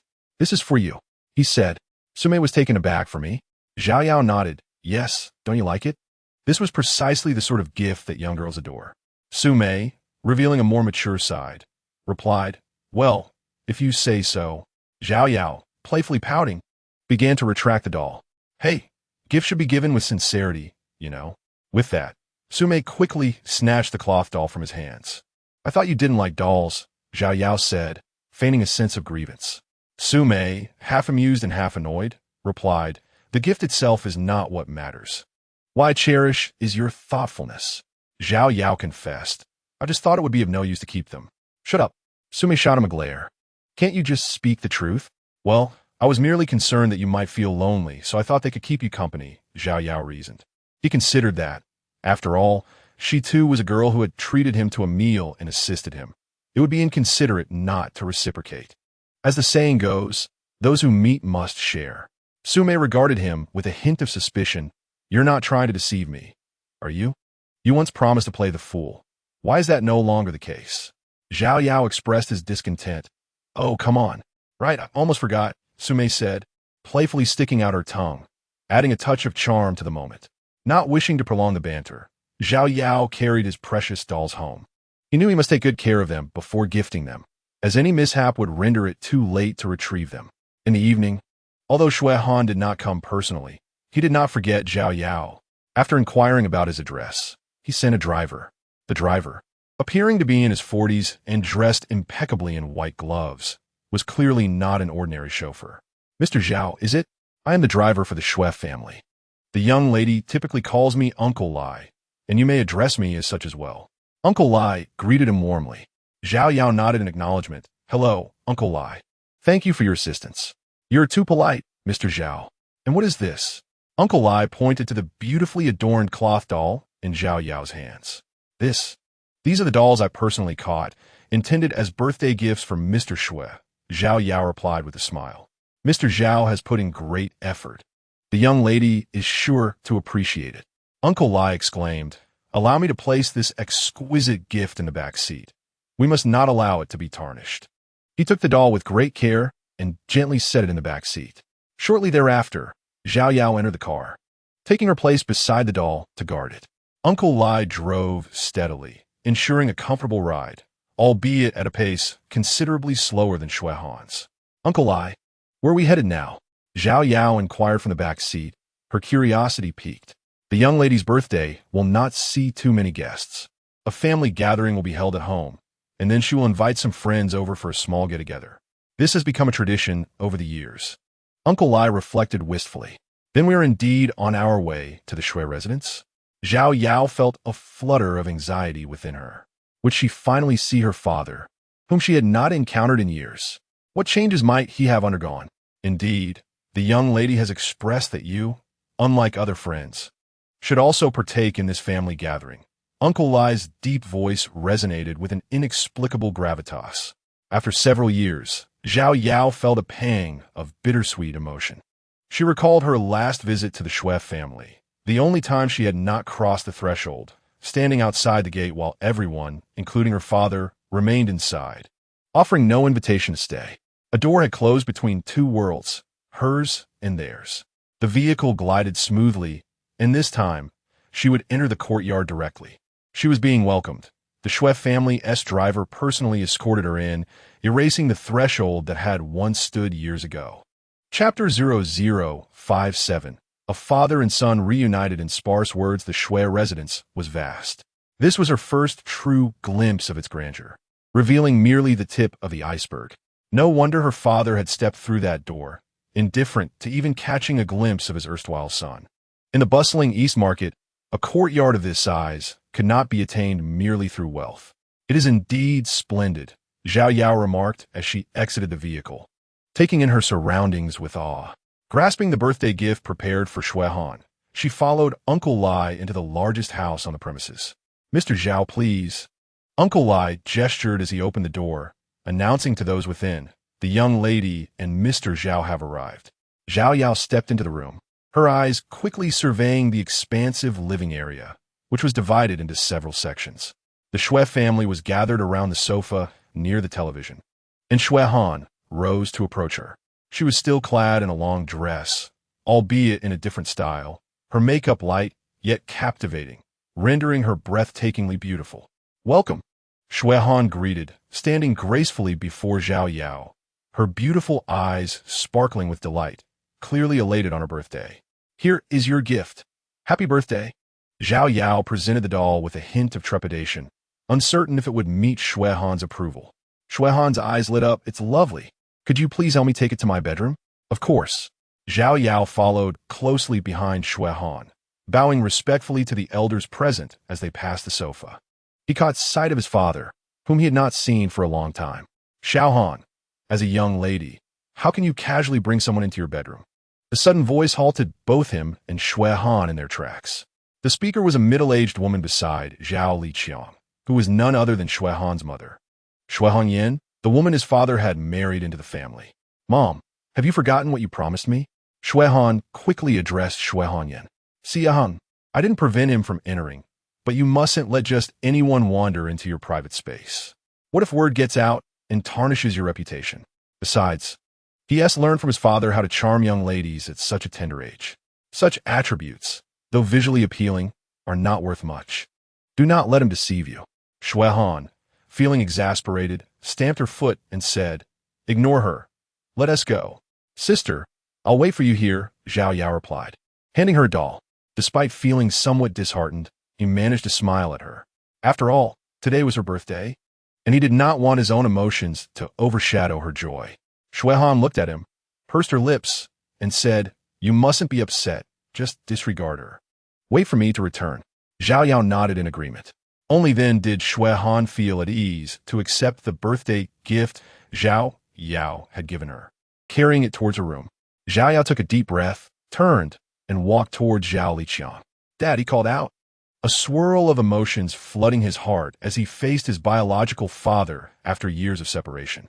Zhao Liqiang nodded expressionlessly and gestured to an empty seat beside him, saying, Sit down." In that moment, Zhao Yao felt an overwhelming sense of sorrow. After years of absence, their reunion was reduced to a mere exchange of a few words. Nevertheless, Shui Hongyan cast a disdainful glance at the father and son, clearly harboring her own dissatisfaction regarding his presence. Zhao Yao refrained from taking a seat immediately, instead turning to the elderly man seated at the head of the table. Chapter 0058. A family gathering of 5, although the Shui family business was quite substantial. The family itself was sparse. Since the passing of Shui Han's grandfather, there had been no male heirs, and even among the female members, only Shui Hongyan existed as the sole daughter. To ensure the continuation of the Shui lineage, a man was brought into the family. But he too only fathered one daughter, Shui Han. After the death of Shui Han's father, Zhao Liqiang married Shui Hongyan and thus became part of the Shui family. As such, the entirety of the Shui family consisted of those present: Zhao Liqiang, Shui Hongyan, and the elderly figure seated not far away. He was undoubtedly Shui Han's grandfather, the true patriarch of the Shui family, Shui Haoyan. Before Zhao Yao could say anything, the old man spoke first. I am Xiao Han's grandfather. You may also call me grandfather. At this, Shui Hongyan grew anxious and interjected, Dad. Grandfather, Zhao Yao replied, bowing slightly in respect. Shui Haoyan glanced at his daughter, but chose to ignore her, instead nodding at Zhao Yao and saying, take a seat. Today is a joyful occasion. There is no need to be overly formal. Shui Hongyan let out a heavy huff, as if to ensure that everyone was acutely aware of her rising discontent. Zhao Yao, however, remained indifferent to her demeanor. While he held a deep respect for his elders, he had no interest in engaging with someone who so evidently held a grudge against him. Shortly thereafter, Shui Han returned, her brisk pace indicating a hint of urgency. Upon noticing that Zhao Yao had already taken a seat, she visibly relaxed. Sitting across from him, Shui Han inquired curiously, Where did you purchase your doll? It wasn't bought. I painstakingly won it myself, dedicating an entire morning to the endeavor. Zhao Yao replied candidly. Was it from a claw machine? Shui Han asked. Zhao Yao nodded and remarked, Indeed. Have you ever tried it? Shui Han pursed her lips and shook her head, responding, I hardly have the time, and I've heard that it's quite challenging to master. Zhao Yao could relate and nodded in agreement, saying, It is indeed difficult. It took me all morning to figure it out. At first, I would drop it every single time I caught it. The two immersed themselves in a lively discussion about the claw machine. Uncharacteristically, Shui Han was in high spirits today, refraining from their usual quarrels. However, Shui Hongyan could no longer bear the sight and complained to Zhao Liqiang, Look at your son, discussing frivolous matters as soon as he walks in. If he continues like this, he'll lead Xiao Han astray. And what of our family's business? Will we be left to the winds of the northwest? Zhao Liqiang shot a glance at Zhao Yao and said, Enough, can you not be quiet for a moment? Zhao Yao narrowed his eyes slightly, inhaled deeply, and ultimately chose to remain silent. It was not that he feared anyone or that Zhao Liqiang's words held any weight. Rather, he possessed an arsenal of retorts ready to be unleashed on any other occasion. However, today was different. He had been invited by Shui Han, and it was her birthday, a matter of utmost importance. Zhao Yao gestured toward Shui Han, displaying his unperturbed demeanor in a light-hearted manner. Shui Han returned his gesture with an apologetic glance. They exchanged glances, silently communicating their thoughts, yet not a single word was spoken for what felt like an eternity. Eventually, Shui Han could no longer suppress her laughter. Master, dinner is ready, came the call, and the family gathered around the dining table, with the esteemed elder seated at the head. To one side sat Shui Hongyan and Zhao Liqiang, while Shui Han and Zhao Yao occupied the other, with 5 individuals present. This gathering marked one of the smallest family banquets Zhao Yao had ever attended in such a prestigious household. It was evident that the dwindling numbers within the Shui family had left the elder feeling both anxious and powerless over the years. Chapter 0059, Family Feast, Diverging Intentions. Zhao Yao's outburst. Your name is Zhao Yao, correct? I heard from Xiao Han that you've been searching for a job. Do you really not have one at the moment? Shui Hongyan could not help but ask during the meal. Aunt, I have actually found a new job, Zhao Yao replied. So soon? Kuhan exclaimed in surprise. Zhao Yao nodded. Yes, a friend referred me, and I've already been working for 2 days. Shui Hongyan continued her inquiries. That's wonderful. What position do you hold, and what is your salary? I am the supervisor in the project department, earning a few thousand a month, which suffices for my current living expenses, Zhao Yao explained. Zhao Yao candidly expressed that, at present, he was quite content with his job, on the foundation of mere survival. There would be ample opportunities to strive in the future. At that moment, Shui Hongyan seemed to seize the chance to reprimand Zhao Liqiang, stating, Look at your son. Satisfied with merely being a supervisor, a few thousand each month is sufficient for living. You two are truly lacking in ambition. Shui Han's delicate face turned cold as she interjected, Mom, could you please refrain from speaking? Shui Hongyan shot her a glare and retorted, Our marital matters are none of your concern, you little girl. Zhao Yao continued to eat his meal, doing his utmost to appear nonchalant. For he did not come to argue. However, Shui Hongyan, oblivious to the atmosphere, continued relentlessly. If you ask me, it's all a matter of genetic inheritance. Look at how remarkable my father was, and then look at Xiao Han. I've perfectly passed down the excellent genes of the Shui family. And then look at you too. All you do is eat, showing no ambition whatsoever. I dare say your deceased wife was no better. Zhao Yao abruptly raised his head, his gaze sharp and fixed on Shui Hongyan, rising from his seat. You may speak of him, as that pertains to your marital matters. You may also speak of me, for that is the prerogative of an elder. You may disregard your daughter's birthday. Perhaps your own emotions are all that truly matter to you. You may neglect old Master Shui, as he never taught you what respect and upbringing entail. But you cannot speak ill of my mother. She has no connection to you. It was her departure that granted you your current husband, and it is her upbringing that has allowed me to maintain respect for you. Perhaps you do not comprehend the concept of honoring the deceased. Each word from Zhao Yao was clear and impactful, striking directly at Shui Hongyan. What gives you the right to lecture me? Despite her face paling, she could only weakly utter such a brazen remark. Zhao Yao chose to ignore her and turned his attention to Shui Haoyan, seated at the head of the table. I believe I have come to understand. Regardless of family matters, you choose to remain a passive observer, deluding yourself into thinking you are a sage who has seen through the world. I harbor no grievances against you, but there is a piece of disrespectful advice I wonder if you wish to hear. Although Shui Haoyan was aged, his eyes sparkled with intensity as he fixed his gaze on Zhao Yao, saying, "Speak." Zhao Yao pressed his lips together, then stated, "Your current role as a passive observer and the eventuality of becoming a mere tablet in memory seem to bear little distinction." Shui Haoyan clenched his fists tightly. Indeed, such words were audacious. Grandfather Shui Han's eyes were red with emotion. The situation had escalated to such a point that even she was at a loss for resolution.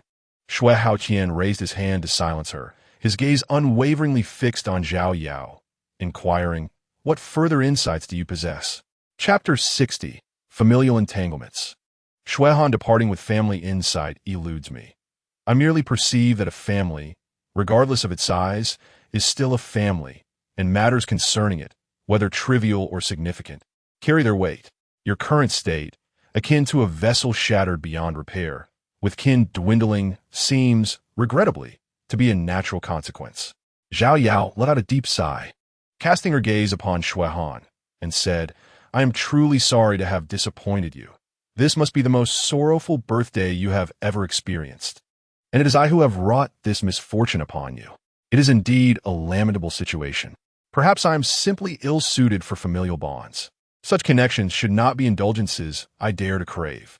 Her eyes then fell upon Zhao Liqiang, the only remaining blood relative, yet words eluded her. How had they arrived at such a disheartening juncture? It was indeed a bitter irony. With a sorrowful chuckle, she shook her head and turned to leave. In a daze, Shui Han wandered aimlessly from the Shui household, oblivious to the path he took or where he was headed. He moved through life like a specter. Exhausted, he would sit, recline on the ground, and gaze vacantly at the stars above. The family banquet descended into disarray with Zhao Yao's departure, leaving the others in a state of inertia. Amidst the silence, only Shui Hongyan's incessant complaints pierced the air, echoing like a malevolent curse, layering despair upon despair. At this point, she could only berate Zhao Liqiang, lamenting the decision to allow an outsider into their family gathering, claiming that all was well until his arrival. Shui Haoyan sat there, his expression as grim as the situation warranted, enveloped in contemplative silence. Shui Han bit down on her lower lip, even as blood trickled down her chin, remaining unmoved. Today was her birthday, yet this absurdity unfolded before her eyes, a cruel jest of fate. Who was truly at fault? Suddenly, Shui Han rose, declaring, "Grandfather, I shall move out of this house tomorrow." Observing her retreating figure, Shui Haoyan found himself doubting his own choices over the years. Had he indeed erred in his actions? Shui Han turned away without returning to her room. Instead, she exited the house and sped away in her car, leaving behind the grand estate that loomed over the city.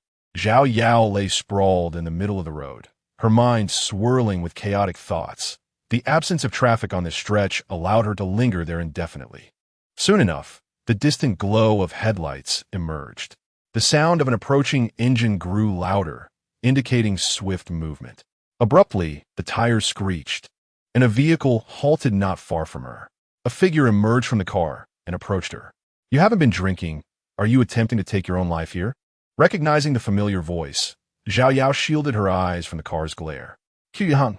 Shui Han knelt before her, exasperated. "You are not even calling me sister anymore. Are you intent on severing our bond? What brings you here?" Zhao Yao countered with a question of her own. "I'm here to take you to the second round." Shui Han replied succinctly. "What?" Zhao Yao inquired, perplexed. "Yes, get up quickly," Shui Han urged, extending her hand to pull her up. Unable to resist, Zhao Yao complied, standing obediently. "I want tea drink." "Be good. Sister can teach you." Shui Han seemed to have emerged from her earlier displeasure. Zhao Yao settled into the passenger seat, feeling somewhat guilty as he inquired, "Are you no longer angry?" Shui Han turned to him and asked, "Why would I be angry?" Zhao Yao replied, "Well, I thought you would ignore me after everything that happened." Shui Han smiled at him and said, "Then you should behave well." Zhao Yao felt as though he was creating trouble for himself. The more he spoke, the more he felt in the wrong, prompting him to decisively fall silent. Chapter 0061. Birthday, concert-level performance, do you have a driver's license? Shui Han suddenly asked while driving. "No, why?" Zhao Yao responded with confusion. Shui Han shrugged and said, "It's nothing. Just remember to drink responsibly later and call for a driver when we return." Zhao Yao felt as though he had fallen into a trap. "Can I still learn?" he asked. Shui Han glanced at him with a smile and replied, "It's too late." As always, Shui Han maintained a speed that pressed against the maximum limit, weaving through the streets, the flow of traffic failing to slow her down in the slightest. They arrived at the nightclub, which, according to Shui Han, was one of the most luxurious in the East City. Walking alongside her, Zhao Yao noticed even the service staff on the street couldn't help but steal a few glances. Their eyes were filled with envy and jealousy as they beheld her. It was rare to encounter a woman as stunning as Shui Han, especially one with the noble aura that came with her status as a CEO. Zhao Yao felt that being seen with Shui Han elevated his own standing significantly. Upon entering, they found many of Shui Han's friends already present, a gathering of beautiful girls. With only a few boys, perhaps accompanying their girlfriends, who did not seem well acquainted with Shui Han. Upon seeing her arrival, they rushed over to offer their congratulations and gifts. Shui Han graciously accepted the presents, but when she could no longer hold them all, she had to enlist Zhao Yao's help to share the burden. Eventually, they found a larger box to place everything inside. "Miss Shui, it's my first time seeing you bring a male guest to a gathering. Care to introduce him?" A group of onlookers urged playfully. Shui Han took the microphone, standing confidently as she flashed a smile at everyone, first expressing her gratitude for their blessings and gifts, which was certainly not what they wanted to hear. "Forget that. We want to hear from the handsome guy." The crowd began to chant, creating a lively atmosphere. Feigning annoyance, Shui Han shot them a playful glare and said, "Even if you don't like it, you have to listen." Wow, the domineering CEO, how frightening. Faced with the crowd's antics, Shui Han couldn't help but chuckle, the room filled with laughter and cheer. After a beautiful and heartfelt speech, Shui Han glanced at Zhao Yao and said, "This is my brother, Zhao Yao. If anyone is interested, feel free to chat with him. I'm not playing matchmaker." She then briefly introduced him to the people present. At that moment, Zhao Yao realized that a significant portion of the attendees were employees from her company. With only a small number being acquaintances, she was close to outside of work. From Shui Han's social circle, it was evident that she had devoted the majority of her energy to her career.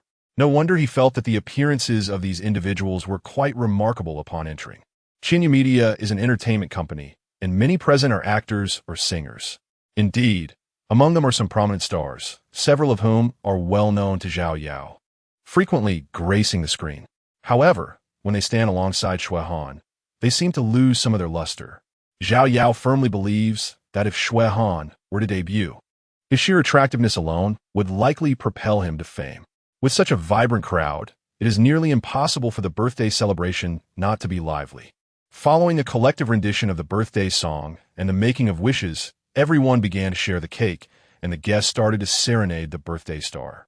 Each singer, having made their debut in the industry, performed a piece of their signature song, transforming the room into an atmosphere reminiscent of a concert.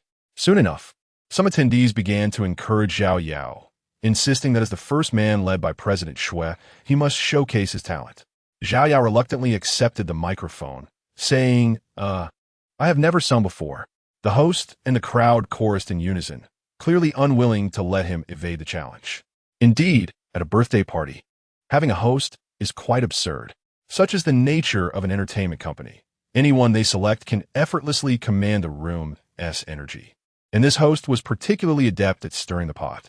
Ultimately, Xiao Yao had no choice but to bravely select a song he had once cherished and was somewhat familiar with.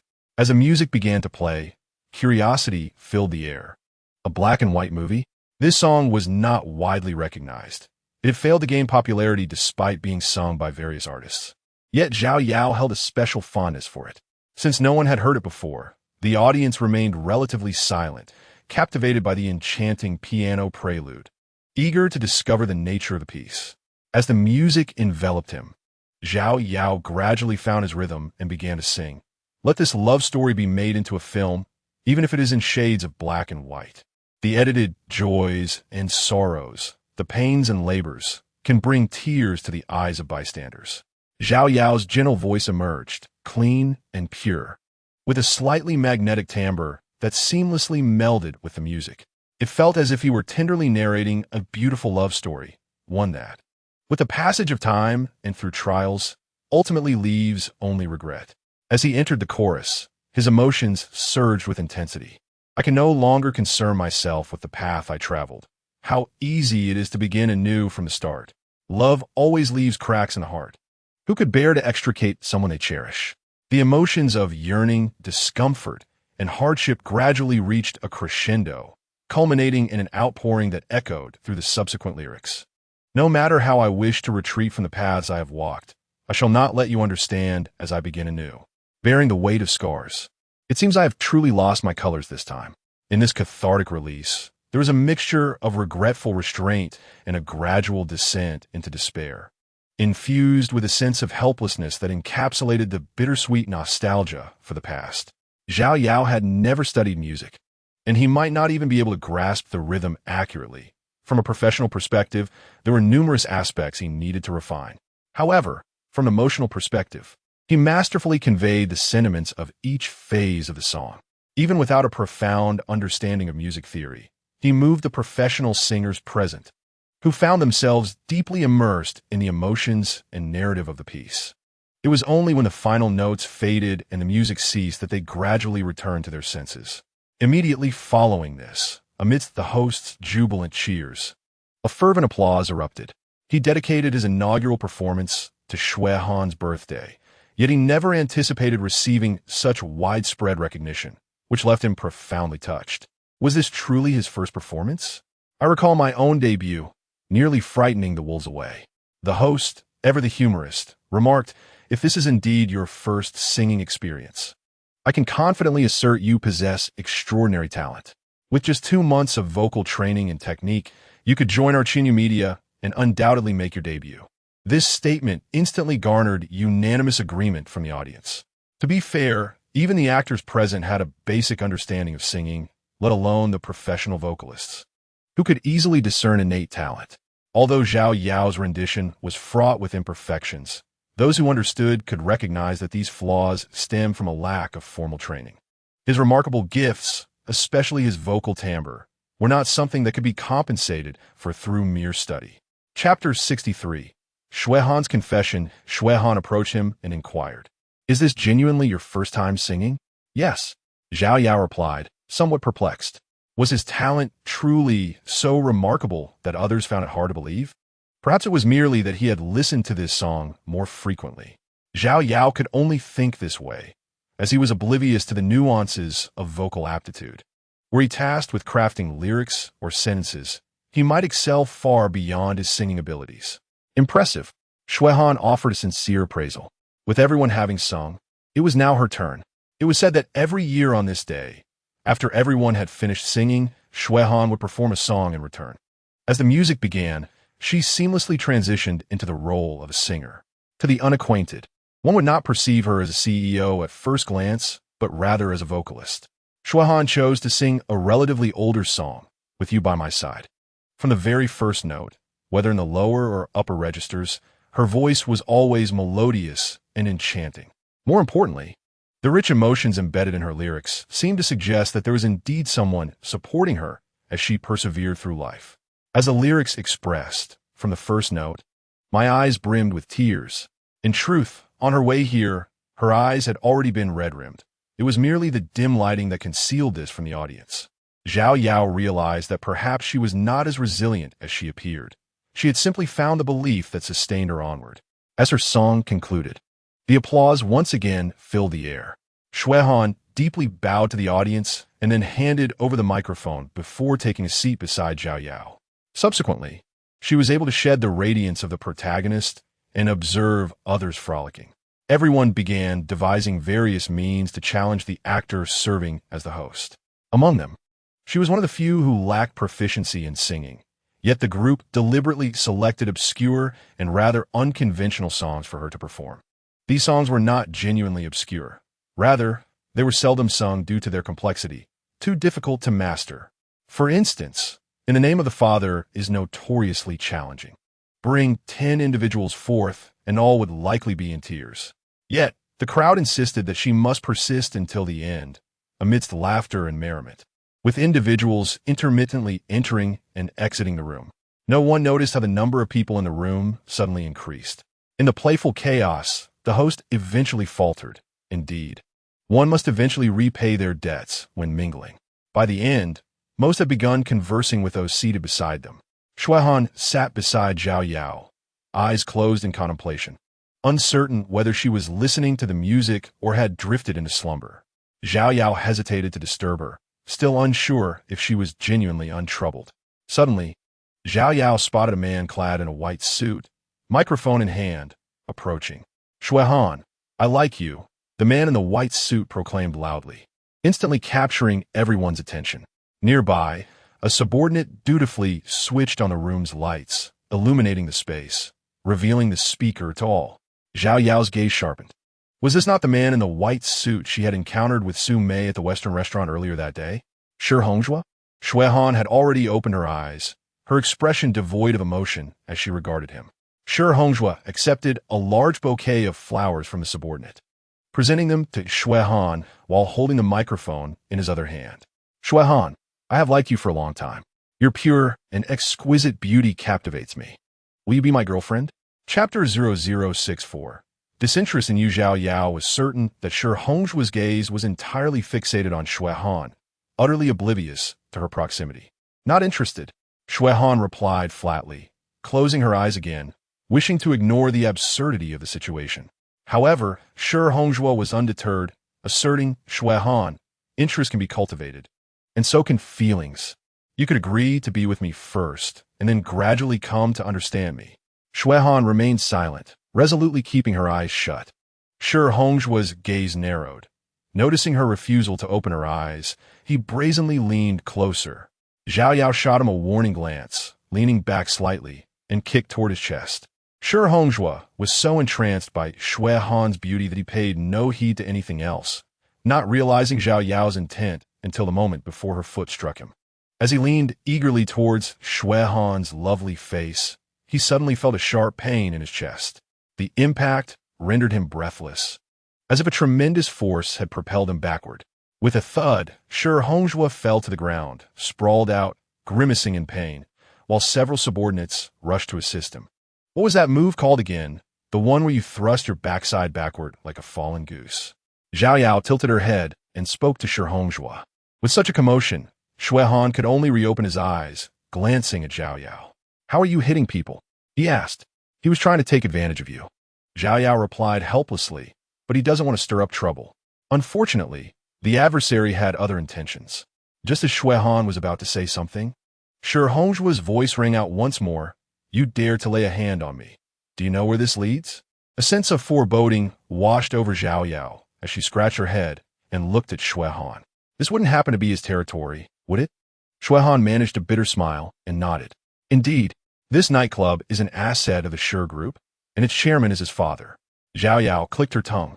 So it truly is his family affair. Young man, realizing this now, is too late. Sure Hongzhua jeered, while his entourage had already rushed out to summon reinforcements.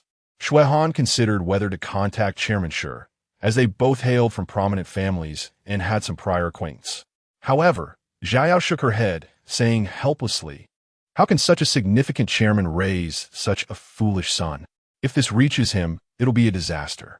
Indeed, the saying that wealth rarely lasts beyond 3 generations holds some truth.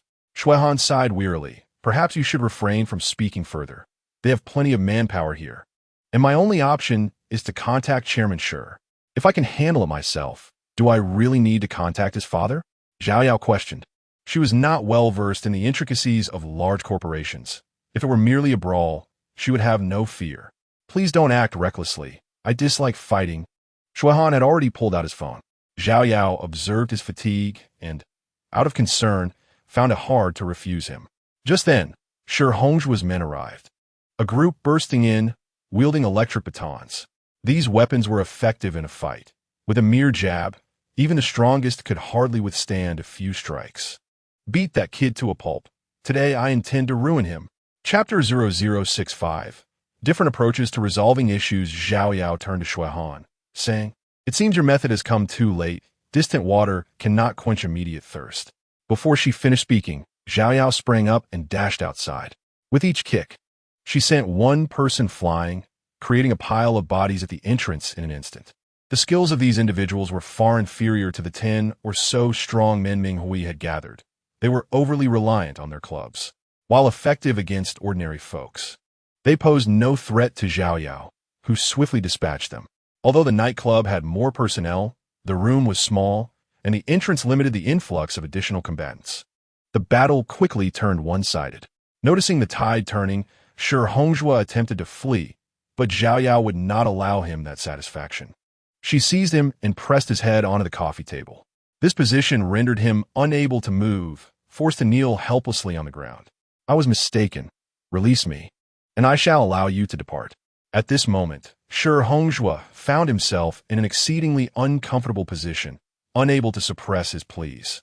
"Do you truly believe we need your permission to leave?" Zhao Yao remarked, yet she gestured for the others to depart first. The ladies, being artists of Qinyu media, understood that any misfortune befalling them would significantly impact Shuehan. At that juncture, Shuehan's phone connected, only to reveal a scenario akin to a parent being summoned to retrieve their child from school after a brawl. It was somewhat reminiscent of a call from a teacher requesting a guardian to come and collect a wayward student. The chairman of the Sure Group, Sure Rong, who happened to be Sure Hongzhua's father, was accustomed to orchestrating affairs within the business realm, yet he found himself dealing with the mess created by his son. Before long, Sure Rong strode in, guided by someone. Naturally, Sure Hongzhua ceased his kneeling, having been instructed by Shuehan to take a seat nearby, although he was not permitted to leave. Upon entering, Sure Rong did not even glance at his son. Instead, he approached Shuehan directly, saying, "Shue niece, it has been quite some time. I did not expect our reunion to be due to my wayward son. I hope I have not caused you too much trouble." "Uncle Sure, you are too kind. There has indeed been some inconvenience, but I sincerely wish to resolve this minor issue amicably, so as not to tarnish our family's relations." Shuehan replied, rising to her feet. They both took their seats on the sofa, and Shuehan recounted the events in detail, while Sure Hongzhua sat nearby, unable to feign indifference. Sure Rong, on the surface, scolded his son before offering words of consolation to Shuehan, stating that the expenses incurred that evening would be waived as a form of compensation for any inconvenience caused. There is no need for such gestures. I merely wish for this matter to conclude. After all, we are both merchants, and it is prudent to maintain cordial relations for the sake of prosperity. Huron declared firmly. Her family, evidently, did not lack for funds. Her desire to understand the situation stemmed from concern for Zhao Yao and a wish to avoid further entanglements. As the head of a Sure Group, Sure Rong, possessing considerable experience, grasped her intentions. He refrained from insisting further, and after reaching an agreement, it was already quite late. Shuehan summoned a chauffeur and took a seat in the back, where fatigue soon enveloped her, leading her to drift into slumber. Upon reaching their destination, Zhao Yao gently nudged Shui Han, exerting considerable effort to awaken her. "This is not your home, is it?" Zhao Yao inquired, as they found themselves at the entrance of a villa, which bore no resemblance to the place Zhao Yao had visited earlier that day. "It is my home," Shui Han asserted groggily, rummaging through her bag. "Here, take the key and unlock the door." Quickly, Zhao Yao received the key, supporting Shui Han with one arm while using the other to open the villa's front door. After the driver parked the vehicle and handed over the key, he departed. Zhao Yao assisted Shui Han into the house and guided her to the bedroom. Shui Han was not intoxicated. Perhaps due to the influence of alcohol, coupled with mental fatigue, she fell into a sleep that seemed far from complete awakening. As Zhao Yao gently placed her back onto the bed, she immediately succumbed to slumber once more. Standing there, Zhao Yao, with a resigned sigh, assisted her in removing her shoes, ensuring her entire body lay comfortably on the bed. "Do you need help with your clothes?" Zhao Yao inquired with a hint of irritation.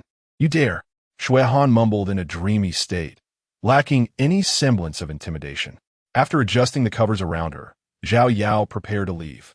Suddenly, Shui Han reached out and grasped her hand, stating, "The room next door is empty. You can sleep there tonight." "Thank you." "Thank you? Why would I need to be thanked for making your birthday uncomfortable when you clearly dislike seeing me fight?" Zhao Yao shrugged, with no response forthcoming.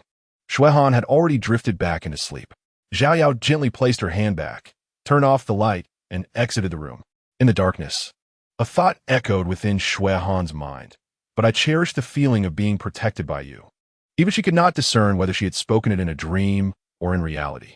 After Zhao Yao left her room, everything here appeared quite complete, devoid of any signs of previous occupants, evidently having remained vacant.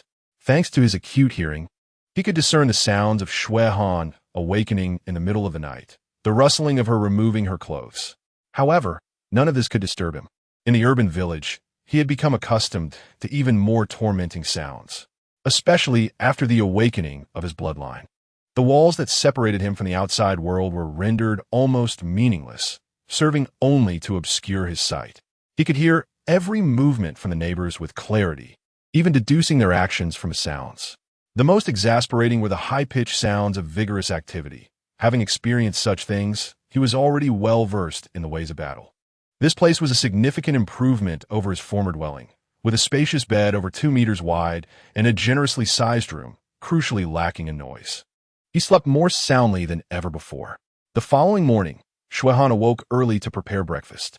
It had been quite some time since Zhao Yao had developed the habit of eating breakfast. During the meal, Zhao Yao remarked, "I will be heading back soon. Do you have something to do today?" Shui Han inquired, looking up. Zhao Yao shook his head, saying, "Nothing in particular. I'm just going home." Zhao Yao found it perplexing. Did he really need a reason to go home? He couldn't possibly stay here indefinitely. Unexpectedly, Shui Han pondered for a moment and said, "Going back is fine. I'll drive you to fetch your things later. You can live here from now on."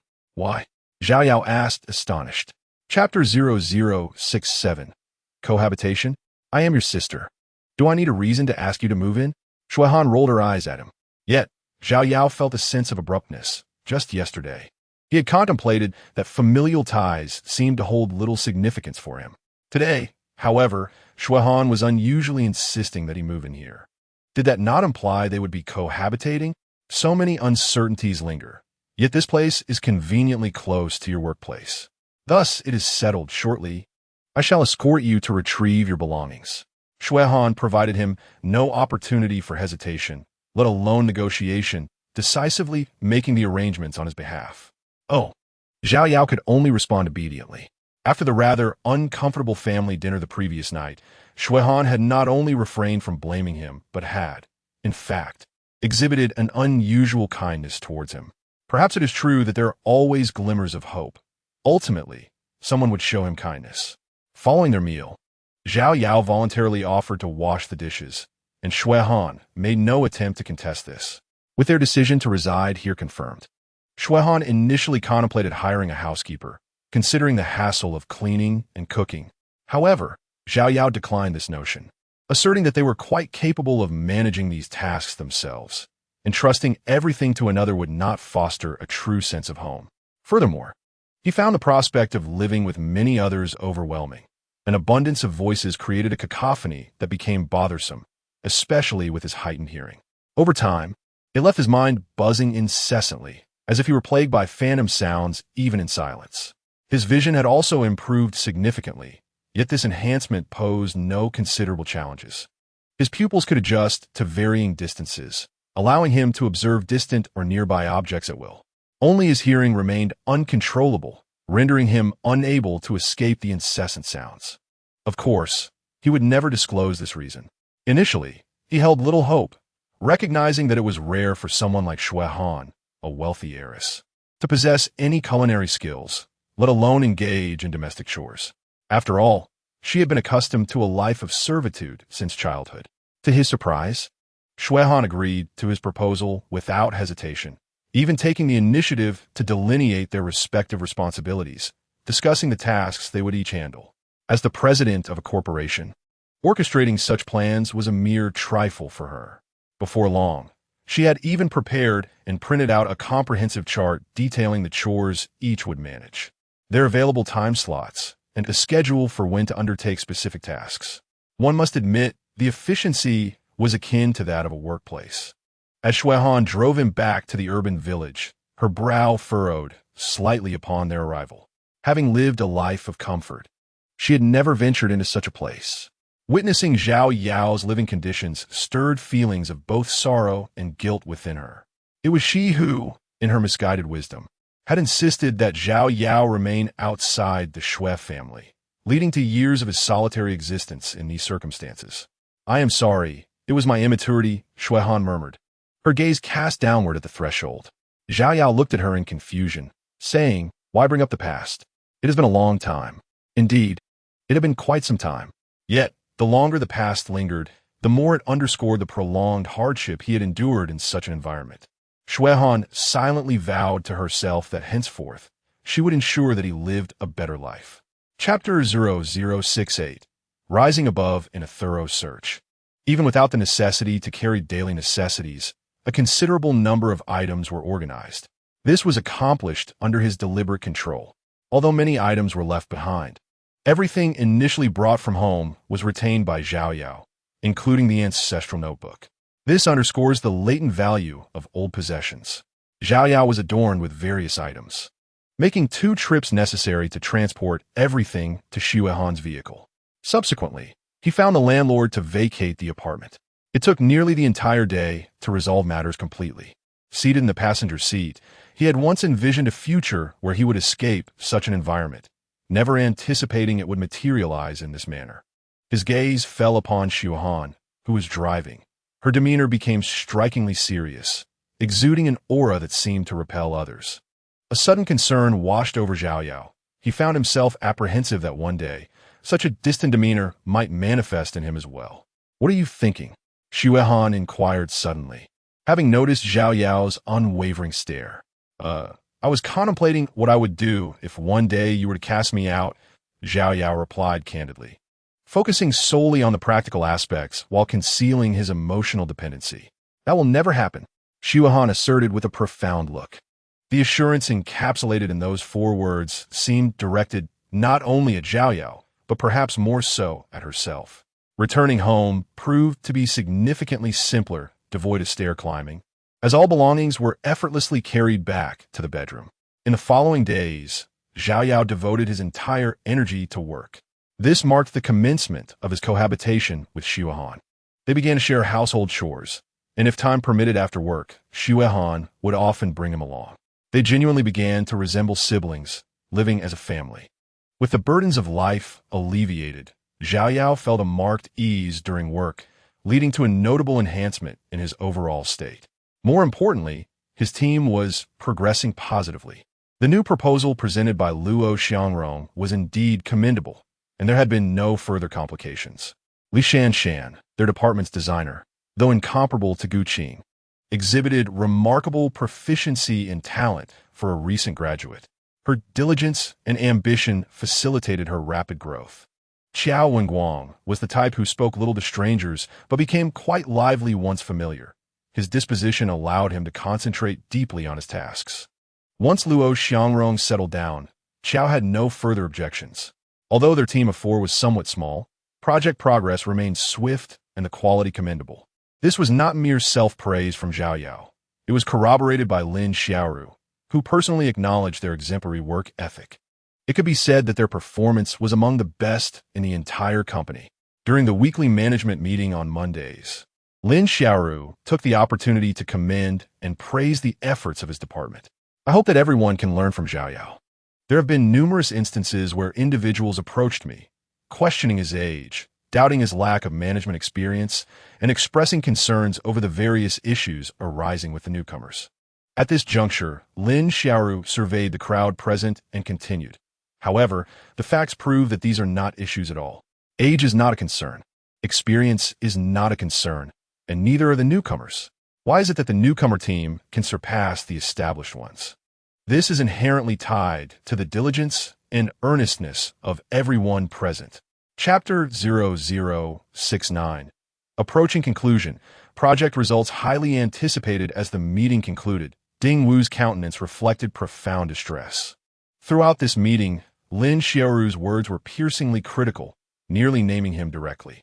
As the supervisor of the second department, Ding Wu had consistently achieved stellar performance prior to Zhao Yao's arrival.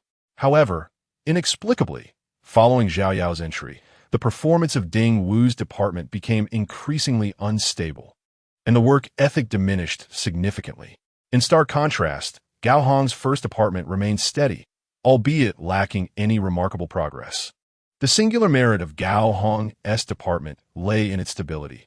As long as they continued to secure business, they would not incur losses. Yet, the company reaped little profit.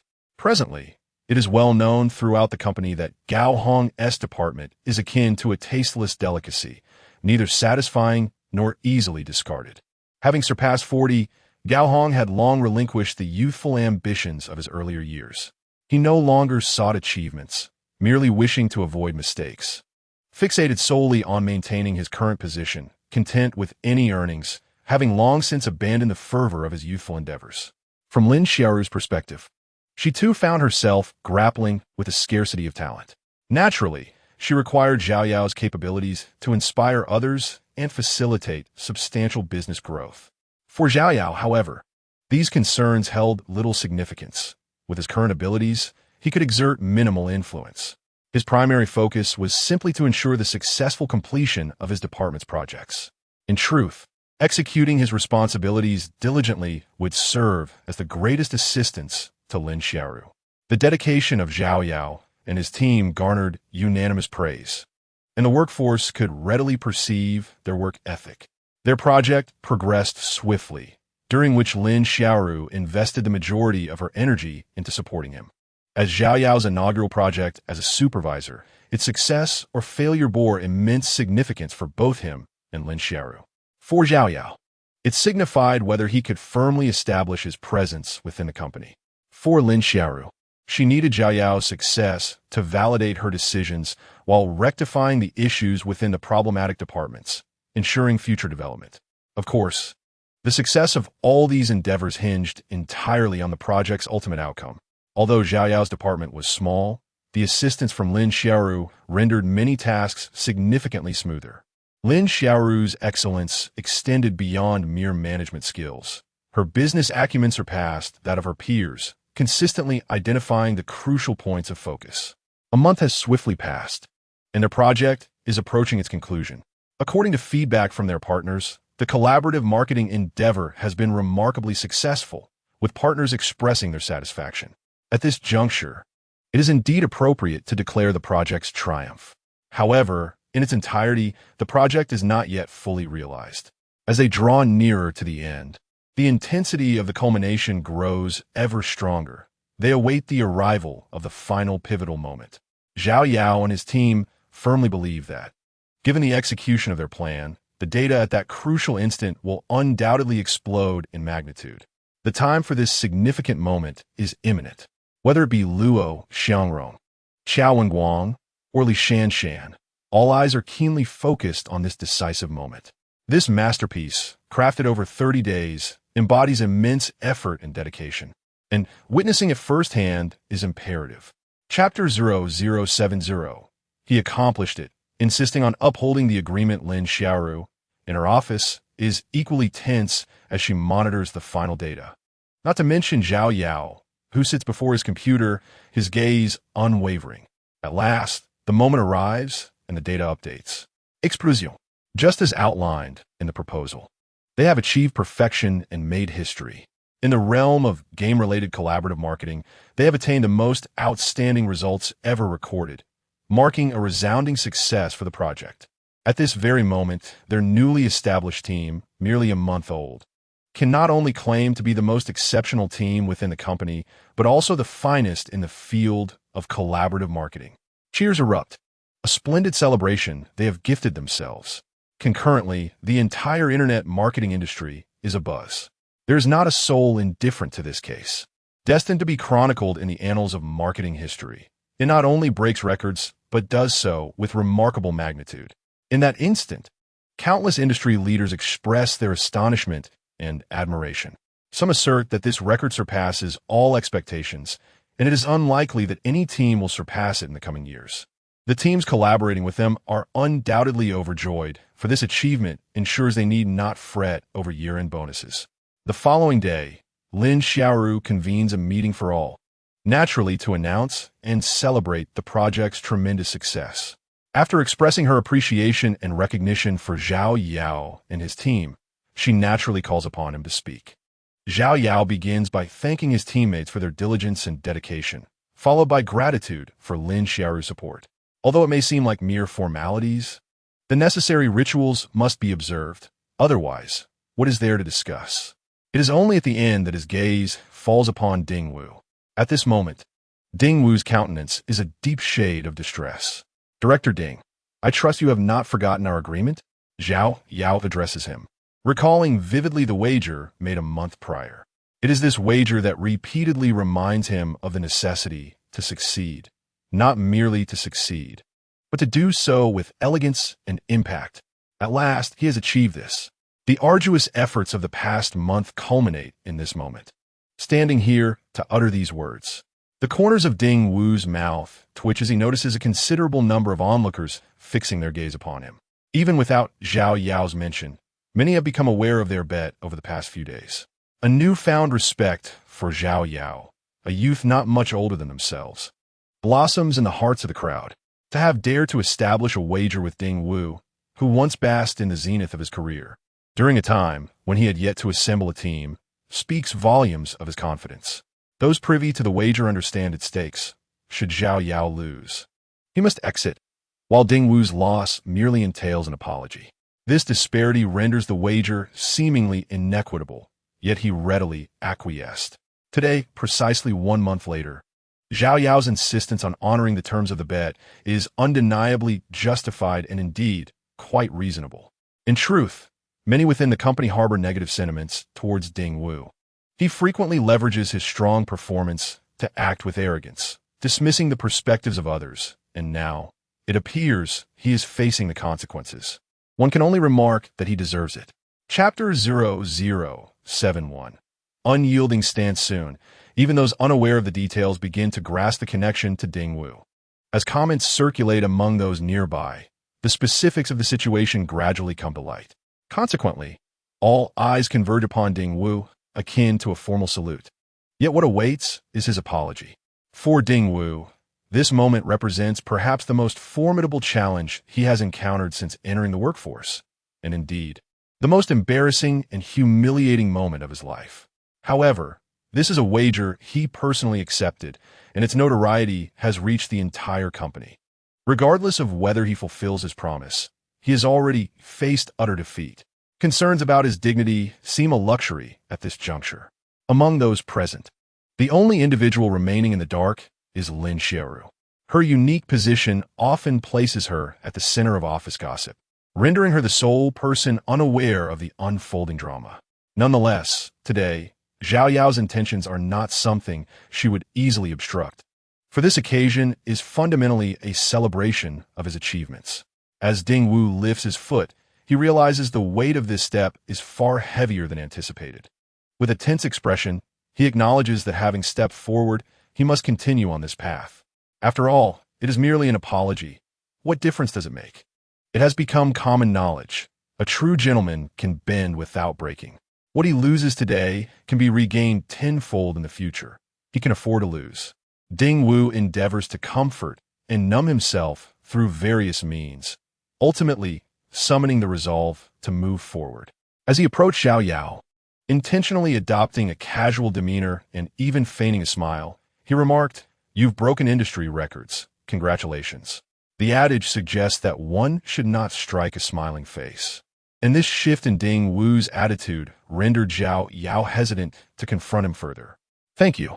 To gain Manager Ding's recognition today is truly remarkable. I feel honored." With so many witnesses present, Xiao Yao feigned a friendly disposition and extended her hand. Ding Wu's lips twitched involuntarily, memories of that fateful day flooding his mind. However, he quickly regained his composure and reciprocated the handshake with Xiao Yao. The onlookers, eager for entertainment, were taken aback by such an unexpected scene. Indeed, when one adopts a facade, anyone could ascend to the status of an acclaimed actor. Observing their insincere smiles and handshake, an uninformed spectator might presume an intimate bond between them. Yet, those privy to the underlying truths understood well that beneath their cheerful exteriors, both had likely cursed each other countless times. Perhaps, even during the handshake, they were already plotting their next move against one another. Just when the crowd anticipated this grand performance to conclude with an fa of friendship, Xiao Yao smiled and said, "Manager Ding's commitment to this agreement at least signifies his integrity. Let us commence." Ding Wu's smile instantly froze. This individual, who had been grinning all along, had no intention of yielding. Though his words were delivered with a smile, the listeners sensed an undeniable resolve. Clearly, regardless of what Ding Wu said or did today, this wager was destined to be fulfilled. He was expressing a stance of accountability, willing to accept the consequences without retreat. Chapter 0072, Ding Wu's Apology. The emerging man witnessing this scene stirred the emotions of the crowd once more. These two were clearly at odds, and neither was to be trifled with, particularly the three members of Xiao Yao's team. Initially, they perceived their supervisor as exceptionally capable and amiable, akin to interacting with a senior. Little did they anticipate that this individual, with whom they had spent considerable time working, harbored such a formidable side. Nonetheless, they were already aware of the ongoing conflict between the two, which they accepted with understanding. Especially Luo Xiangrong, who was notorious for flirting with female colleagues throughout the company. Although he had not successfully wooed anyone, he was always surrounded by a group of women discussing gossip, making him privy to every significant and trivial matter, fact or fiction, within the company. Observing this spectacle, he certainly grasped the implications. Xiao Xilan was also watching intently. Since her initial attempt to gauge Xiao Yao, she recognized that this young man was exceptional. Nevertheless, even she did not foresee that within just a month, he would completely overshadow Ding Wu. While others remained oblivious, Xiao Xilan understood clearly that during this off-peak hiring season, the Human Resources Department faced considerable pressure. Thus, the selection of personnel had inevitably been somewhat lenient.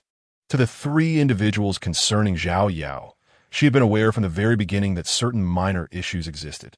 However, she never anticipated that these problems would erupt on her first day at work. During those initial days, she was even apprehensive about the possibility of repercussions reaching the Human Resources Department, as it was her professional oversight that had precipitated the issues. Yet, Xiao Yao refrained from placing blame on anyone, resolutely fostering a harmonious environment among them. With the collective effort of these individuals, they even accomplished a project that Ding Wu had deemed challenging and had previously rejected. At this moment, as Xiao Xilan observed Xiao Yao, she could no longer regard him merely as a promising young man. He now resembled a man emerging triumphantly in the professional realm.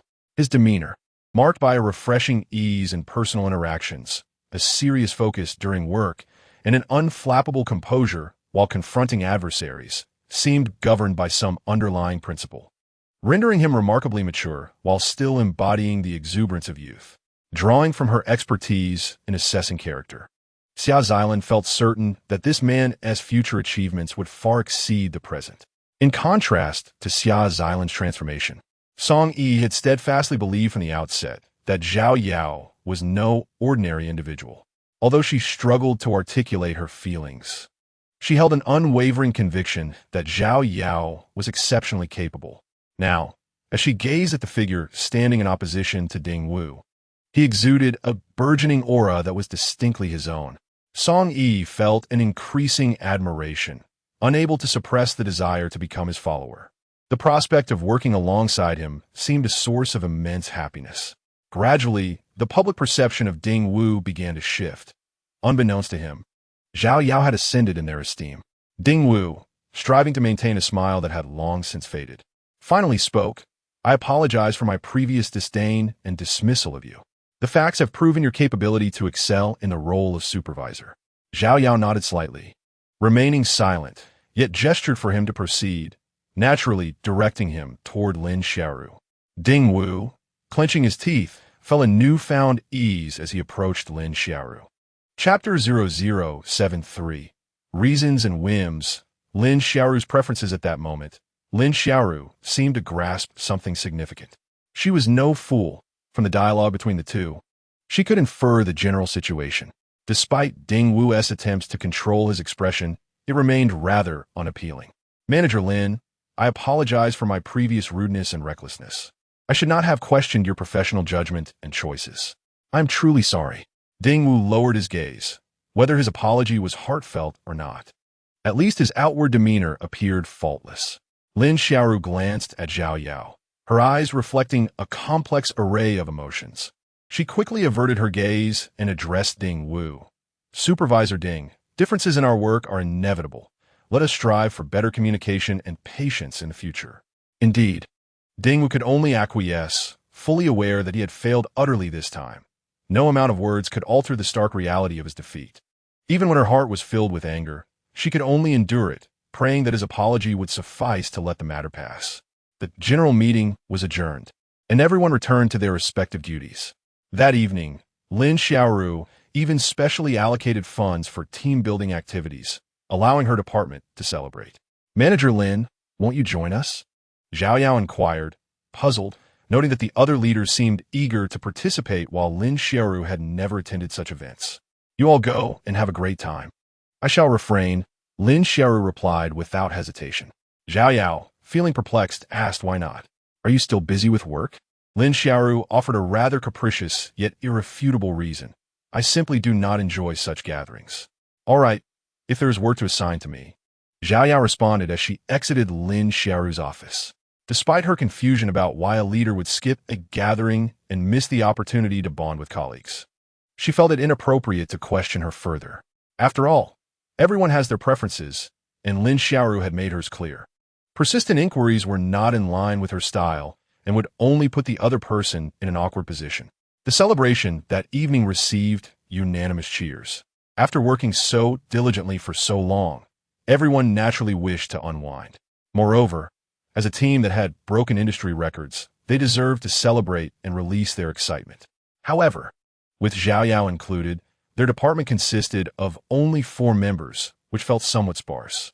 Concerned that the atmosphere might lack vibrancy, Xiao Yao invited 2 lovely ladies, Song Yi from the front desk and Xia Xilan from the HR department.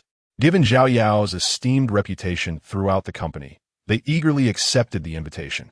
With their inclusion, Xiao Yao no longer needed to worry. The arrangements for the event, venue selection, and reservation of a private room were efficiently managed by Xia Xilan and Song Yi.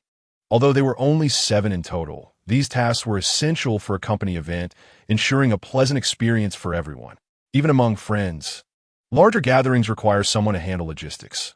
Otherwise, they might encounter issues like fully booked venues or long waiting times, which could dampen the mood. Xiao Yao had already informed Shui Han not to pick her up that day.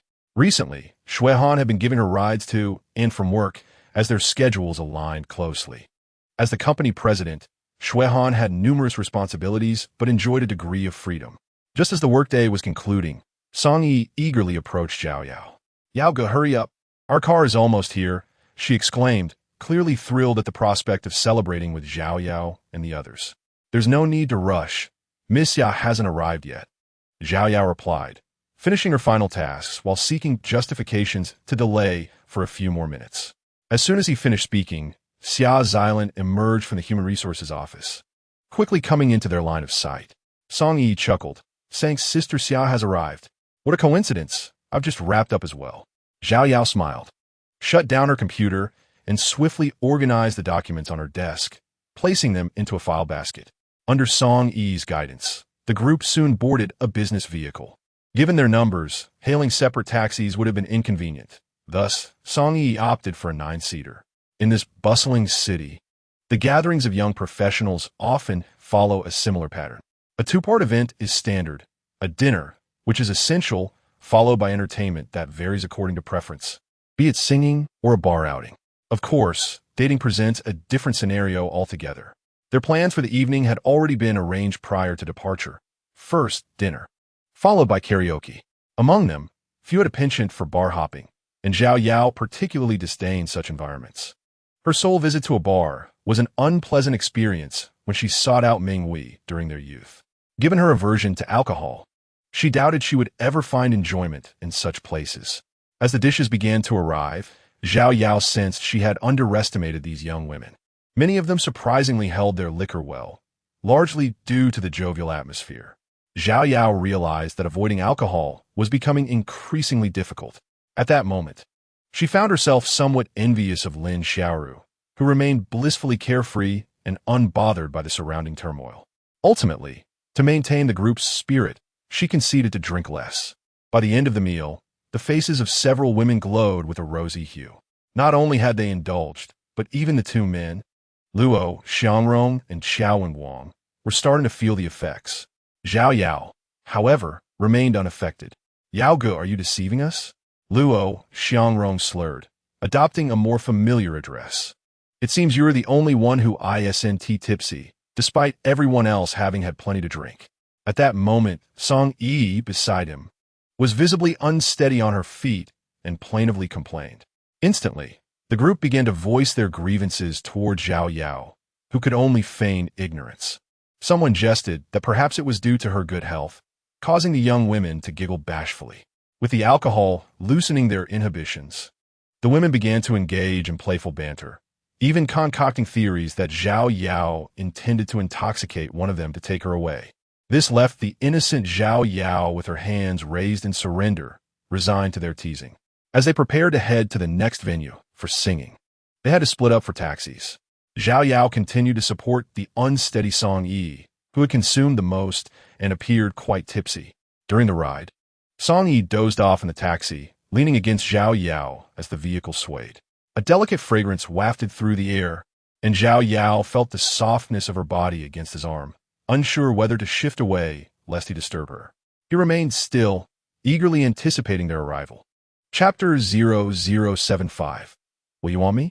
As the vehicle jostled forward, the bodies of the two individuals pressed closely together, occasionally brushing against one another. Although Zhao Yao harbored no impure thoughts, he felt a slight warmth rising within him. Song Yi, oblivious to the situation, placed a hand on his waist, unaware and innocent in her slumber. Zhao Yao, resigned, closed his eyes, striving to dismiss any errant thoughts. Fortunately, the distance to their destination was not excessively long, and they soon arrived. At last, Zhao Yao could awaken her, bringing an end to this uncomfortable journey. Once everyone had gathered, they proceeded directly to the reserved private room. Despite their small number, they opted for a spacious room. They continued to sing, drink, and engage in various games. And even the half-drunken Song Yi seemed to regain her vivacity. Xiao Xilan's gaze began to grow hazy, and under the influence of alcohol, they all reveled in merriment. Eventually, exhaustion set in, and amid the music, whispered conversations ensued. Song Yi approached him, her voice soft and sweet, calling out Yao Ge. Her figure swayed slightly. Unsteady on her feet, her eyes clouded with intoxication as she sat down beside him. "I wish to join your team. Would you accept me?" She leaned in close, her breath mingling with the faint scent of alcohol, exuding a unique feminine allure. Zhao Yao was momentarily taken aback, instinctively turning to her, their faces nearly touching. "You wish to transfer to the business department?" He quickly turned away, having never anticipated such a request from Song Yi. It was important to note that functional departments and business departments were distinct, and, typically, no one would switch between them. Song Yi nodded, gazing at him dreamily. Yes, I want to follow you. Can we discuss this tomorrow? Zhao Yao found himself at a loss for words. This question had never crossed his mind. Moreover, given the alcohol they had consumed, he could not ascertain whether this was truly her well-considered desire. Furthermore, in such an environment, meaningful conversations required proximity, making it quite inconvenient. Song Yi obediently nodded, replying, "All right, I will come find you tomorrow." After saying this, she leaned against him and fell asleep. She was unconcerned, fully confident that someone would call her when it was time to leave. Before long, the others began to feel weary, signaling the end of their celebration. Just before departing, Song Yi mentioned needing to visit the restroom, and Guanshu accompanied her while the others waited in the corridor. After a while, when Song Yi and her companion had yet to return, shouts echoed through the air. It was Yi's voice. Xiao Xilan's expression shifted, and she turned to Zhao Yao. Everyone rushed towards the sound, with Zhao Yao leading the charge, moving with remarkable speed until he reached the entrance of the restroom in a mere breath. The men's and women's restrooms were situated on opposite sides, separated by a row of sinks. At that moment, Song Yi and her companion found themselves cornered at the sink by several men, brandishing their bags to keep them at bay. However, they were ultimately just girls, inherently lacking the physical strength to contend with these individuals. A swaying drunkard reached out and seized Song Yi's bag, straining to wrest it away. "You had better cease your actions, or you shall regret it." Chapter 0076, Resolving Troubles and Capturing the Heart of a Beauty. Zhao Yao's voice cut through the air, laced with a hint of coldness. The drunken man appeared oblivious, yanking the bag from Song Yi's grasp, preparing to throw it to the ground. Zhao Yao let out an indignant huff, swiftly maneuvering behind him and forcefully twisting his wrist. With a sharp crack, the man's wrist was broken, accompanied by his agonized scream. "Yo, yeah." Seeing him, Song Yi perceived a savior, her fear transforming into helplessness as she threw herself into his arms, weeping in relief. Guanshu hurriedly followed, seeking refuge behind Zhao Yao. He gently patted her back, offering comfort. "As long as I am here, everything will be all right. Stop crying now, or your makeup will surely run." His words proved effective, particularly for Song Yi, who valued her appearance greatly. "Do you know who we are? How dare you meddle? I've had enough of this. Let us deal with him." These individuals were evidently quite intoxicated, likely having spotted Song Yi and her companions, their intentions becoming clear. To speak candidly, Song Yi's allure was indeed hard to resist, especially under the influence of alcohol, which only intensified the allure of impulsivity. At this juncture, Xiao Xilan and the others had arrived, hastily inquiring if Song Yi and her friends were harmed. "I don't care who you are." Zhao Yao felt exasperated. In this day and age, lacking a notable reputation seemed to invite disdain and bullying, although he was not one to be trifled with, having left many in tatters. Such troubles were nonetheless inevitable for him. The crux was that these troubles brought him no benefits, which was quite frustrating. Without further ado, Zhao Yao advanced directly. Continuing his customary style of combat with fists and feet, he dispatched each adversary with a single blow.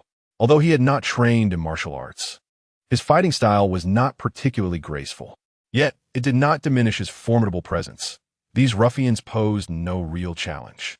In a mere 2 seconds, Zhao Yao had them incapacitated on the ground, writhing in pain and unable to rise after several attempts. Song Yi and Xiao Xilan watched, wide-eyed in astonishment, their hearts racing with admiration and excitement. With a thunderous resolve, Zhao Yao dealt with these men without regard for their identities. As long as it was a matter of strength, he feared no one. The group departed together. As everyone departed, naturally, they each hailed taxis and went their separate ways. Song Yi appeared to be the most inebriated, causing concern among the others regarding her safe return. Yet, she nonchalantly waved her hand, assuring them that she felt much better after a brief nap. Reflecting on the earlier turmoil, it seemed to be a trivial matter for Zhao Yao. Both Song Yi and Guanshu had undoubtedly been startled, but even in their tipsiness, they had regained their composure. The rest of the group, while somewhat dazed, except for Zhao Yao, were not significantly affected. Chapter 0077. When did you get upset? After watching everyone depart in their taxis, Zhao Yao was the last to leave. Upon returning home, the living room was still brightly lit. The television continued to play, while Xuehan lay asleep on the sofa, clad in an adorable pajama set. Even after removing her makeup, she retained a striking beauty, enhanced by a newfound authenticity. Zhao Yao took the remote from her hand and turned off the television.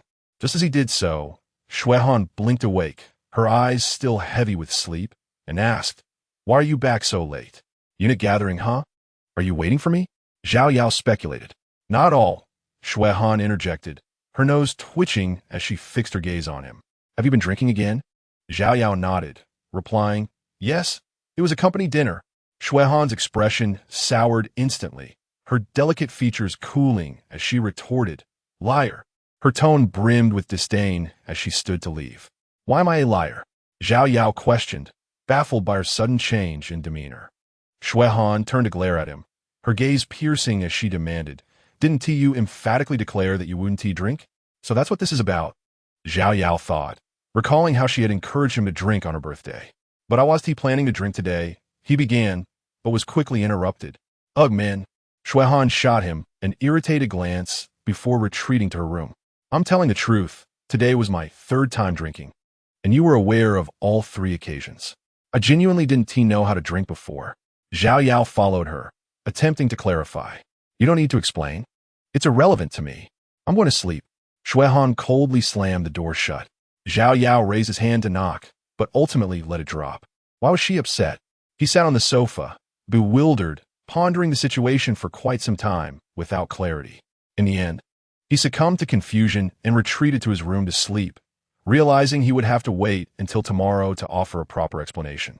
The following day, Zhao Yao vaguely heard Xuehan's knock at the door in his dreams. "Zhao Yao, wake up and have breakfast." Xuehan called from outside. Zhao Yao opened his somewhat dry eyes, surprised to find he had overslept. He hurriedly washed up and made his way to the living room. A glass of milk, 2 servings of fried eggs, and a sandwich greeted him. This was undoubtedly Xuehan's favorite breakfast, simple, quick, and time-efficient. As he savored his breakfast, Zhao Yao found himself lost in contemplation. Perhaps it was the influence of alcohol, for he had not heard any disturbances throughout the night. He was particularly unaware of when Xuehan had risen to prepare breakfast. Previously, even in a state of slumber, he would awaken at the slightest sound of Xuehan's door opening. Today, had Xuehan not taken the initiative to rouse him, he might have remained oblivious to the world. Was it truly the alcohol that dulled his acute hearing? Although the wine he consumed yesterday had not inebriated him, it seemed to have somewhat muted his perceptive senses. "What are you pondering?" Xuehan inquired, observing him in a daze early in the morning. Zhao Yao collected his thoughts and replied, "I was wondering if you were still upset." "Not at all. When was I ever angry?" Xuehan responded, her expression one of bewilderment, as if she had completely forgotten the events of the previous night. "That's a relief," Zhao Yao noted, seeing her demeanor of forgetfulness. He wisely chose not to bring it up again, fearing that his choice of words might provoke her ire anew. Xuehan regarded him with a smile and said, "Hurry and eat. You should refrain from drinking so much. You woke up later than usual today." "All right," Zhao Yao replied, obediently like a well-behaved child. After finishing his breakfast in a whirlwind, he continued his journey to the office in Xuehan's car. During the ride, his phone rang, displaying an unfamiliar number. "Hello. May I speak to Mr. Zhao Yao?" A man's voice, rich in timbre, resonated through the line. "Yes, this is he. What can I do for you?" Zhao Yao responded, "Allow me to introduce myself. I am Xiao Chen from Yuntian Technology. I wonder if you have heard of us?" The voice on the other end was neither obsequious nor arrogant, exuding a calm and composed confidence. Yuntian Technology? Zhao Yao's heart raced at the mention of the name. It was a prominent internet company renowned for its foray into the realm of entertainment, an entity known to all. Xiao Chen was not widely recognized outside this sphere, yet he was a figure of considerable stature within the industry. Having joined Yuntian Technology at the age of 26 as the business director, he adeptly leveraged his resources and personal prowess to significantly broaden the company's developmental trajectory. Over 4 years, he transformed Yuntian Technology from an ordinary enterprise into a colossal internet titan. Now 30, Xiao Chen had just been promoted to vice president. with rumors suggesting that this was merely a precursor to his ascension to president, steering the company's course. Of course, I am well aware of the esteemed Xiao's reputation. Your name resounds even among novices like myself, Xiao Yao remarked. Mr. Xiao is quite impressive as well. In just 2 months, you have led a group of newcomers to achieve remarkable data, shattering industry records. Your illustrious accomplishments are the talk of the town. Xiao Chen paused momentarily before extending an invitation. I wonder when you might be available to share a cup of tea? Xiao Yao's heart raced. To receive an invitation from such a prominent figure was a surprise. Could this be a ruse? I usually have work commitments, but I'm available during lunch or in the evening. Xiao Yao candidly expressed that when presented with the opportunity to meet such a distinguished figure, he could not afford to miss it. In any industry, those who excel to such an extent are far from ordinary. Although this individual may not be a celebrity, it does not diminish Xiao Yao's admiration. In fact, he possesses a unique allure that surpasses that of a star. Undoubtedly, there are invaluable lessons to be gleaned from him. Is noon convenient for you? Xiao Chen directly extended an invitation, showing no inclination to wait, decisively choosing midday, which hinted at the urgency felt by the other party. Xiao Yao was somewhat taken aback by Xiao Chen's eagerness. The renowned Fook Key restaurant, indeed situated just downstairs from their office, left Xiao Yao pondering whether Xiao Chen was already familiar with the area or had conducted prior research. The choice of venue and timing left him with no grounds for refusal, especially since he was also eager to witness the legendary figure in person. Xiao Yao readily agreed, and after finalizing their plans, they each ended the call. Shui Han, who was driving, cast a curious glance at him and inquired, "Have you become quite busy with work now?" Chapter 0079. Absolutely not marrying you in response to Shui Han's question. Xiao Yao shrugged his shoulders and replied with a hint of exasperation. There's no helping it. When someone is exceptional, others will inevitably wish to connect over tea or a meal. Shui Han scoffed. A compliment, and you think you're soaring into the heavens. You're merely a young person who knows how to work diligently. You're still light years away from supporting a family. Xiao Yao looked at her and retorted, "But you don't need me to support you. Could you not aim so low? What if you never marry or have children?" Shui Han shot him a disgruntled glare, her tolerance for his nonchalant attitude wearing thin, often inciting her ire. "Then I could just marry you, and that would settle everything," Xiao Yao casually remarked as he leaned back. "Absolutely not." Shui Han's expression turned icy. "I could support you, but marrying you is out of the question. Do not entertain such thoughts." The emphasis on you reverberated with disdain, conveying a sentiment akin to that of being inferior to a mere dog. Xiao Yao felt a surge of anger rising within him, unable to contain his frustration as he questioned, "Shui Han, what do you mean by that? What is wrong with me?" In that moment, he was exceptionally incensed. What had started as a light-hearted jest had escalated, with Shui Han responding seriously and expressing such contempt. He may not possess wealth like others, but he neither stole nor cheated, nor did he engage in any immoral acts, nor had he wronged her. Why then was he met with disdain? Such simple words rendered him worthless in her eyes, as if anyone else would be superior to him. Xiao Yao felt deeply insulted, particularly by someone whose opinion he valued. Shui Han averted her gaze, her voice icy as she stated, "I have nothing to say regarding you and your father." Once again, that frigid emotion enveloped him. Xiao Yao clenched his fists, having heard such remarks from countless relatives throughout his life. What had he done wrong? If you choose not to speak, then so be it. Xiao Yao resolutely turned his head towards the car window and remarked, "In any case, I have wronged no one, least of all you." As he gazed at the swiftly passing scenery outside, his heart sank into sorrow, reflecting on the past. He could still utter those 4 words to everyone. Clear conscience. Shui Han silently drove the car, speeding along until they reached the building of Xiao Yao's company, where he finally came to a halt. For the first time, there was no exchange of words, only the sounds of unbuckling seat belts, exiting the vehicle, and closing the door. Alone in the driver's seat, Shui Han's eyelashes fluttered, tears slipping down her cheeks. It was only when she was left alone that her emotions surfaced. After exiting the car, Xiao Yao took the elevator up to his company. His mood remained dismal, to the point that he didn't even notice when the receptionist, Song Yi, greeted him. Zhao Yao had pondered whether his excessive concern for his own pride had caused him to make a mountain out of a molehill. Yet, it was evident that Shui Han's displayed emotions were genuine. When she uttered that phrase, her disdain was palpable. Upon hearing those words, he truly felt as if he were even less than a dog. However, had he not faced disdain and scorn throughout his life? It seemed he had never felt this way before. Gradually, he began to understand that the root cause lay in the fact that this person was Shui Han. He could not pinpoint when it had begun, but Shui Han's position in his heart had become distinctly different from others. Chapter 0080. One must not be too idle in the bustling city. The impoverished go unnoticed, while the wealthy find distant relatives in the mountains. His familial ties in this world had nearly been severed long ago. Even Zhao Yao's biological father, Zhao Liqiang, seemed to have forgotten he had a son. Familial affection had long since drifted away from him. Shui Han's transformation felt to Zhao Yao like the only source of water in a desert. During these days of interaction, Zhao Yao seemed to feel the presence of home again, experiencing a long-lost sense of kinship. He did not wish to lose Shui Han, for he cared deeply. The same words spoken by outsiders would elicit only a cold laugh from him, but when they came from Shui Han, they pierced his heart like a dagger. Yaoke. A gentle call pulled him back from his emotional abyss into reality.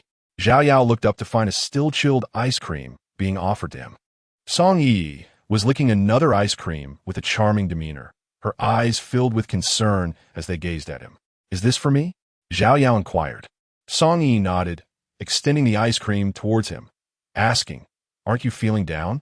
Zhao Yao shook his head, smiled at her, and replied, "Thank you. I haven't had the chance to thank you for yesterday's matter, so let me treat you to ice cream." Song Yi tilted her head adorably, refraining from pressing further, instead choosing to uplift him through her actions. She pulled a chair beside him, sitting down and chattering away for a while. Although the receptionist, Gu Angshu, was present and could not be away for too long, she noticed his improved mood and decided to leave. Zhao Yao turned to her and asked, "Are you serious about what you mentioned to me yesterday?" Song Yi retracted her smile, her expression serious as she nodded and said, "Indeed, this decision has been made after careful consideration, not a spur-of-the-moment choice after drinking." Zhao Yao nodded in response. However, the transfer of positions is not a trivial matter. The functions of the administrative department and the operational department are distinctly different. Regardless, I need you to ponder this for a few more days. Song Yi bit her crimson lip, obediently nodding. "All right, I shall heed your advice." After their conversation, Song Yi waved goodbye and returned to her duties at the front desk with focus. Zhao Yao glanced at the time and was astonished to find it was already 10 o'clock. It seemed that one could not afford to be idle. If she wished to continue the fervor with which she had previously completed projects, there was no time to dwell on melancholy thoughts. Zhao Yao received a summons and proceeded to Lin Xiaoru's office. Lin Xiaoru was still dressed in professional attire, her appearance unchanged. "I have 2 small projects for you. As the partners specifically requested your involvement, thus the returns are quite promising," Lin Xiaoru stated as she retrieved 2 relatively thin files from the document tray and handed them to her. Zhao Yao accepted them, casually flipping through the contents, which indeed appeared to be minor projects. "I've reviewed them for you. They are quite simple and will allow you to ease the workload while maintaining your work momentum." After a pause, Lin Xiaoru continued, "Due to your success in the previous project, the number of companies interested in collaborating with us has at least doubled recently. However, finalizing these deals will not be swift." Zhao Yao nodded. "So, does that mean that in the near future, the workload will become considerably heavier? This should be beneficial for the company, correct?" Lin Xiaoru pursed her lips thoughtfully, unexpectedly shaking her head. "Not necessarily as you might think. Fortune and misfortune often intertwine. Do not be overly optimistic." Zhao Yao, perplexed, inquired, "Are you suggesting that the situation could worsen?" Lin Xiaoru regarded her for a moment before shaking her head again. "It is merely a possibility. Nothing is absolute. You need not dwell on this. For now, focus on these 2 projects."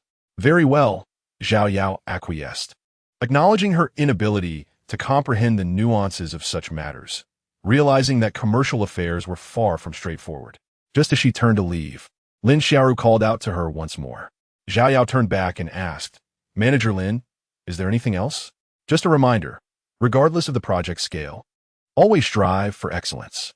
While the intensity of work may be relaxed, the quality must never falter. Lin Xiaoru looked at her intently, adding, "You have now gained a certain level of recognition in the industry. It is essential to maintain a positive brand image." "Understood," Zhao Yao replied as she exited Lin Xiaoru's office. She had to admit that Lin Xiaoru's reminder was crucial. She had indeed overlooked the importance of maintaining her reputation. Having achieved a degree of success and recognition in the industry after setting records, it was vital to uphold her credibility. A strong brand would inevitably attract more supporters willing to invest in her endeavors. Once again immersed in her work, she and her team had developed a considerable level of synergy, advancing both new projects concurrently.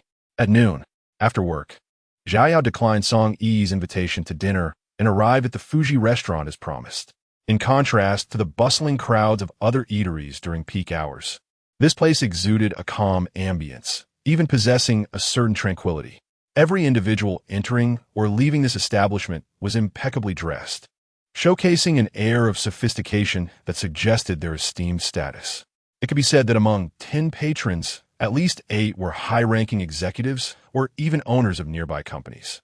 This venerable establishment primarily caters to affluent clientele, boasting an exquisite environment, exceptional service, and delectable cuisine, all accompanied by correspondingly premium prices. Xiao Chen had already reserved a private room and arrived early to await Zhao Yao's arrival.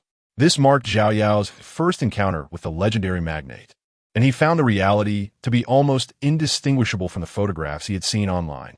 Upon Xiao Chen's entrance, Zhao Yao promptly rose to greet him, extending his hand. "Hello, Mr. Zhao. It is an honor to meet you." This greeting was not merely a formality, but a genuine expression of respect. Xiao Chen displayed warmth, playfully patting Zhao Yao on the shoulder and inviting him to sit together. Throughout their interaction, Zhao Yao felt no sense of constraint. Zhao Chen's gestures and dialogue were so natural that it felt as though they were conversing as long-lost friends, sharing their experiences.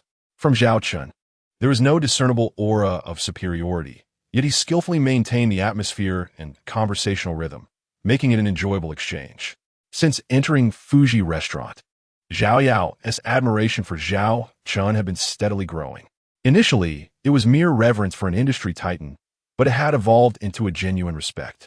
This admiration stemmed not from Zhao Chen's status or accomplishments, but rather from the insights he conveyed during their conversation. Zhao Yao sincerely expressed, "I am immensely grateful for your hospitality. Mr. Zhao, today has been more than just an introduction.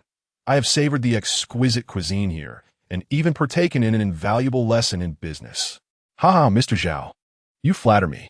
My success thus far is largely attributed to my words." Zhao Chen paused deliberately before continuing. "However, I see great talent in you, Mr. Zhao.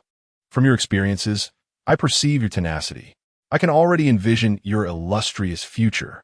At that moment, Zhao Chen produced a business card from his pocket and placed it before Zhao Yao, saying, "On behalf of Yuntian Technology, I sincerely invite you to join us. The compensation and benefits are among the highest in the industry." Zhao Yao was not taken aback by Zhao Chen's sudden invitation. From the moment he received the call, he had sensed that the outreach was not merely for a casual tea or meal. "I will accept your business card, Mr. Zhao," Zhao Yao replied, glancing at it before stating, "I firmly believe that character holds greater significance than mere talent. Accepting your invitation at this juncture may not be satisfactory for your esteemed company, and it would certainly cause considerable harm to my current employer. Thus, I can only graciously accept your card." Xiao Chen looked at him with surprise and said, "Mr. Zhao, the rapid ascent of Yuntian Technology is well understood by the world. You may not fully grasp the industry's highest salaries. Allow me to put it this way. Should you choose to join Yuntian, a single month's salary would equate to the income you would earn over 5 or even 10 years here." Zhao Yao took a deep breath, pressed her lips together, and replied, "To be frank, your words are truly irresistible. However, I must decline."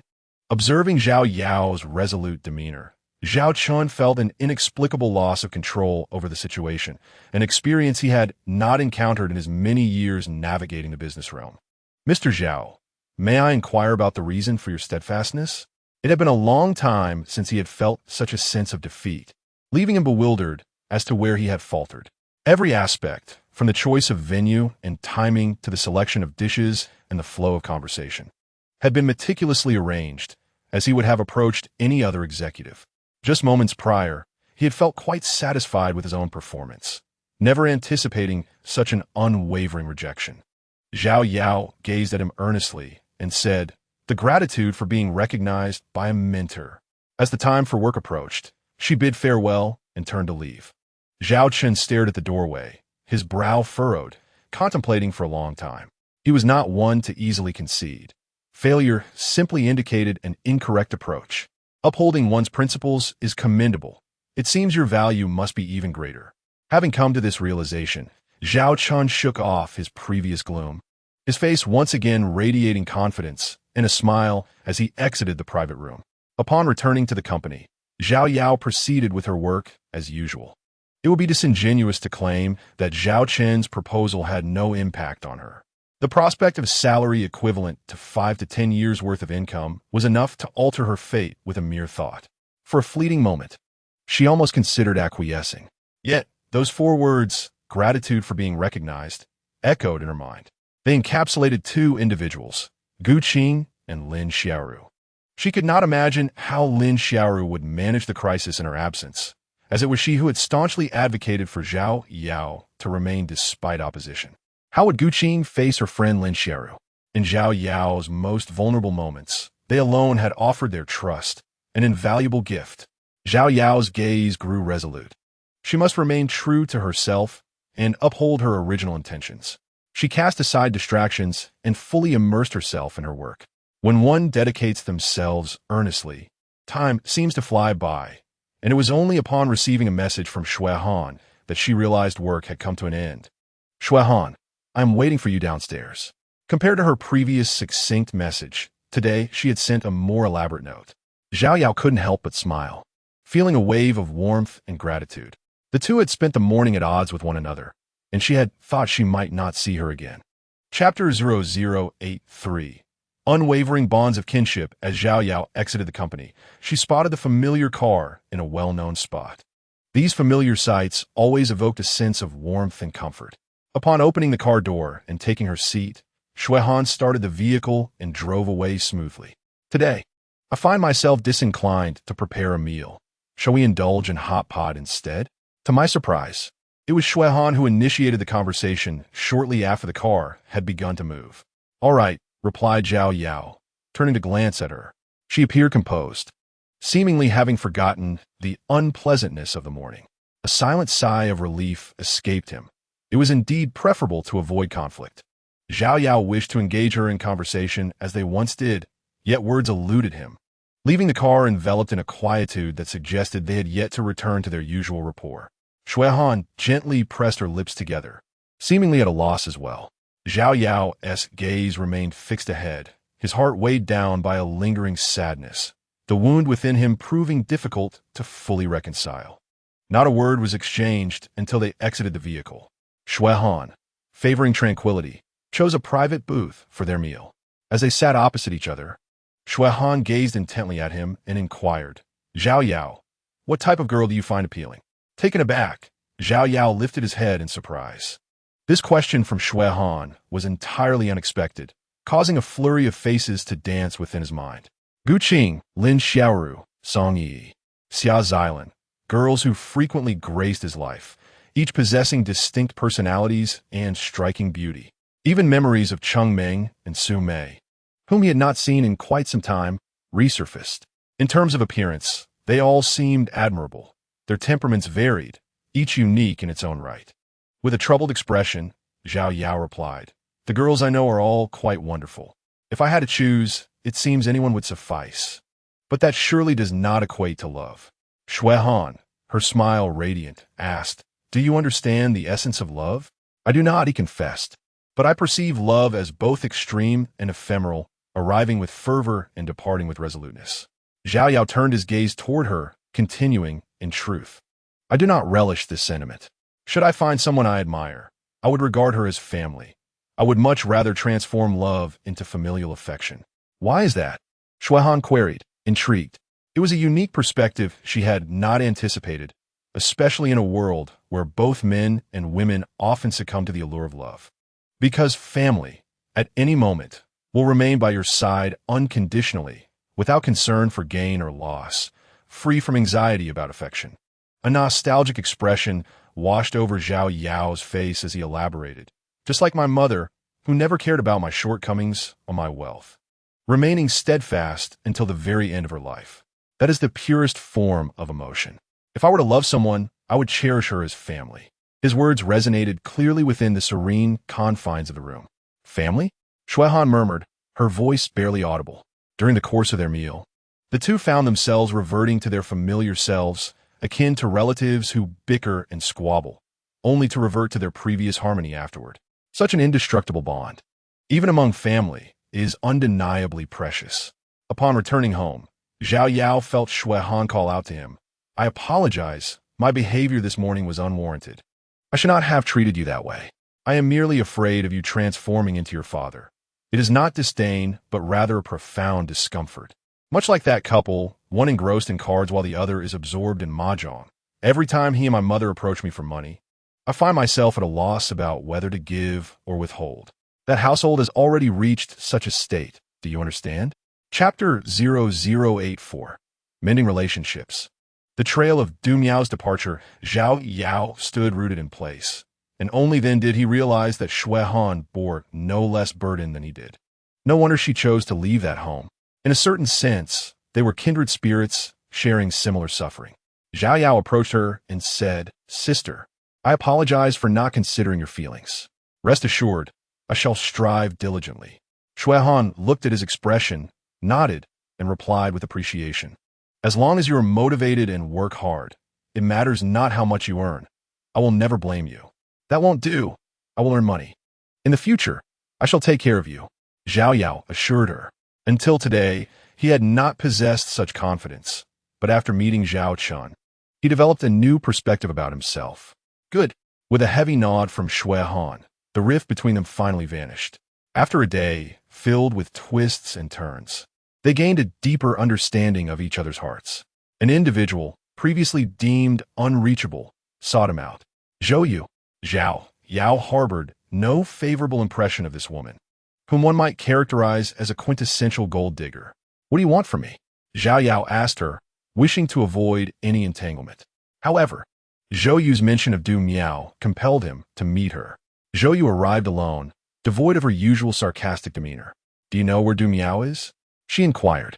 Isn't she with you every day? Xiao Yao shrugged. Once, Du Miao had considered her the best of friends. She said she visited you, and the day she returned from you, she left the bar. Did she go looking for you again? Zhou Yu pressed. If I knew where she was, would I need to meet you? Xiao Yao replied curtly, his disdain for the woman palpable. His aversion stemmed not from Zhou Yu herself, but from her and Ming Hui's shared tendency to exploit friendship as a means of gain. When one party holds value, it becomes an exchange or a sale. When the other loses value, as exemplified by Ming Hui, humiliation ensues. Thus, he wished to sever any ties, even finding conversation with her distasteful. Xiao Yao dismissed Zhou Yu from his mind. However, he remained concerned about Du Miao's whereabouts. After leaving the bar, how would she survive? No one could fathom the actions of a solitary girl, isolated and unsupported, facing familial adversity. Xiao Yao could only pray that she would not succumb to despair. In truth, regarding this matter, Xiao Yao was not particularly concerned. One could assert that if Du Miao truly wished to obtain wealth by any means necessary, it would not be beyond her capability to sever ties with Ming Hui. The expenses at her home were not excessively burdensome, and for Ming Hui, it would be an effortless task. However, she did not choose this path, which signifies that she heeded Xiao Yao's earlier words. A girl, especially, must cherish herself if she does not value her own worth. How can she expect others to care for her? This principle had always been clear to her. Particularly evident from her school days, Du Miao's family circumstances were not favorable, and her academic aptitude was merely average. Yet, she persevered through her own efforts, which is indeed commendable. Xiao Yao, from the depths of her heart, wished to support such a resilient and independent young woman. Regrettably, the past month had been overwhelmingly busy, leaving him no opportunity to extend his assistance. Although he lacked the capacity to help at that time, he had not even managed a simple inquiry about her well-being. Xiao Yao felt he had somewhat let down this junior who once idolized him. They had been classmates, and now, as they ventured into society, they had naturally evolved into friends. Yet, Xiao Yao seemed perpetually in a passive stance when navigating these relationships. Perhaps it was due to the relentless demands of work, which often caused him to overlook the people around him. Ever since Zhou Yu had approached him, Xiao Yao's concern for Du Miao had intensified, prompting him to reach out immediately. However, after several hours, he received no response. It was worth noting that Du Miao had always placed him in a position of importance, typically responding to messages as soon as she read them. Anxiety began to creep into Xiao Yao's mind. Had something happened to Du Miao? Finally, around 7 or 8 o'clock in the evening, Du Miao replied. She was still in the East Market, albeit in the suburbs, and had changed jobs after leaving the bar. She explained that she could not check her phone while working, hence she only saw his message after her shift. Xiao Yao promptly requested her address to meet and speak in person. Initially, Du Miao declined, but she could not withstand Xiao Yao's insistence. From their time at the academy, Du Miao had always been obedient to him, and even now, such a habit was difficult to break. Whenever Xiao Yao was earnest and resolute, she found it impossible to resist. This evening's meeting was no exception. Xiao Yao asserted it with conviction, for he could not ease his mind without understanding Du Miao's situation. Soon, Du Miao complied and sent him her address, which indeed turned out to be in a rather remote area. Xiao Yao promptly left his home, first taking the subway to a nearby location before hailing a taxi to reach Du Miao's current residence in the suburbs. Upon arriving and observing the surroundings, his gaze became fixed. In this vicinity, the surroundings are desolate, with only a bustling street lined with a few shops resembling a community. Beyond this thoroughfare, one encounters a wasteland of wild grasses and yellow sand. This street appears incongruous amidst the barrenness. The thoroughfare is populated by young men and women, some purchasing food from roadside stalls, others acquiring daily necessities, including clothing. Remarkably, there isn't a single decent supermarket. Everything seems ephemeral. Soon, he spotted Du Miao among the throng. Compared to a month ago, she appeared even more frail, and upon seeing her, Xiao Yao felt certain that the past month had inflicted considerable hardship upon her. "Have you eaten?"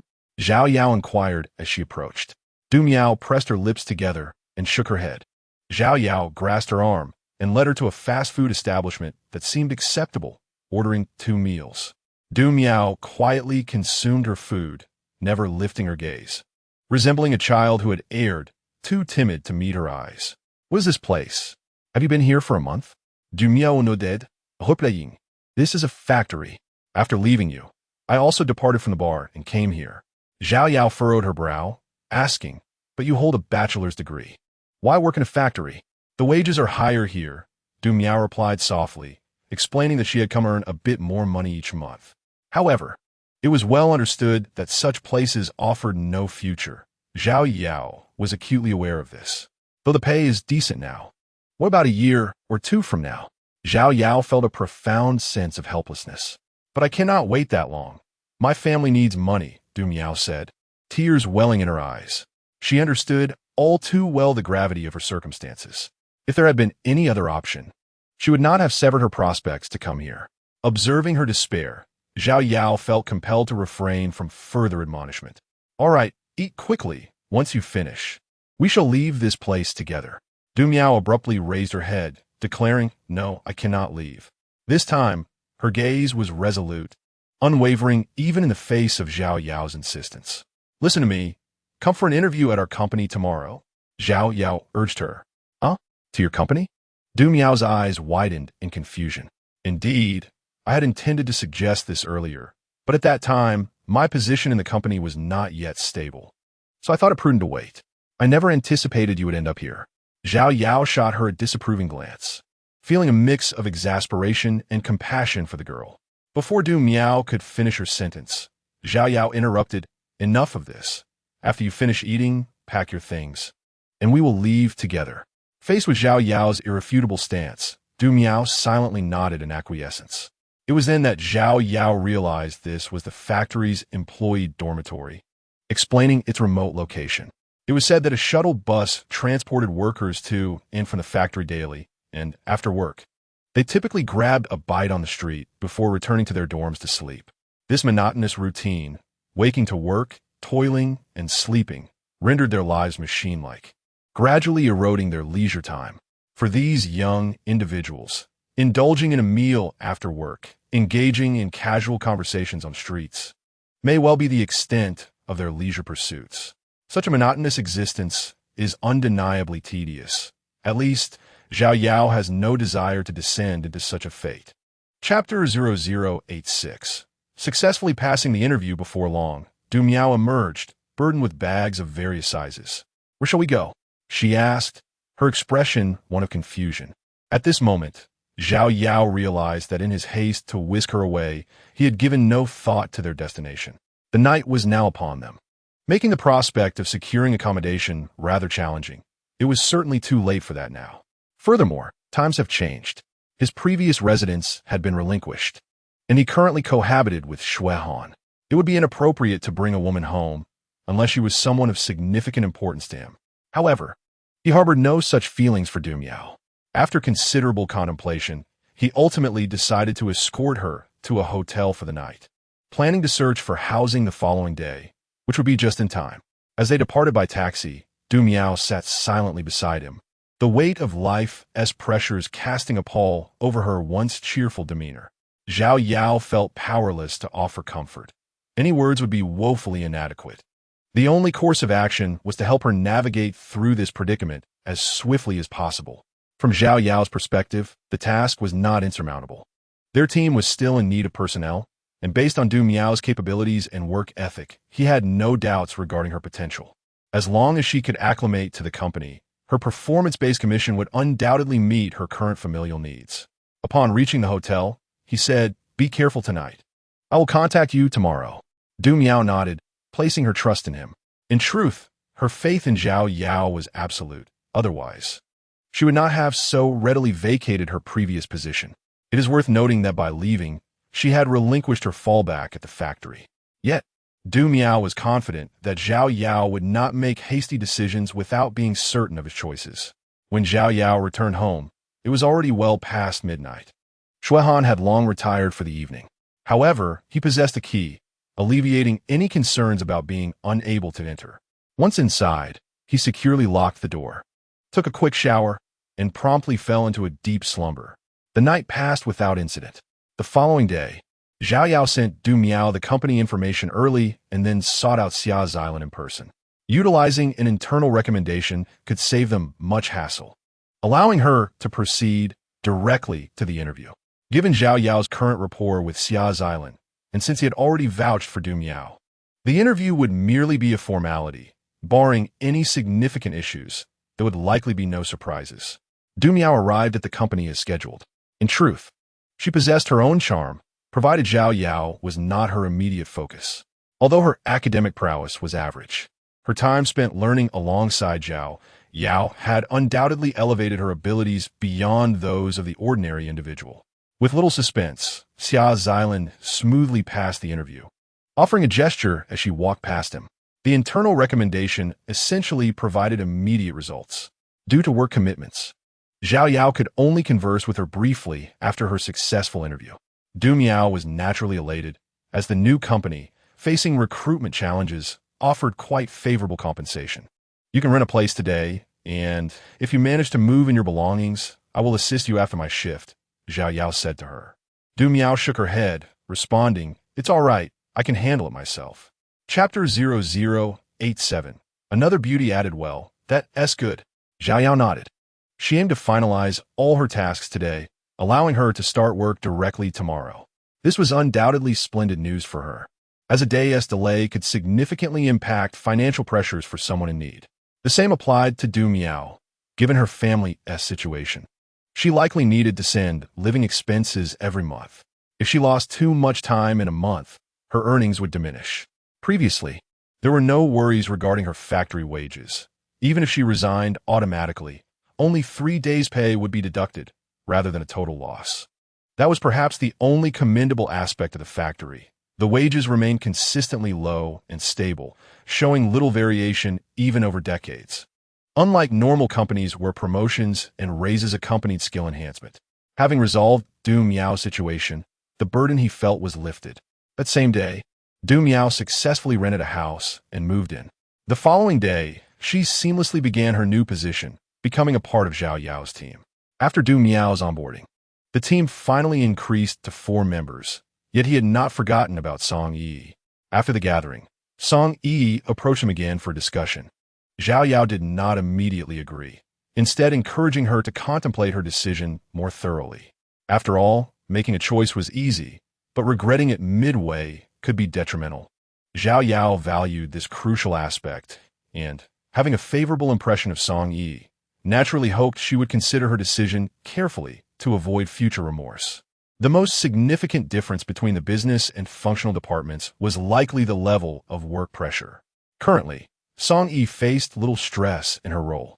The impact of her performance was largely self-contained, and, as long as she was diligent, it would not negatively affect the company.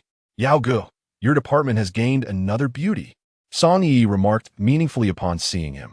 Xiao Yao smiled back, saying, she is a college classmate of mine. There was no need to conceal anything. His intentions for building the team were straightforward. It was one thing for abilities to be satisfactory, but obedience was equally important. When can I come over to your place? I promise to be obedient too, Song Yi said, half jokingly, half testing. Have you considered this matter thoroughly? Once you are married off, there will be no turning back. And regret will be of no use, Xiao Yao said to him.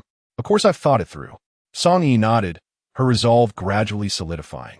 Very well, I will discuss this matter with Manager Lin, but I cannot guarantee its success, Xiao Yao replied, acknowledging that interdepartmental transfers are privileges reserved for managerial positions. He could only choose to accept or decline, but the final decision was beyond his control. Thank you. Song Yi expressed her gratitude. Xiao Yao sighed, feeling somewhat burdened by the complexity of the tasks at hand. It seemed that his personal charm had drawn him into such intricate matters. Upon reaching the door of Lin Xiaoru's office, he raised his hand and knocked. Come in, Lin Xiaoru replied without hesitation. Upon seeing him, she gestured towards the sofa beside her. Chapter 0088. The change regarding Gu Qing after spending several days together. Xiao Yao had become more familiar with Lin Xiaoru. She was undoubtedly the most diligent and proactive employee in the company, often working late into the night and even coming in on weekends. However, his understanding of her was limited solely to her professional demeanor, with no personal interaction whatsoever. On multiple occasions, Xiao Yao had contemplated inquiring whether the person he saw at the arcade was indeed her. Yet, preoccupied with work, he never found the opportunity and eventually dismissed the thought. Now, with time having passed, asking seemed to hold little significance. Once Lin Xiaoru completed her tasks, she turned to face him and pulled up a chair to sit down. Is there something you need? She asked, her expression unchanged as usual. Xiao Yao scratched his head and recounted Song Yi's thoughts to her. Throughout the conversation, Lin Xiaoru maintained a neutral demeanor, only nodding at the end and saying, you wish for her to join, correct? Sort of. Ultimately, it depends on her. If she genuinely wants to come, I would not refuse, Xiao Yao replied candidly. He refrained from mentioning whether the company would agree, understanding that if Lin Xiaoru deemed it impossible, he would not press the issue. It was merely an idea, a mutual exploration, not something to be forced. Lin Xiaoru indicated her understanding of his intentions. After careful consideration, she said, at this moment, I cannot provide you with a definitive answer. I need to communicate with her first before making a decision. All right then, I will take my leave. Xiao Yao sensed that Lin Xiaoru was genuinely contemplating the matter. Yet she harbored her own reservations. This was only natural, as she was merely a manager in the company, with a general manager above her. Everything she did had to align with the company's interests. Wait, Lin Xiaoru's words halted Xiao Yao as he prepared to rise. Manager Lin, is there anything else? He inquired. Looking at her, Lin Xiaoru hesitated for a rare moment, lightly pursing her crimson lips, and said, this matter is unrelated to work. It concerns Gu Qing. Gu Qing? Xiao Yao questioned, perplexed. He had only met Gu Qing a few days prior. Although they no longer worked at the same company, they still often met for meals and conversation. You came here at Gu Qing's recommendation. Later, the project you both worked on shattered industry records, naturally drawing attention, including from Zimo across the way. Their company recognized your connection to Gu Qing, leading to her reprimand from management, even accusing her of deliberately poaching talent from the company. Zhao Yao was taken aback. He had never anticipated that the success of the project would bring such trouble to Gu Qing. He had been dismissed by Xiao Huang. So how had it turned into a case of poaching? This company is truly unreasonable. I must confront Gu Qing to understand what is happening, he declared, rising to leave. You needn't bother. Gu Qing has already resigned, Lin Xiaoru sighed. Zhao Yao halted, turning to Lin Xiaoru. Is it not merely a job introduction? Can those deemed unwanted not seek opportunities elsewhere? Lin Xiaoru regarded him and replied, there is something you may not yet know. The position of supervisor was not initially intended for you, but for Gu Qing. That night, she contacted me, insisting that I assign the position to you. Thus, he became the supervisor. There was no need for further elaboration. The implication was clear. Zhao Yao finally comprehended why Lin Xiaoru had placed such trust in him, allowing him to enter the role without an interview and appointing someone with merely a month of experience as a supervisor. No matter how talented one might be, such a situation seemed unjustifiable. This had appeared illogical from the beginning. Yet he had been so absorbed in the changes in his life that he had not pondered the underlying reasons until this moment. Trust does not arise without cause. Fortune does not come so easily. Everything stemmed from someone's unwavering support. Gu Qing had been the one propelling him forward, granting him the opportunity to grow. I am unable to reach her now. She holds a special significance for you compared to others.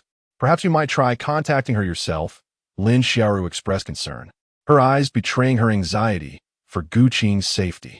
After departing from Lin Xiaoru's office, Zhao Yao retrieved his phone and dialed Gu Qing's number.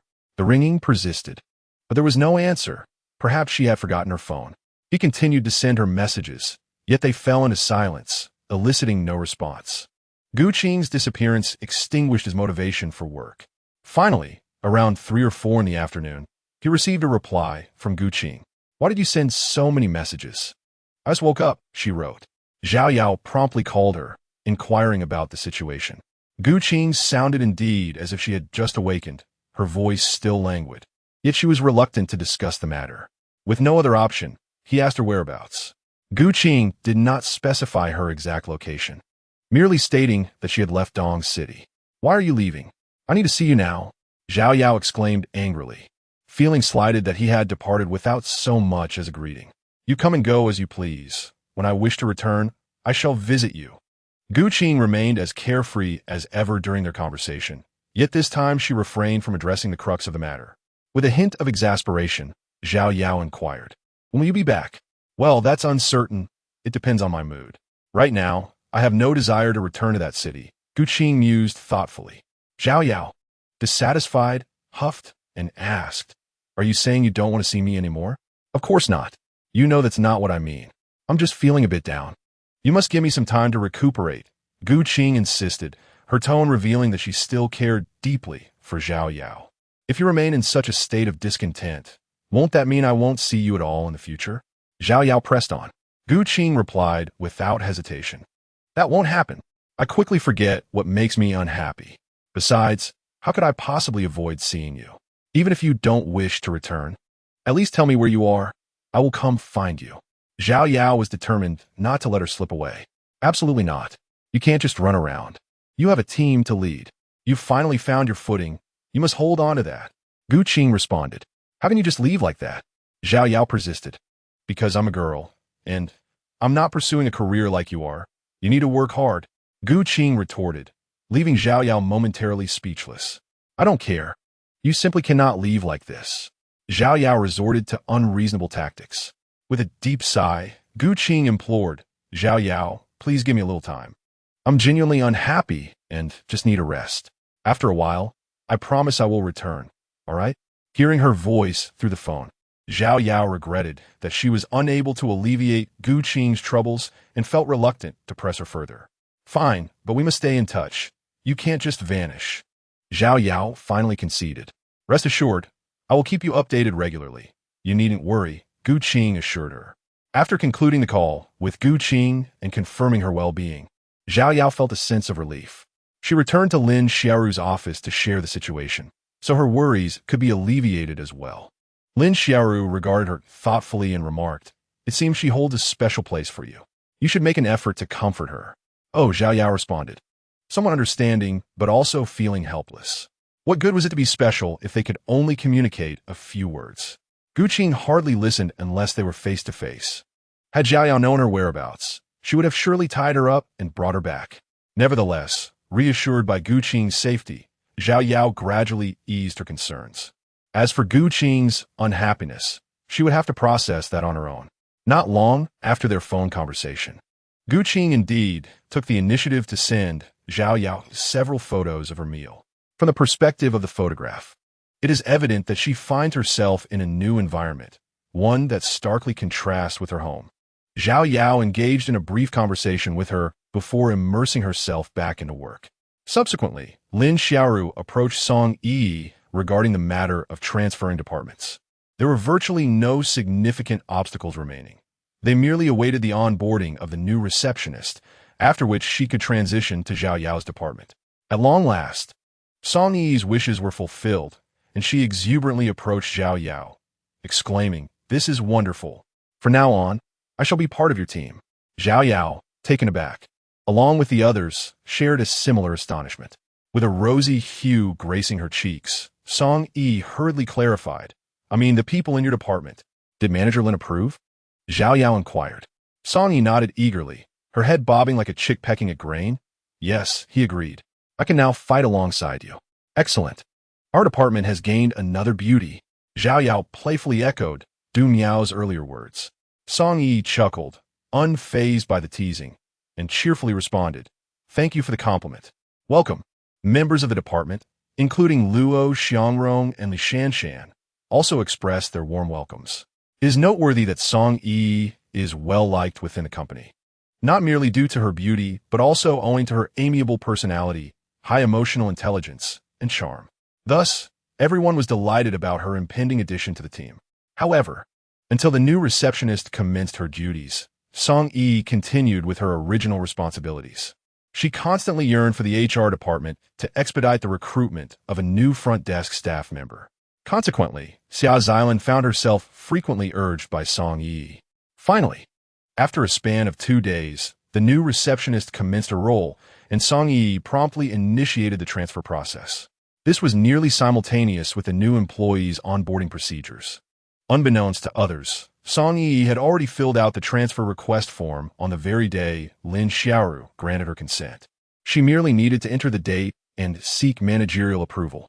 Chapter 0091. Targeted as Xia Xilan signed the document, observing Song Yi's anxious demeanor. She couldn't help but feel a sense of helplessness. The excitement was palpable, surpassing even that of a wedding day. After a flurry of signatures, Song Yi successfully became a member of Zhao Yao's team. Her workspace transitioned to the new department, and she radiated joy, akin to a fresh recruit. Zhao Yao watched as her team gradually expanded. With her inclusion, there were now 6 members, forming a well-rounded unit. Their next endeavor would naturally involve harmonizing their efforts. Particularly for the newly joined Du Miao and Song Yi, it was imperative to swiftly adapt to the work intensity and habits of the team. Although Song Yi was not an absolute newcomer to the company, this was her first exposure to the business department, rendering her somewhat of a novice with much to learn. Du Miao had, at least, familiarized herself over the past few days, and with her diligence, she managed to navigate the company's operations and team dynamics quite effectively. During this period, Zhao Yao assigned her various tasks, all of which were executed commendably. Just as the team began to find its rhythm, Si Yunmeng summoned Zhao Yao, Ding Wu, and Gao Hong, the 3 department heads, to the office. This time, Lin Xiaoru's expression bore a certain gravity. Upon entering, they sensed that the matter at hand was of considerable significance. Although we are a nascent company, through the unwavering efforts of everyone, particularly after Zhao Yao's team set a record, we have managed to garner a degree of recognition. With recognition comes scrutiny, and inevitably, we find ourselves in the crosshairs. Lin Xiaoru's words sent a chill through the room.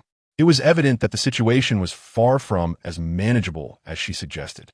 We are being targeted? Ding Wu inquired, his brow furrowed. Lin Xiaoru cast a glance in his direction, nodding affirmatively. Indeed, and the threat is alarmingly close, right across from our company. Zimo. Zhao Yao's gaze sharpened. He had not yet sought trouble, yet the adversary had come knocking at their door. Yes, in recent days, all our partners have been subjected to Zimo's public relations tactics, leading many to reconsider their collaborations with us. This is an arduous predicament for us. Lin Xiaoru's voice remained composed, yet Zhao Yao sensed an oppressive atmosphere permeating the room. Zimo, being an established company, possessed a wealth of resources that far surpassed those of a fledgling firm. Once targeted, they could employ numerous strategies to undermine their competition. The simplest tactic would be to undercut prices, even at a loss, ensuring that their rivals were left with no opportunities or contracts. Established companies could sustain such losses, but a new company could not afford that luxury. What then shall we do? Compete with them? We lack sufficient resources to back us. Gao Hong expressed his concern.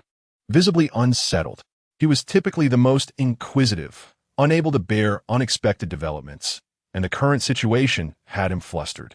Lin Xiaoru regarded him thoughtfully, then turned her gaze to Ding Wu and Zhao Yao. What are your thoughts? Ding Wu rubbed his chin, pondering for a while before responding. It seems rather difficult. This response was anticipated, and Lin Xiaoru merely shifted her calm gaze toward him. Zhao Yao pursed his lips and declared, if they intend to target us, then let us compete against them. We are a new company. Losing is to be expected, but winning could yield significant gains while they suffer substantial losses. Zhao Yao was not one to dwell on uncertainties as the others did.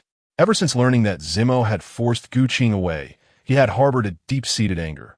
Now, their actions felt like a direct affront to him. Given the circumstances, if he were to cower and acquiesce, he would not be living up to the ideals of manhood. Chapter 0092. Rivals Youth. Do not presume that having broken a record once renders you invincible. The depths of this arena are profound, Gao Hong observed, shaking his head in disapproval at Zhao Yao's seemingly naive bravado. Gao's assertion was not unfounded. This was a contest between companies, a struggle of capital, connections, and resources, followed by business acumen. No matter how talented you are, a mere team of a few individuals has its limitations. Ding Wu concurred, as if they both comprehended the gravity of the situation. Zhao Yao turned to them, questioning, so, according to your perspective, are we to refrain from resistance and await our fate? I believe there is no need for us to agonize over whether to retaliate. This is clearly a battle we cannot win, so why must we engage at all? Why don't we go directly across to discuss? In business, harmony breeds wealth. Gao Hong wore an enigmatic expression, believing his words were filled with wisdom, and that his approach bore no risk. Ding Wu replied, I concur with Supervisor Gao's perspective. It's challenging to prevail through conflict, so we might as well negotiate. Huh! Zhao Yao scoffed lightly, saying, You live so pathetically, seeking negotiations before a fight even begins, hoping for a mere morsel from others? Your words lack courtesy, as I cannot abide by such cowardice, always seeking to negotiate when bullied. What does negotiation yield? Land concessions and reparations. And whether you can even savor a bite of meat depends on others' whims. Ding Wu retorted angrily. Do you assume that ignorance will lead you to victory? Is it not preferable to earn a living amicably? Harmony breeds wealth applies to partners, to one's own kind. Do not misuse a proverb simply because you know it, lacking culture. You should read more. Zhao Yao coldly snorted in disdain. In business, it has always been about seizing opportunities from others. It is competition, it is combat. Placing your hopes on the mercy of others is akin to begging on the streets. Do you truly believe that breaking a record makes you invincible? If a fight is to be had, I have no interest in seeking pain. Ding Wu continued to mock. Gaoong Sigid, remarquing. The youth of today fail to grasp the situation. Lin Xiaoru, observing their futile squabble, raised her hand to halt them, stating, Enough, I understand your concerns. However, we cannot rely on our competitors to show leniency. Thus, we must let our strength speak for itself.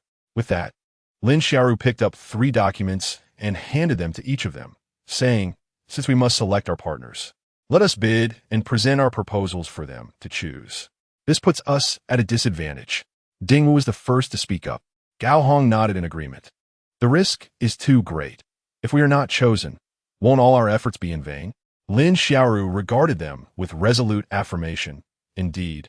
Henceforth we must be more focused and dedicated than ever, crafting proposals that will truly satisfy our clients. I believe no one will refuse us. Both Gao Hong and Ding Wu exhibited reluctant expressions. Clearly, the difficulty was immense, and for those in business, the pressure had escalated dramatically. They could only strive to create the best proposals, their acceptance hinging on the mood of their partners. Zhao Yao, however, concentrated on the project itself, flipping through the project materials. The red font distinctly highlighted the competitor, Zimo. Chapter 0093. They have always been. The emphasis in red underscored Lin Xiaoru's seriousness regarding the matter. If mishandled, it could jeopardize the entire company's operations. It was now evident that Zimo aimed to annihilate their company directly. Otherwise, they would not have launched a comprehensive assault against them. One must recognize that swaying so many partners necessitated an enormous public relations budget to support such an endeavor. Moreover, one question that perplexed Xiao Yao even further was how ZMO was aware of every single partner of their company. These were the mysteries he could not fathom at present. Zhao Yao returned with the project, knowing that future endeavors would undoubtedly be more demanding.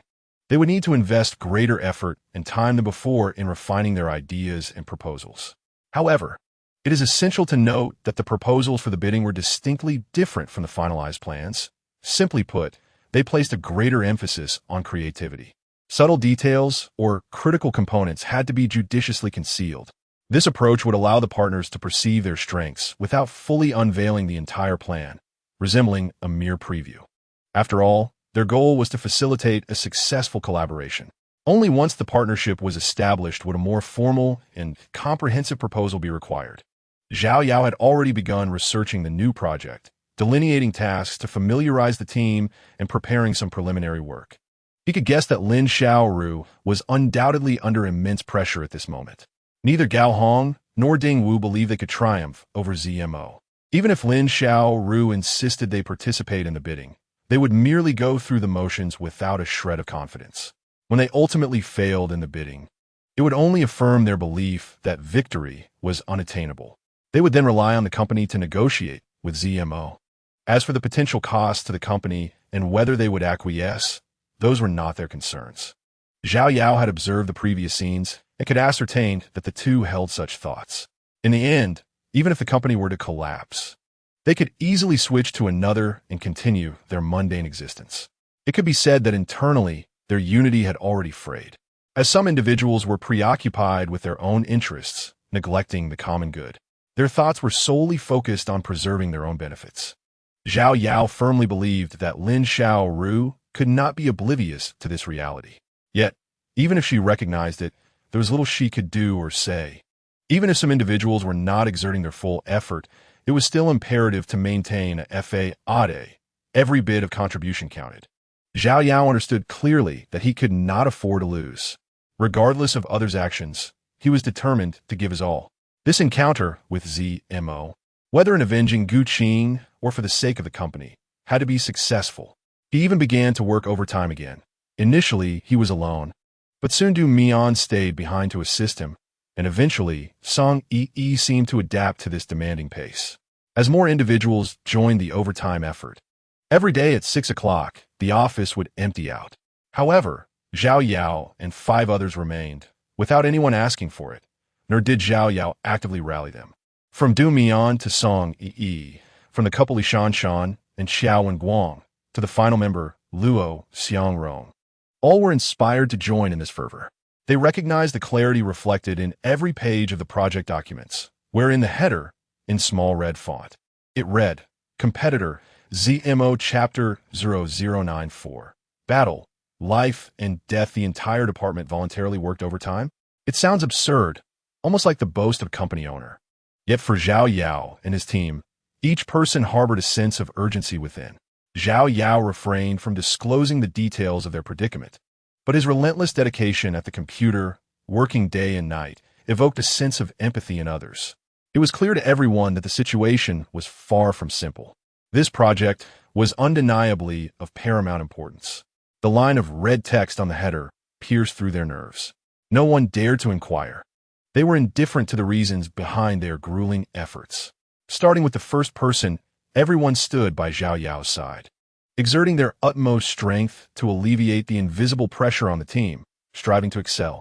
As the hours stretched on, 7, 8, 9, 10, 11, their days grew increasingly lengthy. In this new company, it was no longer just Lin Xiaoru's office that illuminated the night.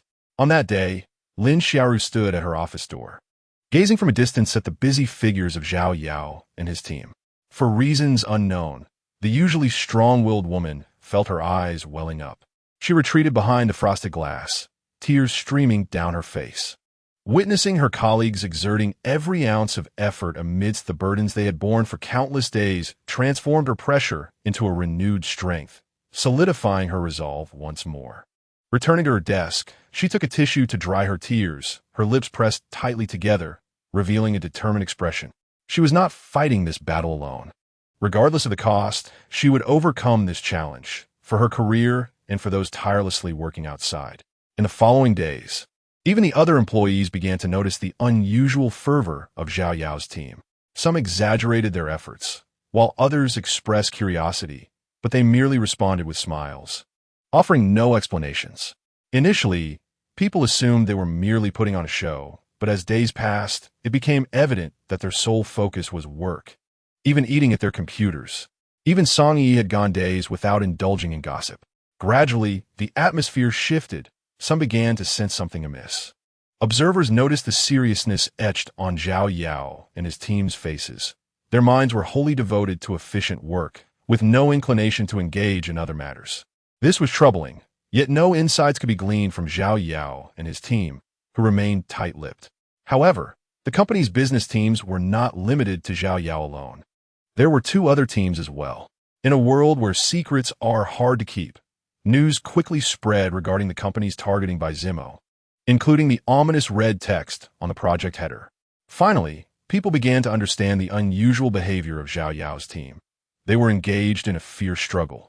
This battle had the potential to influence the very survival of the entire company. In stark contrast to Xiao Yao's team, the other two departments were rife with negativity. Some individuals lament the company's lack of strength, while others mock Xiao Yao for her youthful ignorance and arrogance. There are those who speculate about Lin Xiaoru's long-term vision, and some shamelessly assert that women are incapable of leading them. Xia Xilan, gazing at Ding Wu before her, remarked, as a man, Ding's supervisor, "Why not demonstrate some real capability to help the company weather this storm?" Ding Wu, wearing an air of indifference, shrugged and replied, "What can I do with my limited position?" It is ironic that he speaks with such conviction while being the very one failing to take initiative. I have finally discerned the disparity among individuals.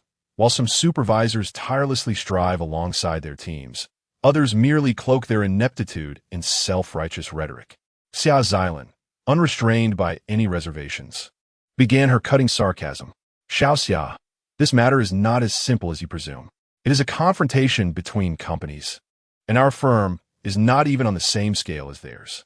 No matter how hard that short-sighted youth tries, it would be a futile endeavor, yielding the same outcome." Ding Wu shrugged, believing these outsiders could not comprehend the situation, mistakenly thinking that effort alone guarantees success. If that were the case, there would scarcely be any poor individuals left. Ding's supervisor, I truly wonder, is it men who are incapable, or is it merely you?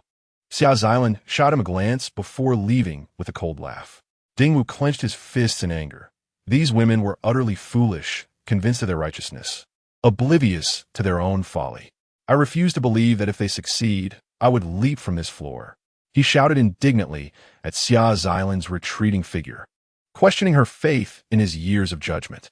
Upon hearing his words, Xia Xilan halted, turned back, and inquired, "What did you just say? Care to repeat that?"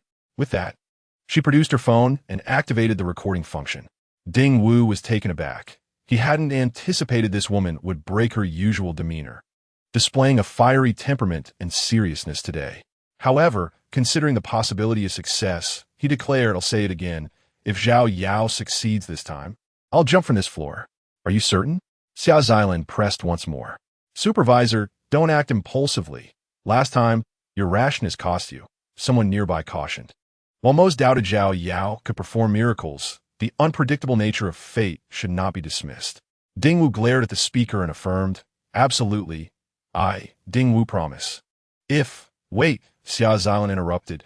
Jumping from this floor is unacceptable. It would affect the company. Such a reckless suggestion should be reconsidered. Perhaps you could choose another location, like the rooftop. With that, she pointed towards the ceiling, then gestured for him to recommence his vow.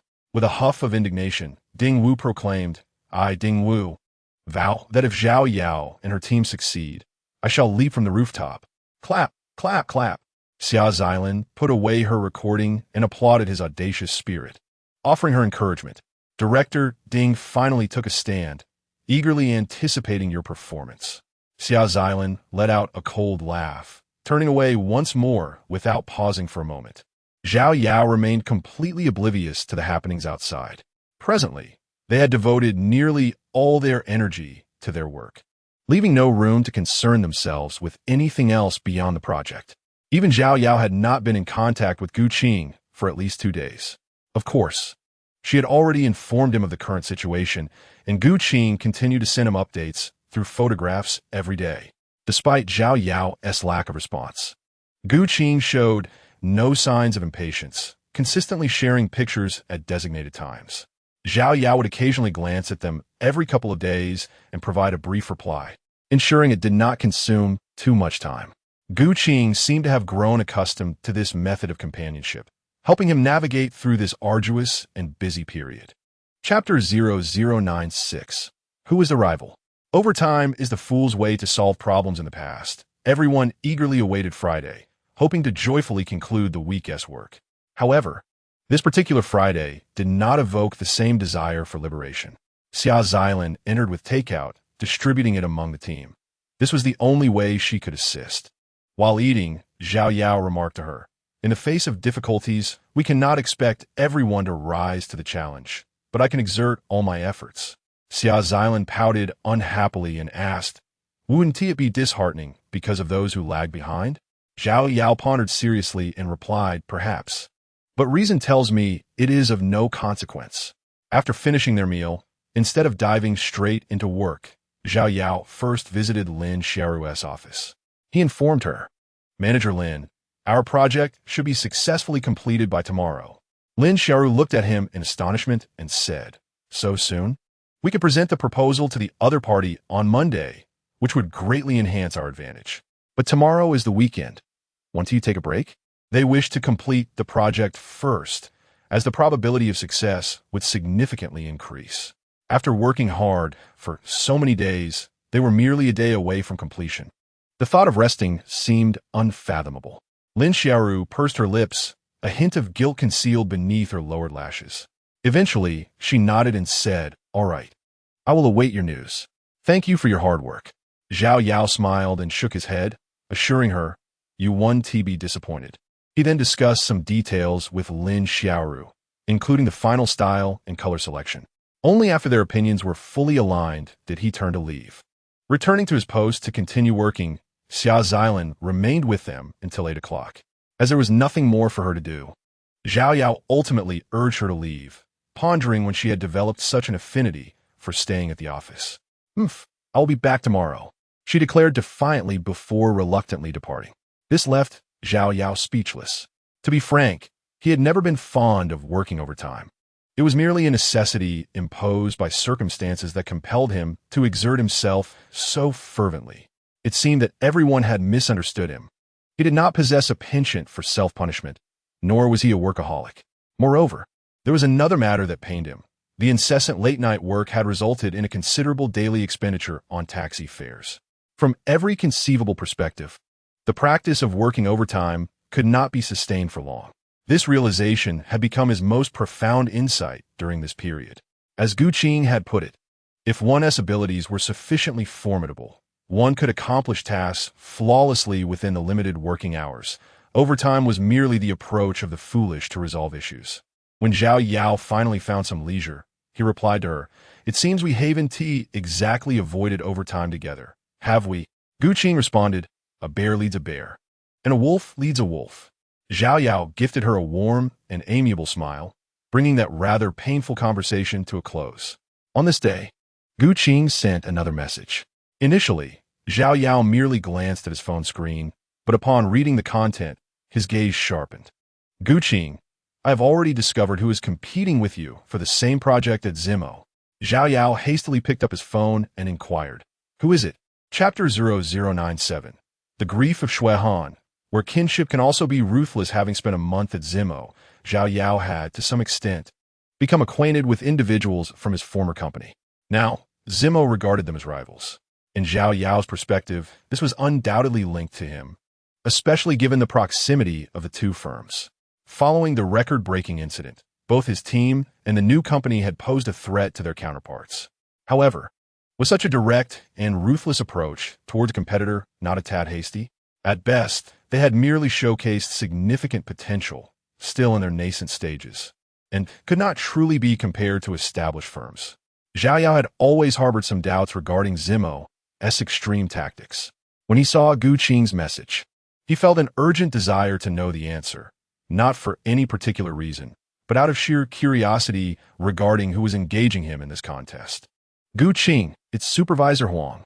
Xiao Yao's expression turned to one of astonishment as he exclaimed, Little Huang? Gu Qing's response followed swiftly. That title is a bit excessive. Do you not find it charming? Xiao Yao couldn't help but chuckle, picturing Gu Qing's expression at that moment. Gu Qing replied, Haha, it is indeed quite endearing. You've taken a turn for the mischievous. To be candid, Little Huang's professional abilities were commendable, and his team was more seasoned. Do you have confidence? Gu Qing echoed his playful term for Little Huang, as no one knew their former team better than she did. Xiao Yao, after reading her message, smiled and simply replied, The waves of the Yangtze River push the waves ahead. Their brief exchange concluded, and as the project neared its end, he discovered that he was competing against none other than the former Supervisor Huang. Although much time had passed, he still felt a twinge of displeasure, recalling how Supervisor Huang had shifted blame and dismissed him. Xiao Yao was uncertain about the motives behind Zimo's actions and whether Supervisor Huang was aware of the situation.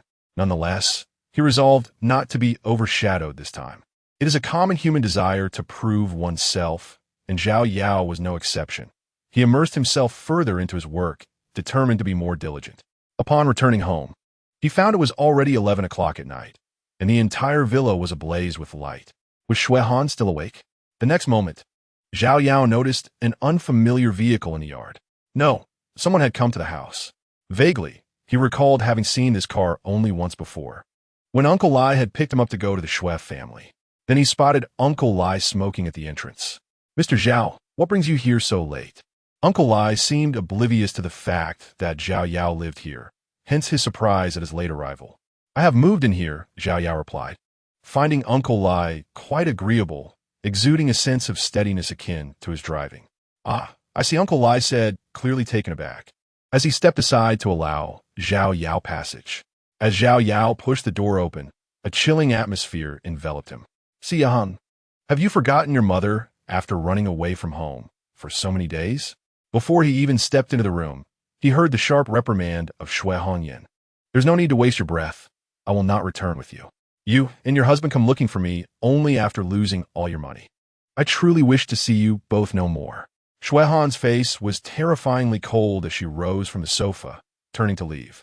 Shui Hongyan, upon hearing her daughter's indifferent words and still reeling from a day of losses, pushed her back with force.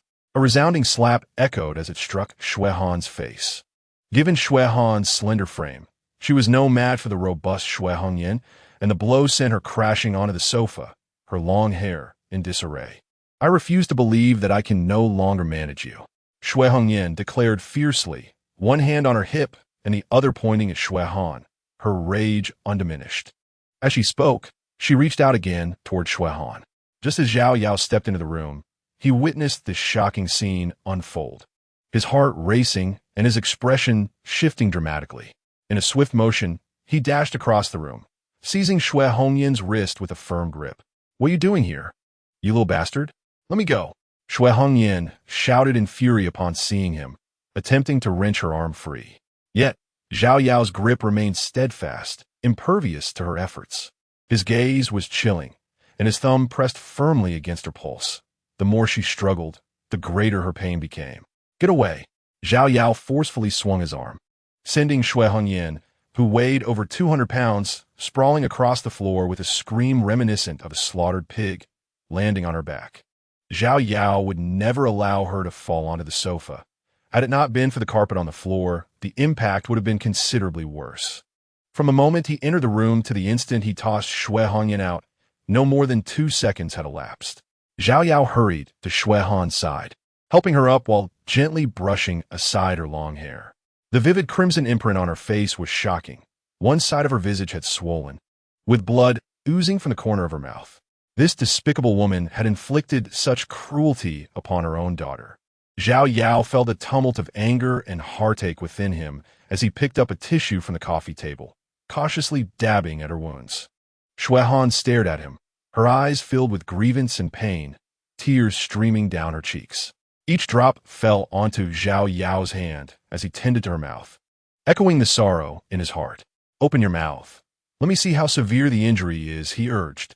There was no time for comfort now. Assessing her injuries took precedence as he gently grasped her chin. Inside, he found a deep, crimson cut with a small amount of blood seeping out. Thankfully, it was not too severe, and he released a sigh of relief. Do not be afraid. It will be all right, Zhao Yao reassured her, knowing that calming her emotions was paramount in such circumstances. How heartless you are, you wretched girl. No wonder you refuse to come home. It turns out this good-for-nothing is involved with you. Have you no shame? Shui Hongyan, having heard the commotion, was supported by her uncle as she shouted accusations from a distance. Shui Han, enraged, rose from the sofa, her lips trembling in fury. From now on, this is my home. I will be with whomever I choose, and you have no right to control me.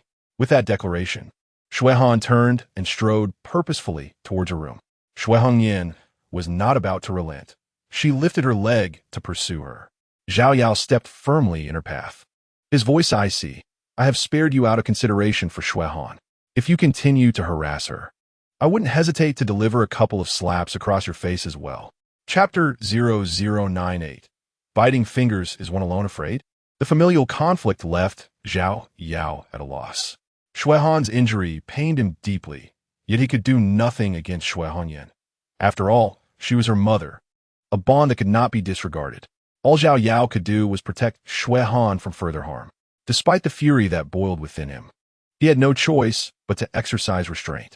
Shui Hongyan's face was a mask of anger, yet the earlier confrontation had indeed intimidated her, for she now dared not continue the tirade. In fact, she took a couple of steps back, maintaining a cautious distance from Zhao Yao. You had best stay away from my daughter. I am well aware of your and your son's devious ways. She seethed through clenched teeth, but ultimately, she refrained from escalating the situation, leaving behind a few spiteful words before departing in discontent. Soon, the sound of an engine echoed from outside, indicating that her uncle had come to take her away. Zhao Yao approached the door to Shui Han's room. Just as he was about to knock, he noticed that the door was ajar, not fully closed. Pushing it open, he found Shui Han gazing sorrowfully into the mirror, seemingly troubled. It appeared her emotions had stabilized, and she was now examining the swelling on her face. Has she left? As Zhao Yao entered the room, Shui Han turned to her and inquired with a slightly hoarse voice, has she already left? Approaching her, Zhao Yao said, let me see how your injury is faring.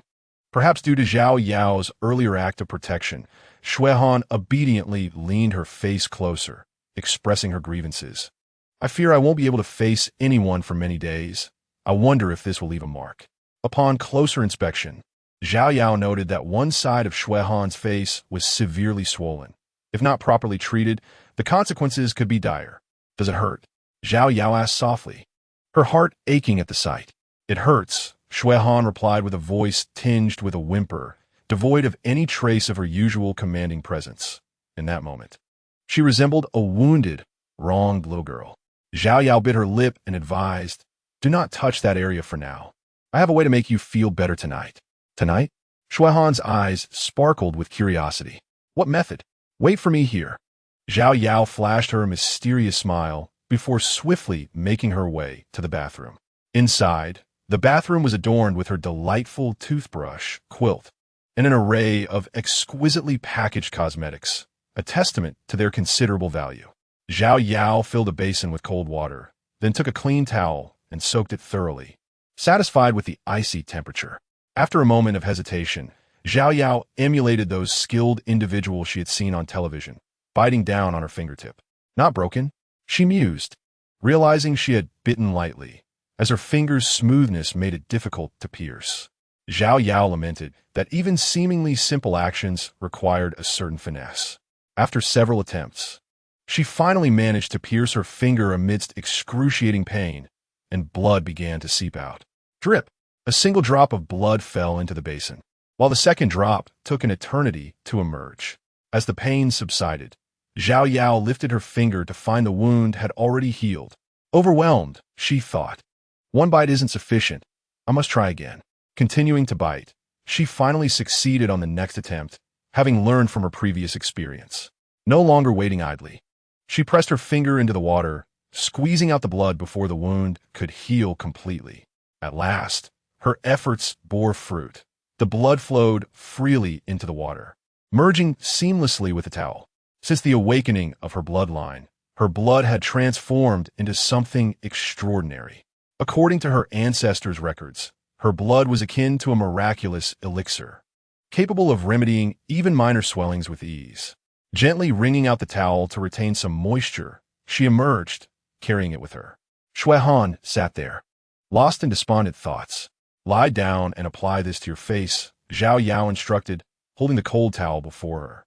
Shui Han snapped back to reality, eyeing the towel in Zhao Yao's hands with a slight frown. "Is this really your method? Will it even work? If it's just a cold towel, it may prove futile." Zhao Yao found herself unable to articulate an explanation to him, so she mustered her courage and declared, "Rest assured, I will restore your beauty tonight." Shui Han cast a skeptical glance in her direction, still exhibiting an aura of disbelief, yet ultimately acquiesced with reluctance. "Is it necessary to lie down?" Upon reaching the bedside, Shui Han inquired with an imploring gaze, "I would prefer to sit." "It is imperative to lie down. The gravitational pull of the earth is directed downwards, and reclining is far more beneficial," Zhao Yao asserted, adopting a somewhat deceptive demeanor, for lying down would allow the moisture from the towel to seep downwards, ultimately aiding in the healing of the redness upon her face. "Oh," Shui Han replied, half comprehending, "if lying down is what it takes, then so be it. Sitting for long periods can be exhausting." As she lay upon the bed, Zhao Yao meticulously arranged her long hair, then gently placed the towel over the injured side of her face. "You must stand on this side. I can only see the side facing me," Zhao Yao remarked, her lips curling into a slight smile, for Shui Han, despite her predicament, appeared particularly endearing, resembling a little girl. "Just keep the towel as it is. When it becomes warm, flip it to the other side. I shall retire for the night," Zhao Yao instructed, draping a light summer blanket over her. "Sleep? What do you mean by sleep?" Shui Han protested vehemently. "Tomorrow is the weekend. I need not rise early. You promised that I would be well by tonight. You cannot leave." Zhao Yao, moving to the opposite side of the bed, regarded her with resignation, saying, "I have to work overtime tomorrow. That simply will not do. What if my injuries do not heal?" Shui Han insisted, unwilling to relent. "Rest assured, it will heal. The towel I have applied will work wonders, and soon you shall be fine," Zhao Yao confidently assured her. Without a moment's hesitation, Shui Han retorted, "Then you must stay a little longer. I truly must go to the office tomorrow, and you know I have been working overtime for quite some time. I am utterly exhausted," Zhao Yao confessed. While she longed to remain, the toll of her recent overwork had left her weary, and her body was indeed fatigued. The exhaustion of the spirit could only be alleviated by sleep, and it needed to be restorative rest. "You may sleep here.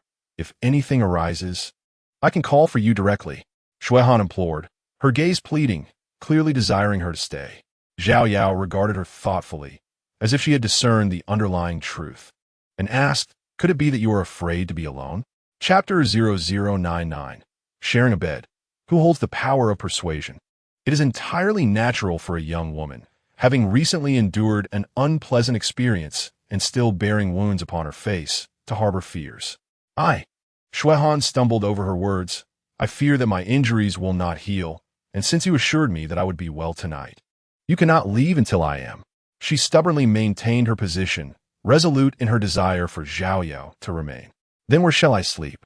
Xiao Yao conceded, noting that it was already past midnight, and she needed to rise early at 6 or 7 in the morning. Here will suffice, Xuehan suggested, gesturing toward the expansive, unoccupied space on the bed. Sleep on your bed? Xiao Yao inquired, candidly acknowledging that the bed was indeed quite spacious. Nearly identical in size to the one in her own room, measuring over 2 meters wide. At this moment, Xuehan lay on the opposite side of the bed, occupying less than a quarter of the space.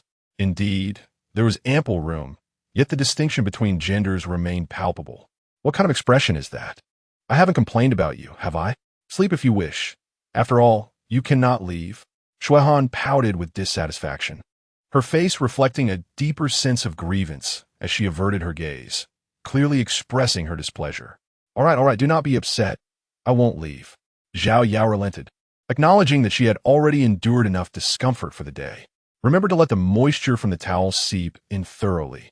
That will hasten your recovery. I shall just take a nap on the sofa. Xiao Yao felt utterly exhausted, and although the sofa in Xuehan's room was too small to accommodate her comfortably, there was little choice left.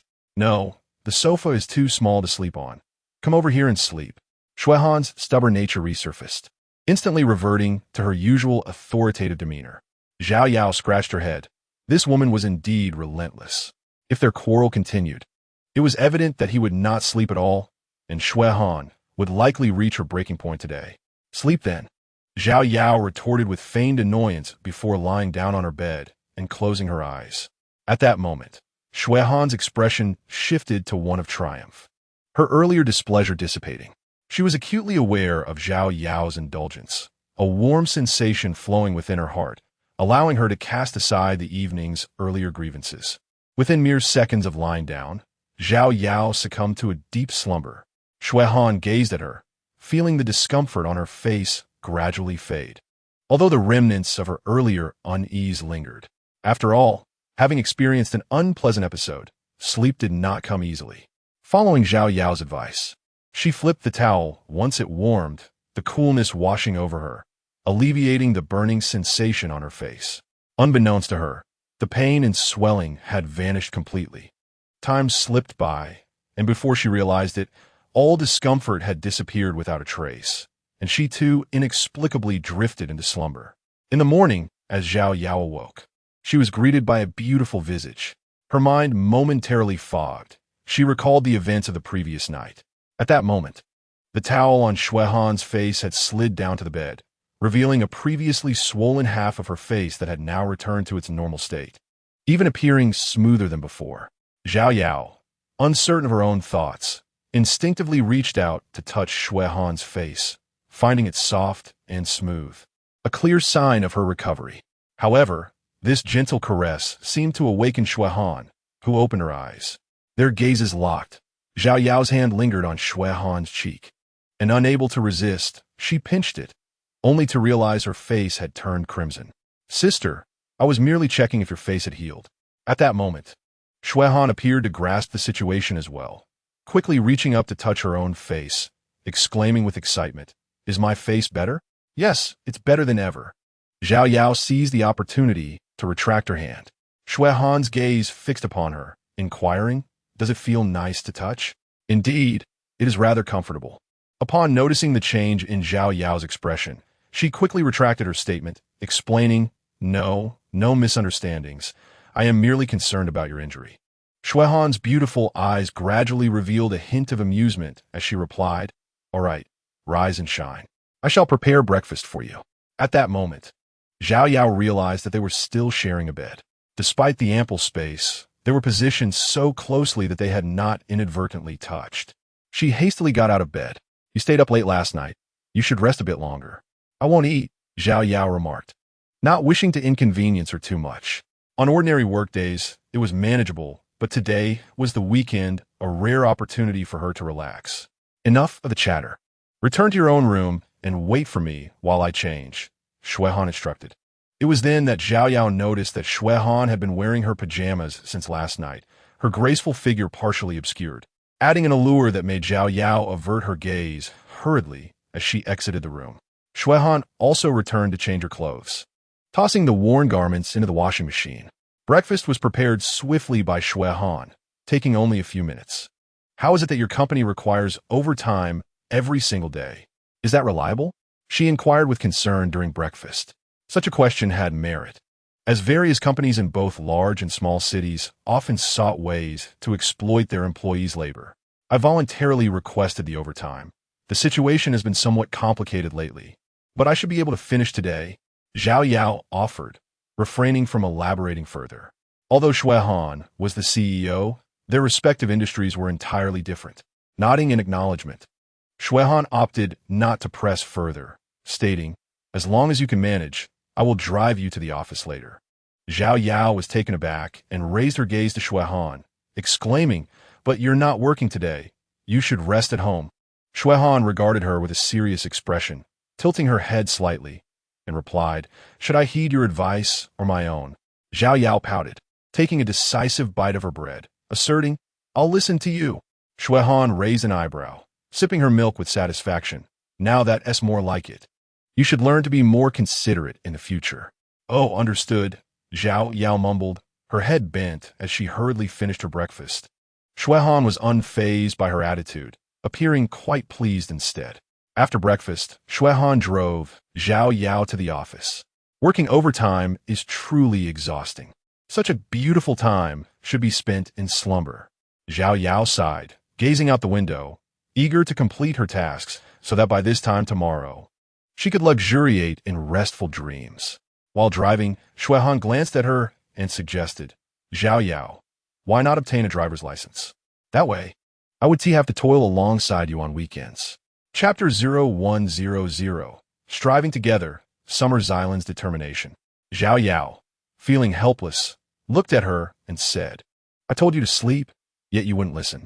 Are you feeling drowsy?" Having stayed up late, both had undoubtedly felt the effects of fatigue. "Indeed, my head aches a bit." Shuehan finally ceased her obstinacy and candidly admitted, "I feel as though I've only slept for 2 or 3 hours." "Then you should return home and take a proper nap," Zhao Yao advised her. "Yes, that's exactly what I intend to do," Shuehan replied with a playful smile, continuing to navigate the empty streets with swift precision. The contrast between weekends and weekdays was indeed stark, as the flow of traffic had diminished significantly. However, this tranquility was merely a morning phenomenon. By noon and afternoon, the roads would again be congested. Zhao Yao flashed a wry smile, conveying her displeasure at having to work overtime. After dropping Zhao Yao at the office, Shuehan drove away alone. Upon her arrival, Zhao Yao plunged into the flurry of activity that marked the final day of their project. Soon, the team members trickled in, resuming the tasks that had carried over from the previous day. The office felt desolate on this weekend, with only their department present, lending an air of serene solitude. To expedite their progress, Lin Xiaoru joined them at their workstation, setting up a laptop outside to integrate herself into their efforts. What could have been accomplished in a single day was significantly accelerated with Lin Xiaoru's involvement. Halfway through the morning, a familiar figure arrived, Xiao Chen. "I can't believe you actually came in on such a lovely weekend. I would have preferred to linger in bed," Zhao Yao remarked with a smile. Xiao Chen chuckled, "I had intended to rise early today, but my first attempt at getting up was a failure, so I only just arrived." After exchanging a few casual pleasantries, Xiao Chen refrained from interrupting Zhao Yao's work. Unlike the versatile Lin Xiaoru, Xiao Chen had always been in human resources, finding herself somewhat inept at the operational tasks. As Zhao Yao put it, she was merely squandering the precious time of the holiday.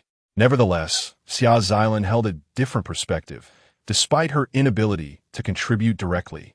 She was steadfast in her support, providing companionship that was invaluable. Moreover, she insisted that she wasn't entirely without tasks. She excelled at ordering takeout at lunchtime. In recent days, Xiao Chen had indeed been diligent in assisting them with such errands, including fetching water.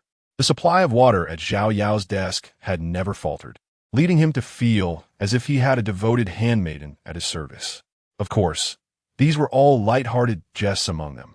Xiao Chen was genuinely contributing in her own way.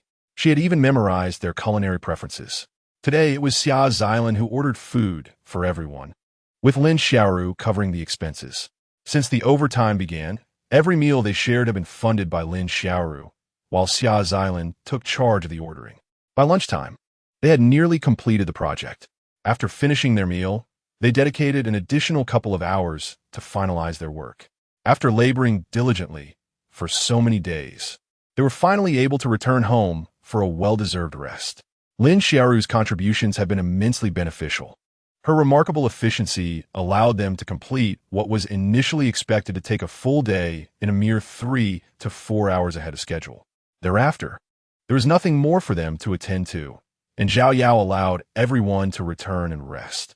Consequently, this afforded them an additional half-day of respite. However, he did not depart immediately. Instead, he engaged in a thorough double-check with Lin Xiaoru. The materials presented to the clients held immense significance, for even the slightest numerical error could lead to the collapse of the entire project. A single typographical mistake could convey a lack of professionalism from their team. Once the major tasks were accomplished, it was often the repetitive minutiae that proved to be the most challenging to manage. At this juncture, Xiao Chen finally discovered her worth. After conducting their respective checks, they revisited both sides and found that, fundamentally, everything was in order, at least from a business standpoint. Xiao Chen could conduct a parallel examination, focusing on aspects distinct from a business. Her sole task was to identify typographical errors. This was an area in which she excelled, as her profession demanded meticulous attention to every character. Throughout the afternoon, the trio meticulously reviewed the entire project proposal. Particularly, Xiao Chen indeed uncovered several subtle typographical errors that were not easily discernible. "So, do you still think I'm of no use?" She jested beside him. "I certainly do not think so. I merely wish for you not to squander your precious rest time," Zhao Yao replied, raising his hands in exasperation, unsure of how to respond. He genuinely did not want her to endure undue fatigue, as their responsibilities were not identical. Xiao Chen smiled and nodded, fully aware, as a professional, of the nuances involved. Ultimately, they verified that everything was correct, completed all necessary documentation, and made backups. "These are our keys to victory, Zhao Yao. Join me on Monday," Lin Xiaoru instructed him. "Absolutely," Zhao Yao affirmed. In the past, such tasks had primarily been undertaken by Lin Xiaoru alone. Not just he, but even Ding Wu had not been involved, as there had been no need for bidding previously. Nowadays, in addition to presenting proposals to clients, the lead person must elucidate the core and highlights of the proposal, providing the client with an intuitive understanding without revealing the ultimate objectives. If the client is impressed, they naturally proceed to establish collaboration, resuming the cycle as before. Should the client express dissatisfaction, there may be opportunities for revisions, or they may declare the endeavor unsuccessful and move on to the next project, perpetuating this cycle. With work temporarily concluded, Zhao Yao and Xiao Chen departed the company together. Lin Xiaoru remained alone, seemingly lacking any social interactions with her colleagues outside of work. As they walked beneath the company building, Xiao Chen turned to Zhao Yao, her anxiety palpable, and inquired, "Do you think we will win on Monday?" "Of course. I am confident. Our proposal was crafted through collaboration between Manager Lin and myself. While it may not set any records, defeating that heavy-set fellow should pose no challenge," he responded. Zhao Yao smiled, pondering how irate Xiao Wang would be after this defeat, and whether another in turn would bear the brunt of his frustration. Just as Guqing possessed an intimate understanding of the team's formidable capabilities, he too had spent a month there. With the accumulation of recent experiences, Zhao Yao had formed a general assessment of the plans Xiao Wang could devise. "That plump fellow?" Xiao Chen looked at him with a mix of curiosity and intrigue.